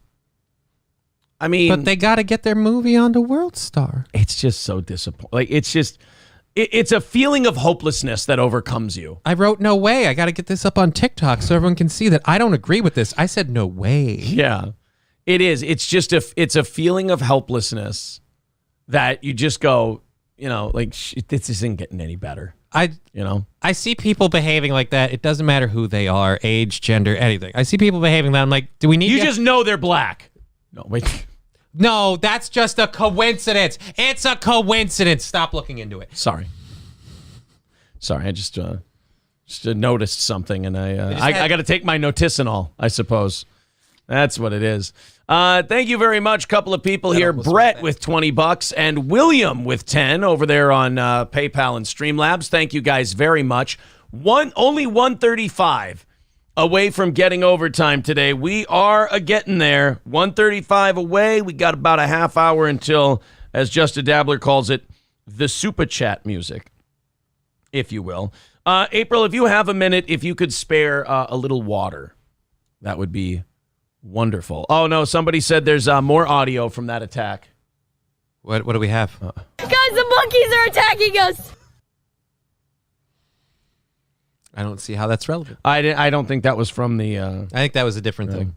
By the way, have you been watching Animal Planet? Oh, God. I don't think that was... I disavow. Whoever said that's a horrible person. I don't think that's what was in that at all. I don't think that was... I think you guys are mistaken on that one. How dare you? All right. What happened next? The Rockdale County Sheriff's Office told the paper that the teacher was injured and is recovering, and the student, reportedly a 9th grader, was detained and taken to a juvenile facility. Oh, and by the way, activists, social justice activists, shit like that, they'll all do this thing now where they go, well, this is just the school to prison pipeline. This is just how the system is structurally racist and violate. She got up and she beat the living shit out of her teacher. I'm sorry. It's not a school to prison pipeline. Some people need to be removed. Some people apparently kind of need to learn their rules to society. I mean, Right. It's a school to prison pipeline. I feel like she certainly didn't help. You didn't have to get on the bus, my friend. They just, right away, as soon as a kid gets detained and sent to a facility, they act like it's an act of racism. This is a black student hitting a black teacher. Not that that matters at all, but using their own logic against them. It doesn't matter. If a student beats the shit out of a teacher, they need to be detained, removed, and charged with a crime. You don't do that shit. Look, if we lived in a perfect world where she had a parent who taught her some shit, so she didn't know that that wasn't okay to do no matter what a dickbag your teacher is, then we wouldn't have to put your kid in fucking jail. But we can't talk about how dad's not at home, can we? But another fair point most of the time. But if you won't do your fucking job, the cops are going to do it for you. That's another lesson we need to learn in this country. Are the cops pieces of shit a lot of the time who do really disgusting things to people and violate their rights? 1,000%. But is there a school to prison pipeline or some kind of structural racism that's causing a girl like this to be locked up? No. She had a shitty fucking mom. The mom didn't do shit to teach her how to be respectful. She didn't teach her shit how to take shit from your teacher and just get through. Thank you, April, very much. I'm in the middle of a rant and she was nice enough to get me some water. Love you too. So you do this shit. Nobody teaches you anything. Now we have to take you to jail. How about this? Here's some motivation. Fuck the school to prison pipeline. Do your job as a parent, or people who don't give a shit about your kid are going to have to do the job for you. Again, I'm on this thing where, especially in a situation like this, when the child is this ill-behaved, we take that out literally on the parents. Like, no, you're being held accountable for what you failed to do. Right. Which was teach a person how to interact with society. That was your job as a parent. And now you're swinging on your teacher, you're hitting your teacher. And people are going to go, oh, and then you got activists who are going to go, oh, the school to prison pipeline, the school to prison pipeline. No, the shitty parent pipeline. That's what it is. Oh. In or out? Did you just breathe? I breathed in the cough drop. Did it go into the lungs or the throat? It went all the way down. All the way down to the stomach or the lungs? I think stomach. Isn't that just where it goes? Yeah, well, I'm just saying weirder things could happen. It's a cough drop. It'll dissolve no matter what. We'll be okay. Lodge in your esophagus. Oh, man. Triple N says, I'm getting a lot of some serious racist vibes with all this noticing. Where's your Ryan Long video? Just on his YouTube channel? Mm-hmm. It's one of his Ryan Long ones. did a new one, and you say it's very good? I found it to be very funny. It's a little long, honestly. Ironically enough. There we go, right there. I was harassed. If men acted like female TikTok fitness influencers, okay, this could be a lot of fun. It is. Like I said, it goes on a little long for the bit, but it's hilarious. So this is a play on that chick who was sitting at the squat rack. Right. And a guy was waiting for the squat rack. And she's filming herself the whole time working out. Filming herself working out the whole time and then saying that guy was being a creep. And saying horrendous stuff like he shouldn't be allowed to reproduce. He should have his genitals removed. Just horrible shit. Right. Make this video, but I've been constantly being harassed. There's a lot of dudes like me that have been just trying to get yoked, and you're just constantly being harassed. Pretty much a guarantee. She's gonna stare over, and there it is. He's failing at doing this shit every time she looks at him. Stare counter. Making an ass out of himself at the gym, and then people look at you and be like, oh, they must be creeping on me. Mm-hmm. Can you not film me while you're doing whatever it is Sorry, that is? I don't even know if she would see what I was doing. Everyone if she wasn't constantly sees what looking you're over doing. in my direction. Yeah! Obviously, you can tell that right now she's trying to smash. She's looking at... Bro! Oh, she's coming over again. Can't get away from them. Hey, is this your weight? Yeah, I'm gonna move it. I can move my own weights, actually. Thank you very much. This is a very common occurrence. They will try to move the weights for you. Okay, well, it's on my bag. You put your weight on my bag. So I'm just gonna move that. Location for weights where they should be. I just wish all these girls would just get the f out of here. Excuse me, do you have a problem? You just keep like muttering stuff under your breath. Yeah, it's called working out. It's like it's very sexual. Here we go. And okay, now she's staring again. In a perfect world, I'd go to prison. It's the only place I could probably work out in peace without being sexually harassed. That would work out. That would work out very well. Yeah, the showers. Looking at me, thinking about all the things she wants to do to my body. I can hear you. Hopefully, I can get through one rep without being intervened on. Okay, I don't want to talk to you, but I gotta be. You're gonna hurt yourself. I've been working out for a long time, so thank you. Femsplaining. Femsplaining. Okay. You can't just move the. Yeah, right there. You can't just move the bike to the middle of the room. Please, you know, it's my 1 hour of day. I just want. I've just never seen a workout like this. You know, this isn't my first day. This isn't my first rodeo. I've been working out for a long time. Appreciate the help. I really do. And if I do need a personal trainer, I'll let you know. I'm gonna train you. Asking your ass. Oh wow, a second Limp Bizkit reference today. Holy shit. You keep talking that smack, you're gonna break some fucking stuff tonight. Come on, bro. There's other people here. What are you doing? Excuse me, miss. Come on. I've headphones in. Not everyone's talking to you all the time. You don't, Can I please though. work out in peace? You don't have headphones. Truck going up for the stair counter. Climb up here. It's the only place that I can get a bit of a workout in peace. Okay, I'm actually gonna have to tell the staff now. Yeah, I'm actually gonna tell the staff too, so I'd love that. If you don't mind, please, if you don't mind, tell them. I actually have footage of what happened today. This is all documented. Thank God for that. Yeah. Yeah, I mean, obviously this is the guy right here. Hey, yes, sir. Hey, I'm glad you're here. This is the one that's been harassing me. I have it all on tape. I hope that girl never reproduces again. Someone needs to put a sock in her vagina. It keeps going. There's this. There's one where he did it and they both break. So yeah. Put some bringing stuff tonight. They just fucking can't do it. It's the best. I love that thing. It was hilarious because it was so accurate. You know, that thing where the video we were talking about, that's a whole part of that, the thing he's parodying, that girl is so nauseating. Because, like, if you are getting creeped out at the gym, you don't film it and put it on the internet. You go to the staff, you tell somebody, you get it to stop immediately right there. Because gyms, believe it or not, don't want that. So they'll kick that person out post-haste. Like, they'll get rid of them. You filming it, it's that gross e-girl thing where you're trying Look how hot I am. You're trying to not look like you think you're hot, but you're really into the whole you're hot thing. And so you're like, look at this guy. He won't leave me alone. He's just not Go fucking tell somebody then. It'll end in 3 seconds. It'll be over with.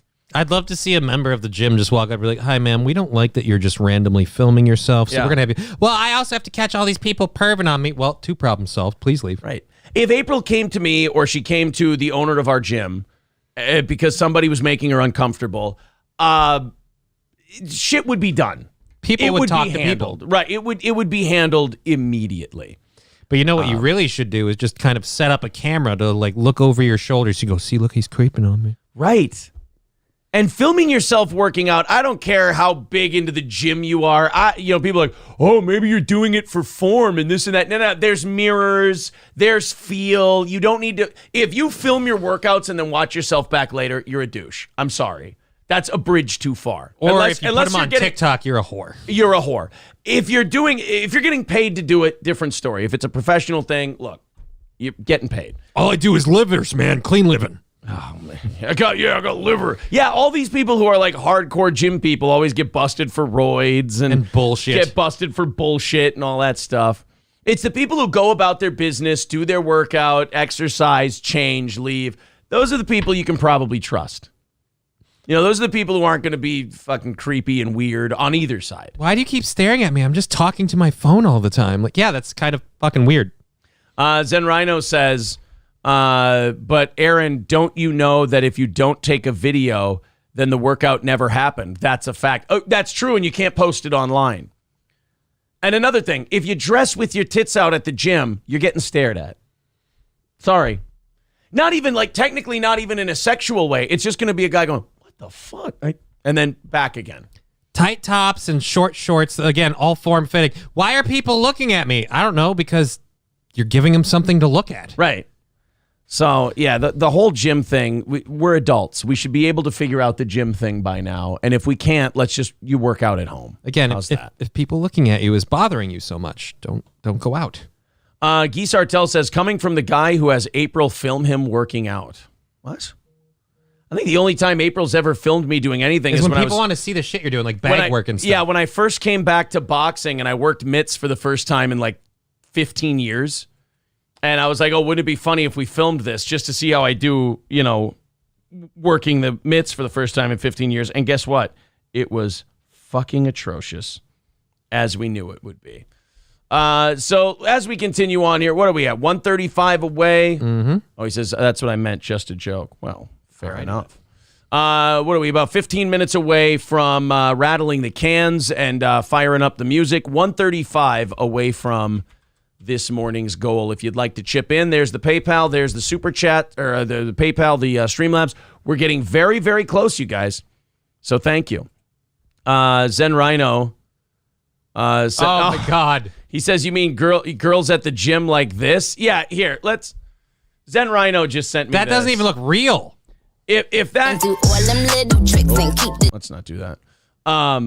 Did Nicki Minaj steal MC Hammer's Can't Touch This beat now, too? God, Probably. do these fucking rappers now, this commercial shit, do they do anything that's their own? No. So, yeah, if you dress like that and you get stared at, there's no complaining. I'm sorry. I mean... Plus, those tits are too gigantic. They're too gigantic, and that top is way too small. You're not wearing that top because it's helping you work out. You're wearing that top because people stare at your tits while you do it. Yeah. Balls Deep, or Potato Head says, he stole it too, right? Well, look, he sampled it. That's what all of early hip-hop was. It was sampling other stuff and putting it into basically a drum machine and then touching it up a little bit. But I think once it's been used as a sample once, you don't get to sample it again. Like, that's just a lack of imagination. Like, the song Blue by Eiffel 65, that's like, what, 25 years old now? Mm-hmm.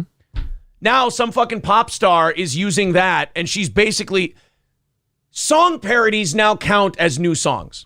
So she's made a song parody of Blue by Eiffel 65, and people are listening to it going, oh, it's just a wonderful new song. It's not a wonderful new song. If that's the case, then Weird Al Yankovic has the greatest, most celebrated catalog of all time. I was about to say that. Like, he's the greatest artist our generation's ever known.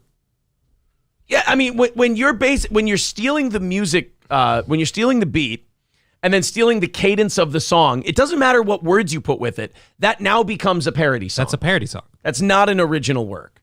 Oh, God, if I could remember her name.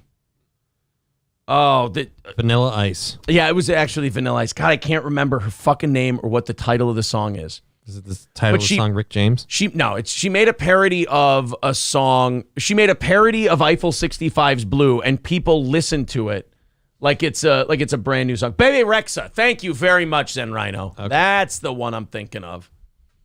Ding, ding, ding, digga, ding, ding. And then theirs goes ding, ding, ding, digga, ding, ding, tick, ding, ding.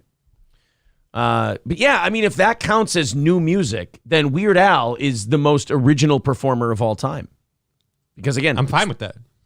I am too. I think it's about time he got the goddamn respect he deserved, if you ask me. I watched that documentary on his life. I can't believe the shit he went through. Holy Isn't that Christ. amazing? Did you know that he killed Pablo Escobar?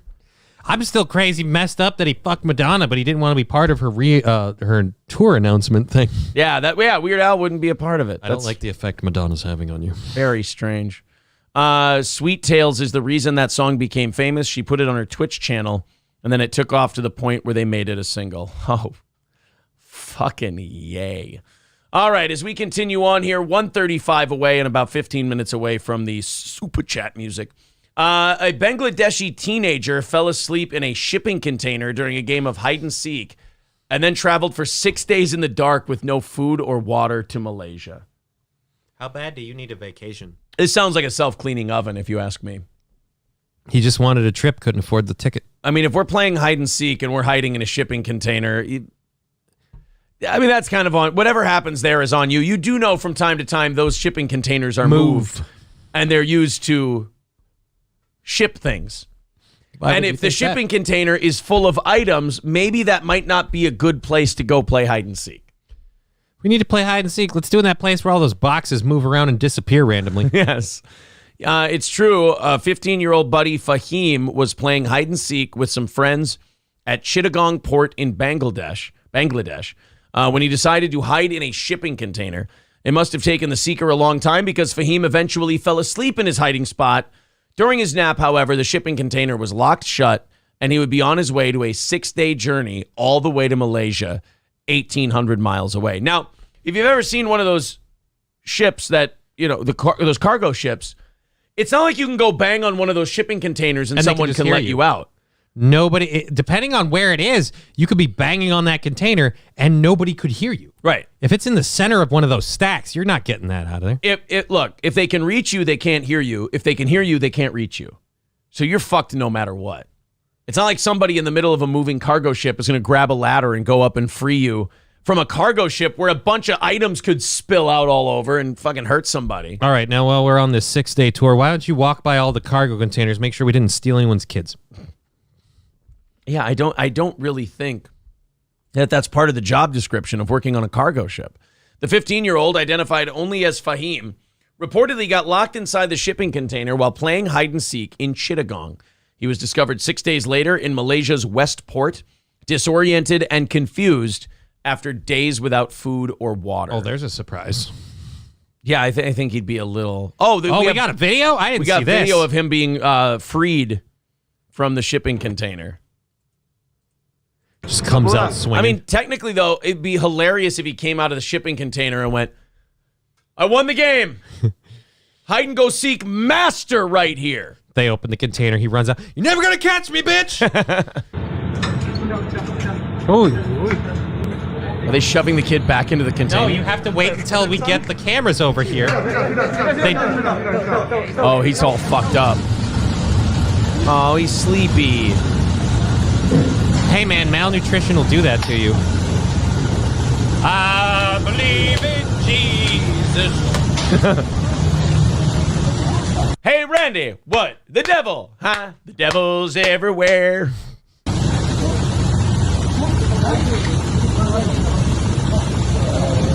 Oh, he is a sleepy kid. You would be, too, if you haven't eaten in months.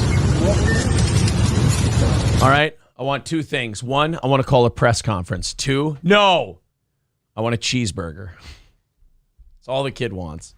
God, you could just see, if you were in there for Your dad loved cheeseburgers. I'll get you all the cheeseburgers you want. Fuck you.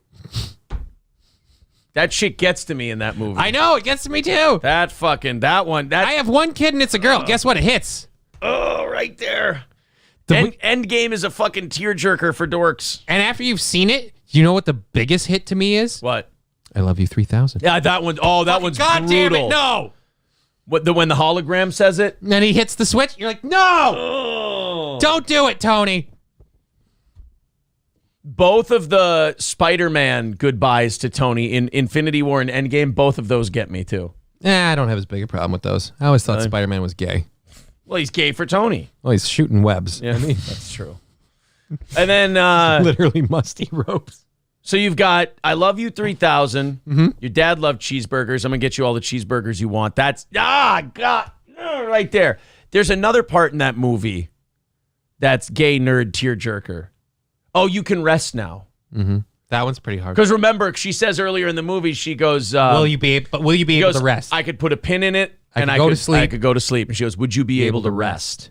And then at the end of the movie, when he fucking snaps and he saves the day, she goes, you can rest now. Yeah, that's... Oh!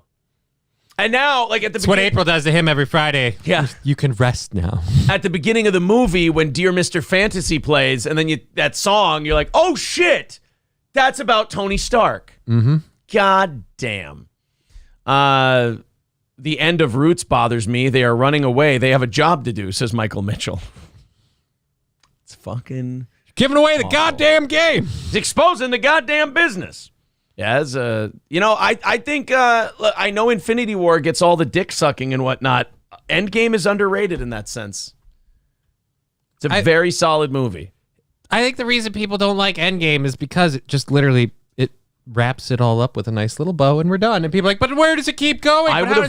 Dude, I would have loved if they would have stopped making Marvel movies After that movie. That was so perfect. Yeah, Hollywood's never going to end it like that because there's just so much money to be made. Why leave it on the table? Let's make a sequel. There's nothing artistic about it. It's just like, wow, for a commercialized comic book popcorn movie, those were two fucking incredibly well done movies for what they were. Let's just end it right there. Nope. Fuck you. We've entertained you and had you buy all the popcorn. Now we've got an agenda to sell. Get ready for phase 4. Fuck. Grank Nutterbutter says superheroes are gay as fuck. Exactly. Yes, they're totally gay. They're wonderful popcorn movies. Not everything has to mean something.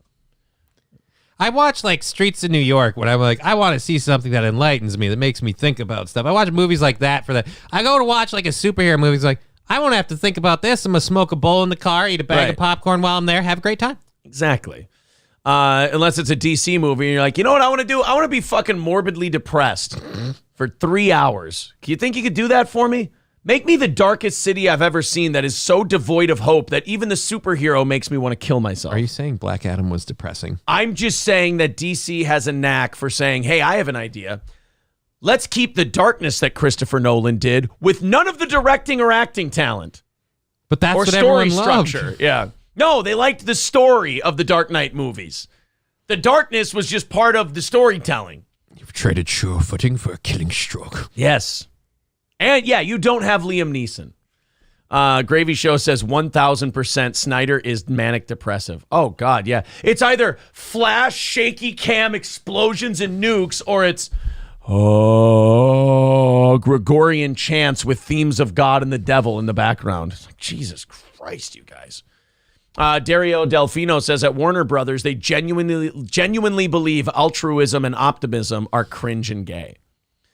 Yeah, like at least in the Marvel movies, like when they have a dark moment, like Rogers is telling Stark, you're not the guy to lay down on the wire and let the other guy crawl over you. You won't make the sacrifice play. They're in a well-lit room. There's lots of high-tech shit. Everybody's there. They're having an ego bro down. In DC, it would be in the middle of a rainstorm with newspapers over their head while they're shouting that at each other. Well, actually, a similar scene actually does happen when Batman is on the train with Liam Neeson.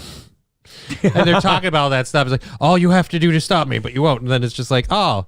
But while we're watching this, the whole city's going crazy and people are eating each other's face. Oh, yeah, you've got World War Z going on outside. You're watching a kid who's losing his shit because there's a crazy scarecrow on a fire-breathing horse. You're just like, holy Jesus, demons. Kid's tripping balls, man. And he's the king of the kingdom. We've got one more. We got time for one more story. Then we got to go to Super Chat music because we are 135 away from today's goal. There's the Streamlabs. There's the PayPal. We may have to wrap her up at 10 o'clock today. We'll see if you guys feel like chipping in at all and doing some overtime with us today. Police said a woman wearing no shirt or bra broke into a Catholic church in North Dakota. Sorry, ma'am. It's a Catholic church. They're not interested in you. And destroyed a statue of Jesus. Take those dirty pillows back outside and come back with your son. Fargo police said they responded to a call at St. Mary's Cathedral, downtown Fargo, Tuesday for a topless woman damaging property. When officers arrived, they said they saw a woman running across the street, but were able to detain her. Oh, good. Yeah, do you think they had to play paper, rock, scissors to see who gets to tackle the bare-titted chick?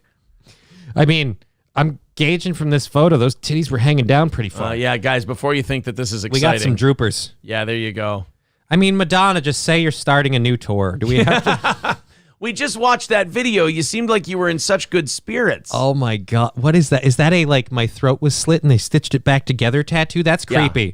There's a red flag. Could be your nobody body needs. Count. I don't know. I'm not really sure. It depends. I love that you got a dream catcher above your cleavage. Dream catcher above a nightmare. Beautiful. Catch him right in my tits, if you could, Lord. The Reverend Riley Durkin provided security camera footage to authorities. And court documents state it showed Reynolds entered the church and knocked over a potted plant before making her way to a large Jesus statue on the wall. She started Great. fucking it. The one guy who could help you, you decide to break him into a million pieces. Isn't that just like you Midwestern white broads? Police reached out to Monsignor Joseph Gehring. Oh, geez. Ever think of changing the last name? What do you have, Cardinal Himmler?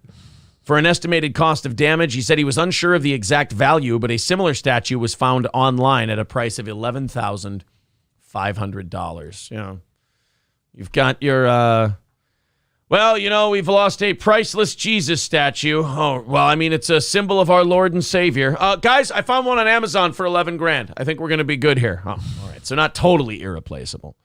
Zen Rhino says that's not a dream catcher on her chest. It's actually a cum catcher. Damn it. I had that one in the wings. Damn. Son of a bitch.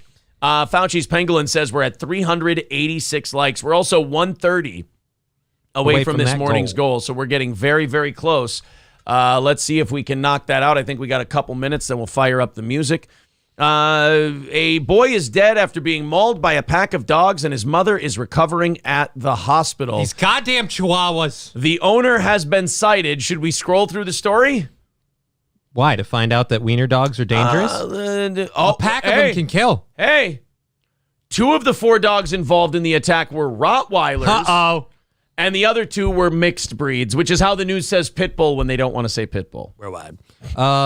He doesn't get the respect. He doesn't get the respect. Could you imagine you got 2 pit bulls chasing after you? You're going to die. And then all of a sudden, right behind them, 2 Rottweilers. Yeah, and there's no winning on that. Oh, just in case they leave any of my meat on my bones, the Rottweilers will come and pick it off. Dude, Rottweilers and Dobermans are some of the most, like take a bullet for you loyal dogs. But if they want to murder you, they're good at that as bad as a pit bull.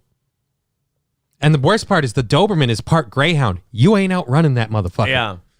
So Rottweiler and pit bulls hanging out in groups of 4. First of all, wonderful idea to own 4 of those types of dogs. Great. Awesome. And now, and by the way, injured the mom, killed the kid. The owner just got a citation. You got a ticket. That's it. I mean, I'm sure they'll kill the dogs, but it's like you got a ticket when your dog's killed a kid.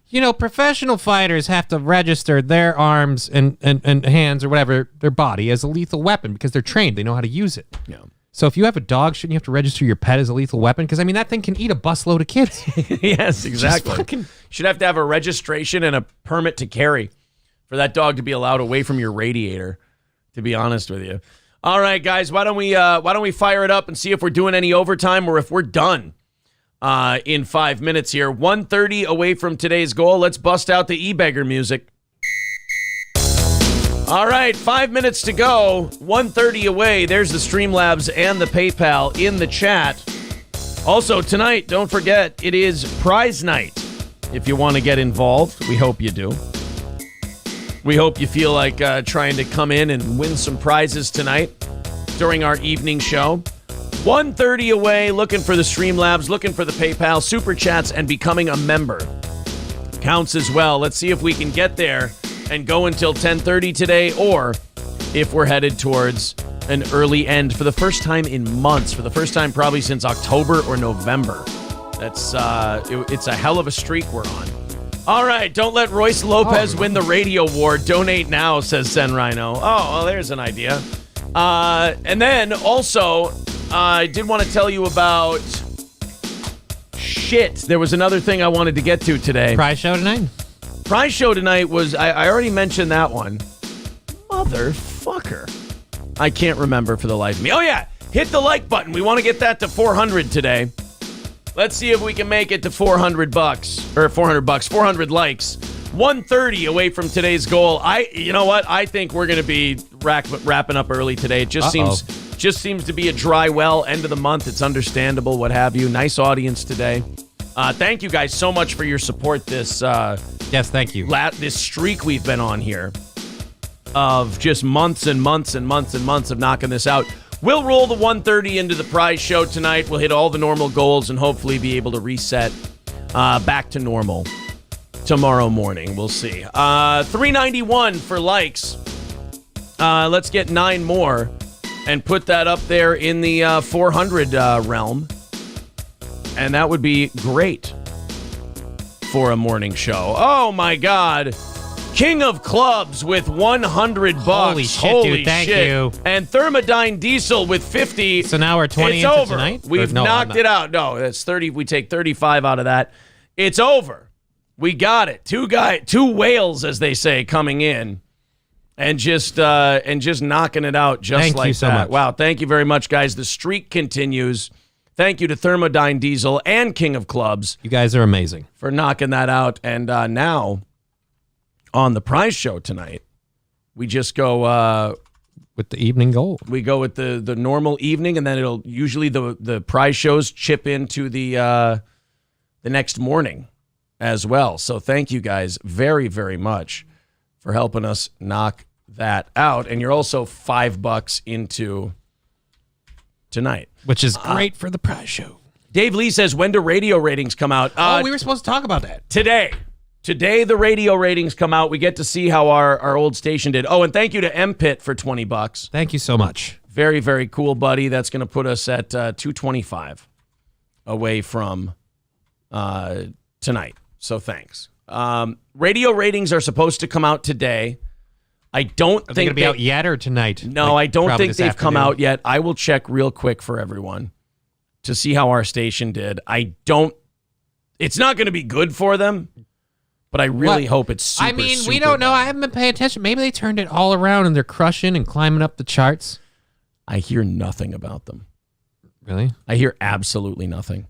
The only time I hear anything is if I don't load my phone to my car fast enough and it plays the radio and I'm like, no, not again. Check this out. This is very interesting. So when we were at 101, we were at a 5.5 overall for the whole station. That was good. That was tied We pulled for the whole thing that high. That was tied for third place. So we were tied for third place overall all day when we were doing mornings. We were doing like 12 shares, 12 plus, and 30 shares, men 18 to 49, and we were number one almost by bullet. double when we were on in the mornings. Since we've left, the ratings have gone down from a 5.6 at its peak. That's when they were still using the steel toe name. 3.8 2.4 to 2.4 in the last book 6 months ago. So they're at a 2.4. They've been consistently falling by more than 30% each book. There is a chance they dip under the twos. Now, 2.4 is also the ratings the station was at before we got there and did the morning show. Okay, so they can hold that. So that's their like all-time low is 2.4. Now, also, the morning show was doing a 0.0 men 18 to 49. So literally nobody's listening. The morning show has nobody in that demographic listening.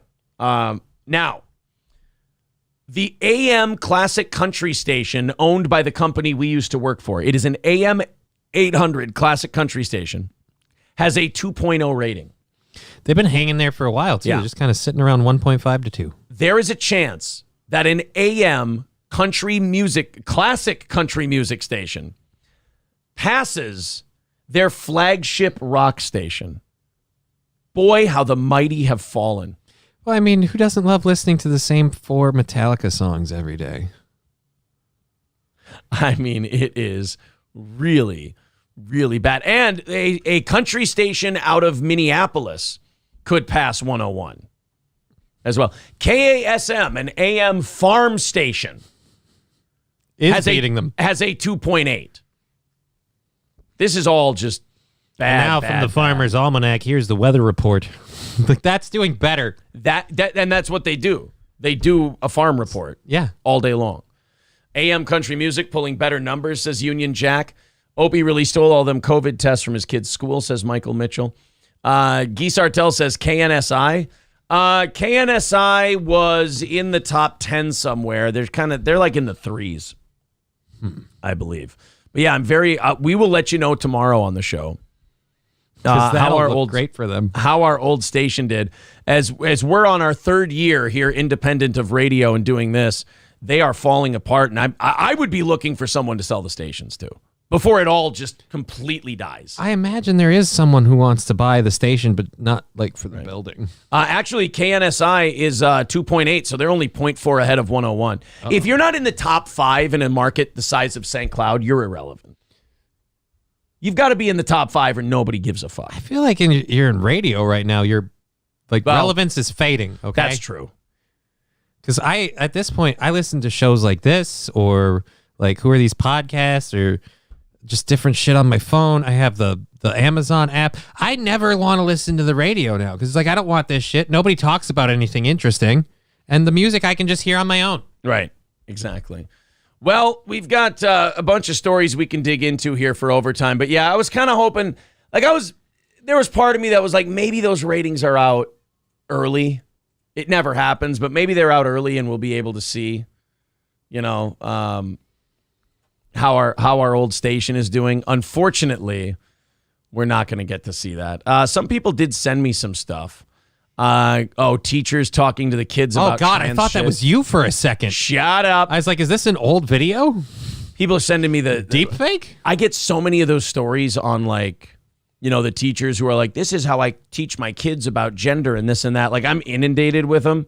They're kind of like pit bull stories to me where I'm like, I have to pass on a lot of these a lot of the time. Because they kind of have the same story. Right, because it'll be too much of it. Zen Rhino sent me a clip saying the first clip is the one that made I'm Good become a single. If you notice, they also rip off the 9 Inch Nails song Head Like a Hole and only change the lyrics to sound like girl power. Yeah, it's fucking terrible. It's bad. All right, let's continue on with the news. Just trying to check and see what the audience has been sending me this morning. No news on the ratings, but we will let you know. You know what? I'll let you know today. We have an evening show. We have the prize show. They'll be out by then. Yeah. I will. You know what? Wait a minute. I have an idea. What's that? Why don't we send a text message? To Niels? No, I'm not going to say to who. Oh, to a coincidence. Hold on. Yeah, I'm going to send it to a coincidence. All right, champ. Well, hold on. 2 things. 1, don't tell Gary you're our inside man, Johnny Rock. Did you hold? I'm not going to say it. I'm sorry. I would read this so that there's not dead air, but I can't let you know who I'm texting. You can't let him know it is. Even though you guys know who it is, I'm not, just so I don't tell you who it is. I have no idea who it is. I'm an idiot. 2, how bad did 101 do? Mornings and all day. It's almost like we hold a grudge. This is like Christmas for me. There you go. All right, now we got to actually talk about some stuff. I mean, after all, you guys are paying for it, for Christ's sake. You ought to know you bought it. You ought to know you bought it. Guy Sartell says Sartell's story is up to 2 million views. Yeah, our video on it didn't do very much. It was our worst performing video of the last couple of months. It's just, it kind of depends. If you put it up on like Libs of TikTok, people are looking for that shit. They don't come to our our show looking for that kind of shit. Although I had fun doing it and we did a great job and the video's awesome. It's not blown up for us.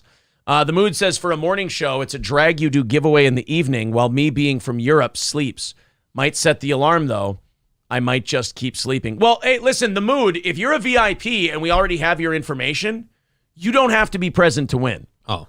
The only people who have to be present to win are the people who win the $250 and the members. That's it. You're a VIP. You're good. If you scroll up in your IG messages, Aaron, you'll see some Big Gay Lion Mark Harley clips in there. Oh, shit. Revan says, what's up, cunts? How is everyone? Happy about the Birds being in the Super Bowl, Aaron? Me too, buddy. No, I am not happy about that. Not at all. I hate the Eagles, and I'm rooting for the Chiefs. Zen Rhino says, Aaron is texting Kumia about April's new job at Compound Media, the April and Anthony show. Yes, of course. John Lastman says, we're dying and Gary won't pay me more than $6 an hour, but hey, at least I'm on the radio. I mean, that's actually about right. That might be the actual John Lastman. That could be. Mr. St. Caesar says, Aaron, I know you are out on DSP, but did you hear DSP nearly burnt down his house cooking chicken? Sounds terrible. Yeah, do we have a video on it? Because, I mean, watching him bitch about it is more of the same. Yeah. Well, look, I don't think we're going to get any of those ratings numbers today on the show. Oh, well. But I will have them at some point before All Access has them. That's for sure. All right, let's do one more here. Watch these super stable trans activists scream like banshees at those who abandon their cult. Oh boy! So now we're having this this phenomenon where people who have had surgery and transitioned before are now starting to come out and speak publicly about how much they regret it, and that is like leaving Scientology to the LGBTQIARD plus community. Okay. I mean, they're going to scream at you. You're a bigot. You're worse. Like you and I just going, oh, trans people are so obnoxious.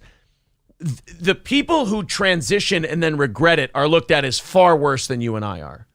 We're like the black slavers. That's weird. I would think because when people transition, they're like, but it's about how I feel and how I feel inside. So if that person feels inside, this was a mistake. We can't acknowledge that? You would think, right? I think we should be like, oh, wow. So that would show you have some kind of mental clarity and consistency. Oh, look at you, capable of growth. Right. And self-reflection. If you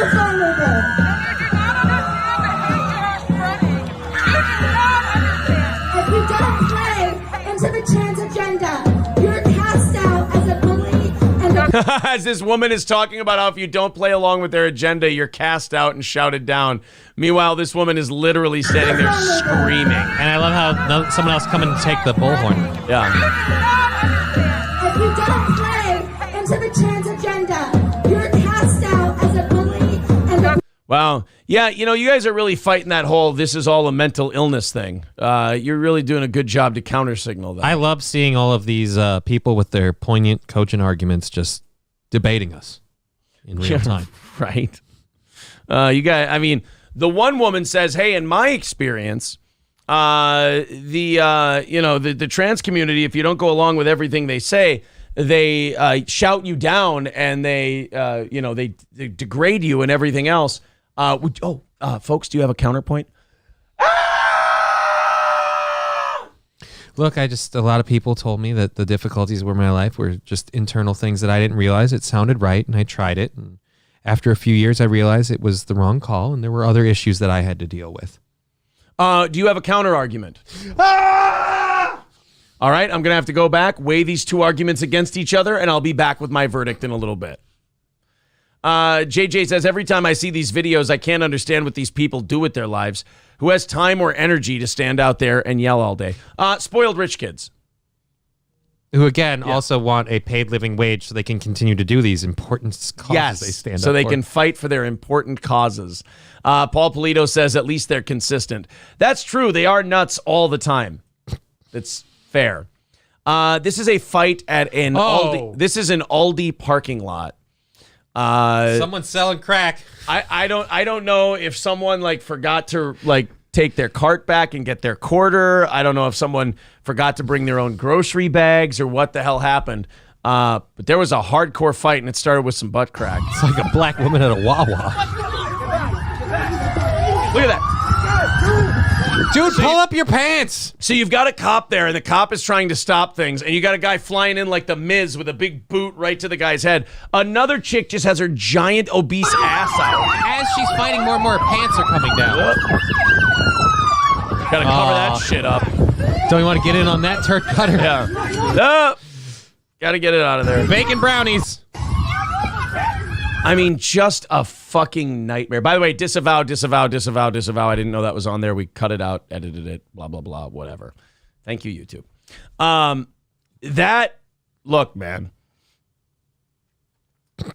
I don't know what happened at that Aldi to make those people. Pipe burst. Yeah. They called a plumber.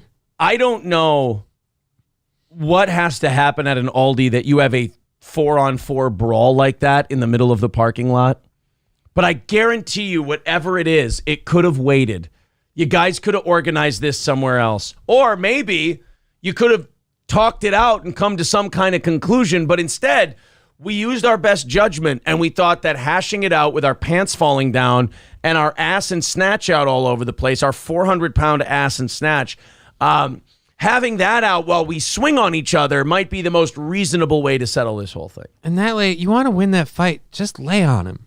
All right? Right, use your weight. I know it's not graceful, but use the weapons at your disposal to your advantage. Exactly. You push that weight around. You make them feel it a little bit, right? Moving on to the next thing. Pager Duty CEO Jennifer Tejada is apologizing today. What'd she do? Well, she had to lay off a lot of people. She had to let a lot of people go. You know, the economy's in rough shape. You know, it's all kind of costs are going up, and they had to lay people off, and laying people off is never good. It's never fun. It's never an enjoyable thing. So she tried to do it in a way that might uplift the spirits of those at the company and those who are no longer with the company. It's about time someone did that. That's considerate. Yeah, it is. It blew up in her face real bad. What'd she do? She issued an apology after sending a lengthy email to employees that announced layoffs and included a quote from Martin Luther King Jr. Uh-oh. I had a dream that you could all get a new job. I had a dream that we can all be free from the reins of bigotry and employment. The way I communicated layoffs distracted from our number one priority, showing care for the employees we laid off and demonstrating the grace, respect, and appreciation they and all of you deserve. Tejada wrote in a January 27th email apologizing for the earlier message. There are a number of things I would do differently if I could. The quote I included from Dr. Martin Luther King was inappropriate and insensitive. I should have been more upfront about the layoffs in the email, more thoughtful about my tone, and more concise. I am sorry. I need to know what the quote was. What did she say? She said, I am reminded in moments like this of something Martin Luther King said. Oh, boy.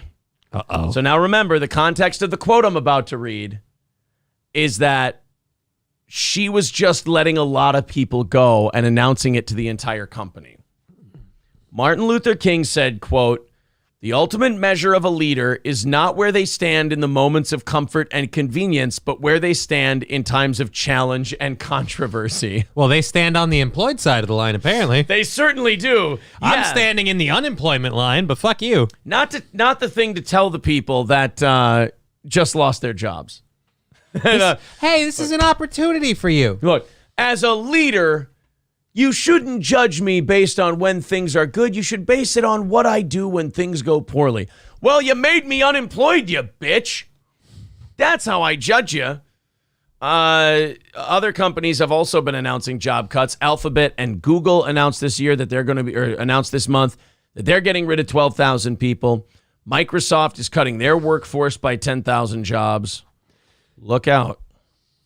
Although none of them quoted like Malcolm X or Mahatma Gandhi when they laid them off. People are saying, where the white women at? Yeah, that does sound like something a white woman would do, right?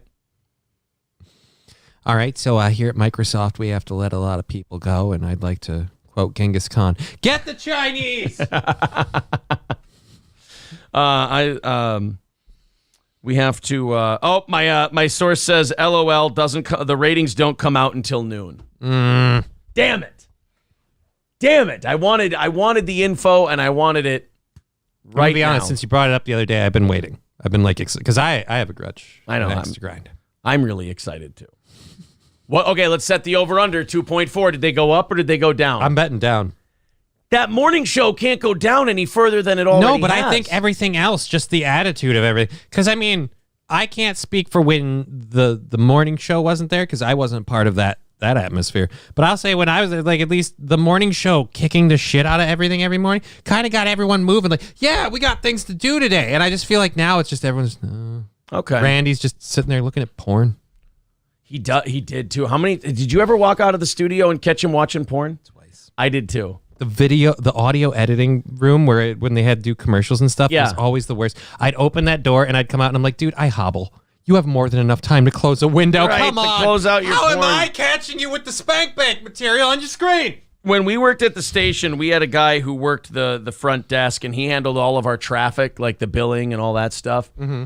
And he would also voice track some stuff on the country music station. He was a WVAL guy. Yeah. And he would sit at the front desk, which would face the door. So the screen to his computer was away from the door, but it was clearly visible to the studio. And I would say once a quarter, probably. I saw it distinctly twice where I'm like, those are tits. Once a quarter, I would walk out of the studio during a commercial break. Because we had about 5-minute commercial breaks. And I would open the door, stretch my legs for 5 minutes before we went and talked for another 20, 25. And I would open that door, and there's Randy K, and there's Pornhub open wide. And it's just, I mean, and I don't know why you're watching porn at work. There's nothing you can do with it. That's the part that worried me. Right, like porn is for jacking off. Yeah, I saw him watching it, like, what? I don't want to know what else he might have been doing. Right. Yeah, he wasn't, and people are saying, was he masturbating? No, because there was no, like, rush for him to cover Fix up. his pants or anything, no. Yeah, like, he wasn't jerking it. He was just watching porn. He was a connoisseur. It's like one of those people that studies it like it's on the exam. Like, all right, so then he moved down to the clitoris. Take that down. 10:45. There's a good tip. And a nice dick. Very nice. So yeah, I mean, to walk out of the studio during a commercial, you're feeling really good about a segment. And now when you saw him watching porn, were you like me and you were like more embarrassed because you saw it? Like you were embarrassed for him rather than like, oh, dude, what the fuck are you doing? I was like weirded out and how do I handle this? Because I've never caught anyone at I my always place just of work. pretended I didn't see it. See, I didn't say anything. Yeah. But yeah, I couldn't unsee that. No, just let's just put it this way. After the second time, I'm like, we're done shaking hands. That's what Ryan the Garbage Man says, call the station. When Randy answers, say, okay, sorry, didn't interrupt your porno, did I? Do you want to? Oh, no. Is this the right number? I don't know. I haven't called the station in forever. Hold on. I've got this. Or is it here? Tri-County Broadcasting. Oh, there we go. 320-252-6200. Oh, I don't even. Oh, that's KLFD's old number. Uh-oh. That I was about to put up there. 252. They don't deserve that. 320-252-6200. Call Rockin' 101 and tell Randy you're sorry you interrupted his porn. All right. There you go, guys. There's the link in the chat, or there's the phone number in the chat. If you do call and you do it, please tell us what happened. Please write in the chat that you did it. Let us know how the call went. There's the phone number for Rockin' 101, our old station. And also wish them a happy ratings day. Yeah. Say, hey, I hope Rockin' 101 does better than a 2.4. That would be nice. Sorry if I interrupted your porn. By the way, have you heard about this chick called Pokimane? Look it up, buddy. Look up Pokimane deepfake porn. You're going to love it. Zen Rhino says, be like Crowder and secretly record the phone call. All right, we'll come back to the chat in a little bit to see if you guys are doing that. We got time for one or two more here. This Florida guy got a little worked up during a soccer game. Uh-oh. More than you're comfortable with. Tonight, police have arrested a soccer player who was caught on camera kicking a referee in Kendall.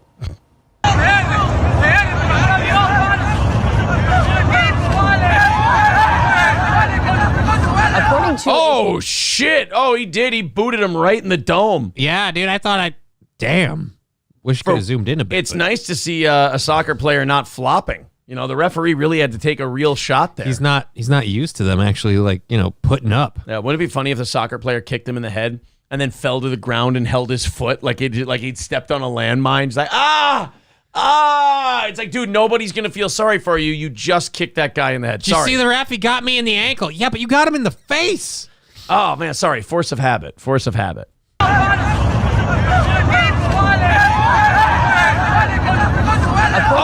Police report Nelson Aviles Roland approached the referee and began throwing insults. The confrontation escalated and Roland kicked the referee in the head. And by the way, this does not look like a professional soccer match. So, like, these guys are playing for fun. This is like beer league shit. Like, dude, seriously? You're going to have to hang out with him because you both work in the mailroom. Like, this is a bad idea. You're right. This is beer league soccer, and he's fucking punting the ref right in the dome. Jesus, man. It was a yellow card. You'll be fine. Today, the 33-year-old surrendered to police. He was transported to TGK and is charged with multiple counts of battery. Well, could they at least fix that thing on its chin, either pop it or scrape it off or something? Yeah, I mean, how hard is it to get an X-Acto knife and solve the problem? It's multiple distracting. counts of battery. Ugh. Yeah, that is gross. It's a distracting thing that's on your chin, sir. How dare you? Take the skin tag off your own chin before kicking the tag in another, I believe is what the Bible said. Let's see if anybody has called in to 101. Stuttering John's Fingernail says, Aaron, is your transgender barber doing your anal bleaching treatments as well? Yeah, I had a trans hairstylist yesterday. So they identified as what, like a female. chef? Identified as female. Oh. Okay. And born male. You could tell from the broad shoulders, but they had a septum piercing. It was funny. So they didn't fill up any of your stereotypes then? No, that's good. It was like a TV show. I was looking down at my phone. I heard the voice, Aaron, you can come back now. And I look up and I see that it's someone clearly dressed and made up as a woman. And I'm like, oh shit. And I just walk up. The trans person, I don't know if they're just uncomfortable in their own skin or what. But they didn't say a word during the entire haircut. And I don't like to make I actually wouldn't have a problem with that. Yeah, I don't like to make a lot of small talk when I'm getting a haircut. but like nothing at all, that's odd. I'd take it. Normally, I have to talk to people about what is MS. The last time I got a haircut, I had to teach a lady that Michael J. Fox does not have multiple sclerosis. Well, I mean, learning is growing. I'm just saying I'd take a silent bitch over that. Yeah, I hear you. Even more says, Aaron, I'm late to the party. Did you cover Ethan uncontrollably laughing at that deep fake thing? Funniest H3 has been in literally years. You know what? That would be great. What deep fake thing? I missed the Pokemon thing. Oh. Okay, if so he got on it too? If Ethan did laugh at that, then credit to Ethan. Is that what that Ethan Klein video I've got sitting in my suggestions is all about? Ethan Klein forgets he can't be edgy anymore. All right, Too so lazy recently to try. Ethan Klein has gotten himself into some big trouble once again. What a surprise. I mean, this guy just cannot help himself. I don't know if he's ever going to learn. I've been saying this for over a year now. Oh, yeah, it is about this. He still this. doesn't understand this, but you can't spend your time virtue signaling, trying to act like a social justice warrior, attracting this politically correct audience, but then at the same time, try to make edgy jokes and act like you're a YouTuber back in 2016 again. It's not going to work out. As we see, like every other week, he gets canceled by his own... I love the Costanza picture.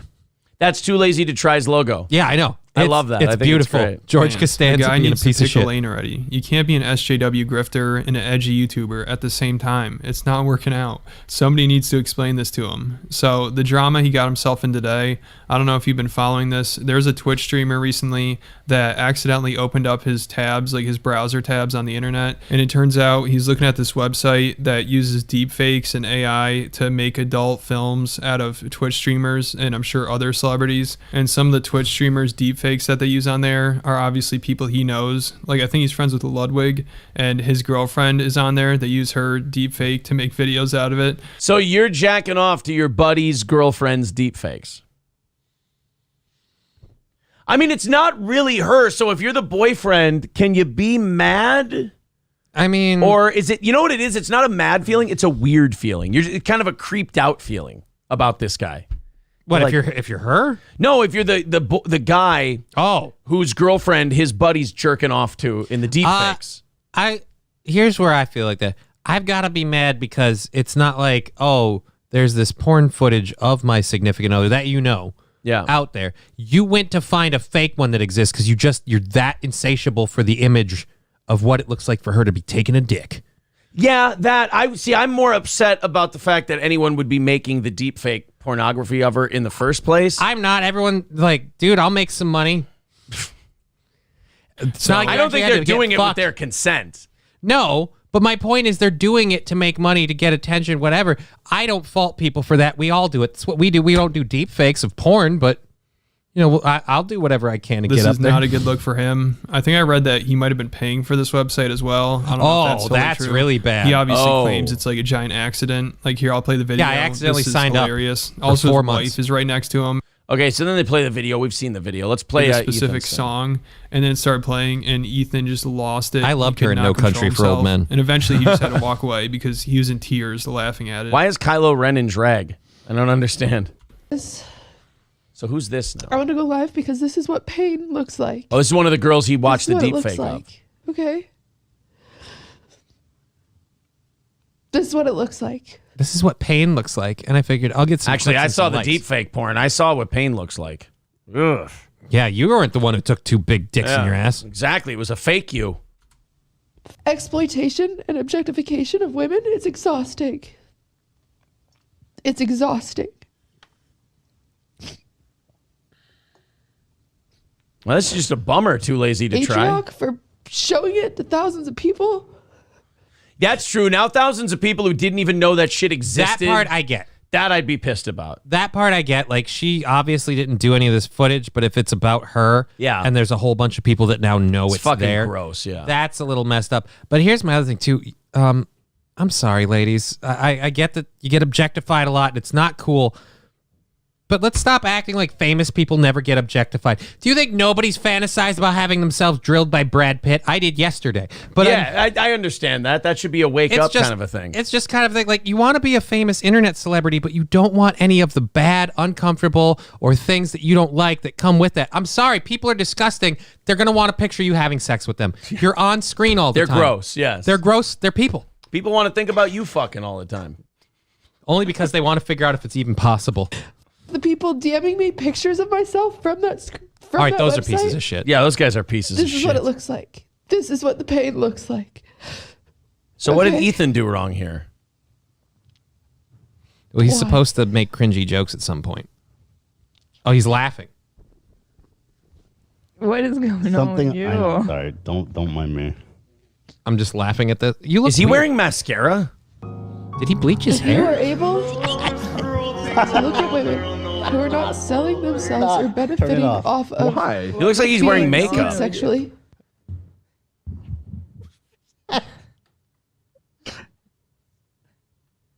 What's going on? Somebody played some music while she was doing that, and he started laughing. I don't get why. Crazy. I don't get why this. Let's all cover our faces. Zach, what the fuck, bro? Okay, so that's Zach, I'm guessing. That's the guy who played the music. I don't trust that. That red one's got problems. Yeah. Is that his wife? Yeah. So that guy played some music, and that made Ethan laugh while she was talking about the deep fake thing, and now he's covering his face. Oh, you're gross to look at. And he's embarrassed. I don't get why this is a big deal. Yeah, I feel like we have to go through this to find the point. Yeah, this is just a really going on here? boring video. I'm just speechless, dude. Over what? Great. How much be eye makeup speechless. you're wearing? Get it out of your system, because I know this is.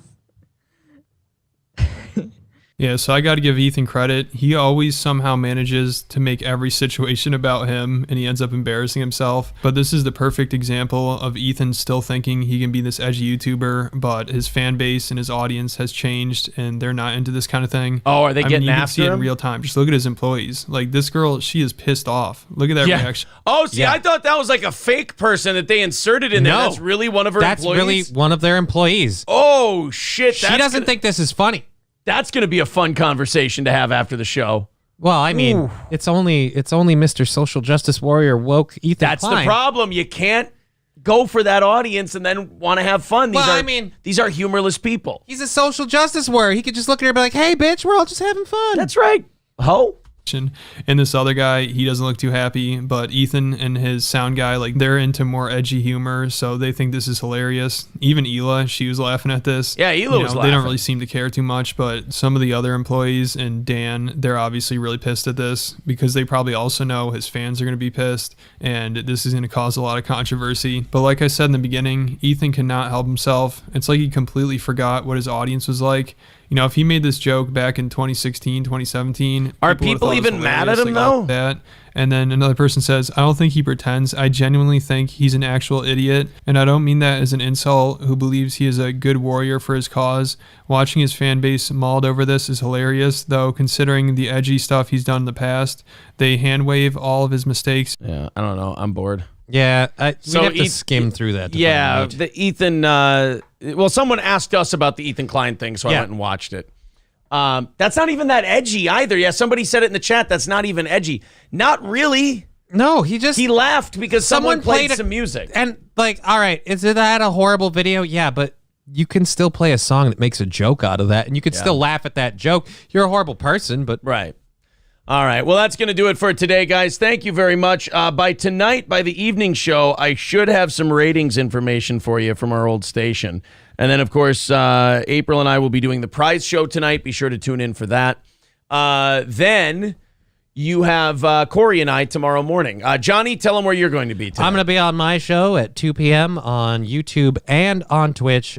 Just look for Just Kidding LLC. Balls Deep's got the Twitch YouTube link in the chat already. There it is. And I'm sure someone will throw up the YouTube one. Throw up the YouTube link. There it we go, is. Brown Candy. Thank you so much. Subscribe to Johnny. Eric Nagel says, I don't really know about that guy, but anything I've ever seen of him, I have no idea why anyone liked I heard a him. rumor he paid, like, his parents and him, like, paid, like, a bot farm thing to, like, bot like his shit to get the algorithms in his favor to kind Okay. of push him up the YouTube. That's what I heard. It could Back be in the bullshit. day, but way back in the day. Way like back 10, in the day. 12 years ago. Because he's been around for a while.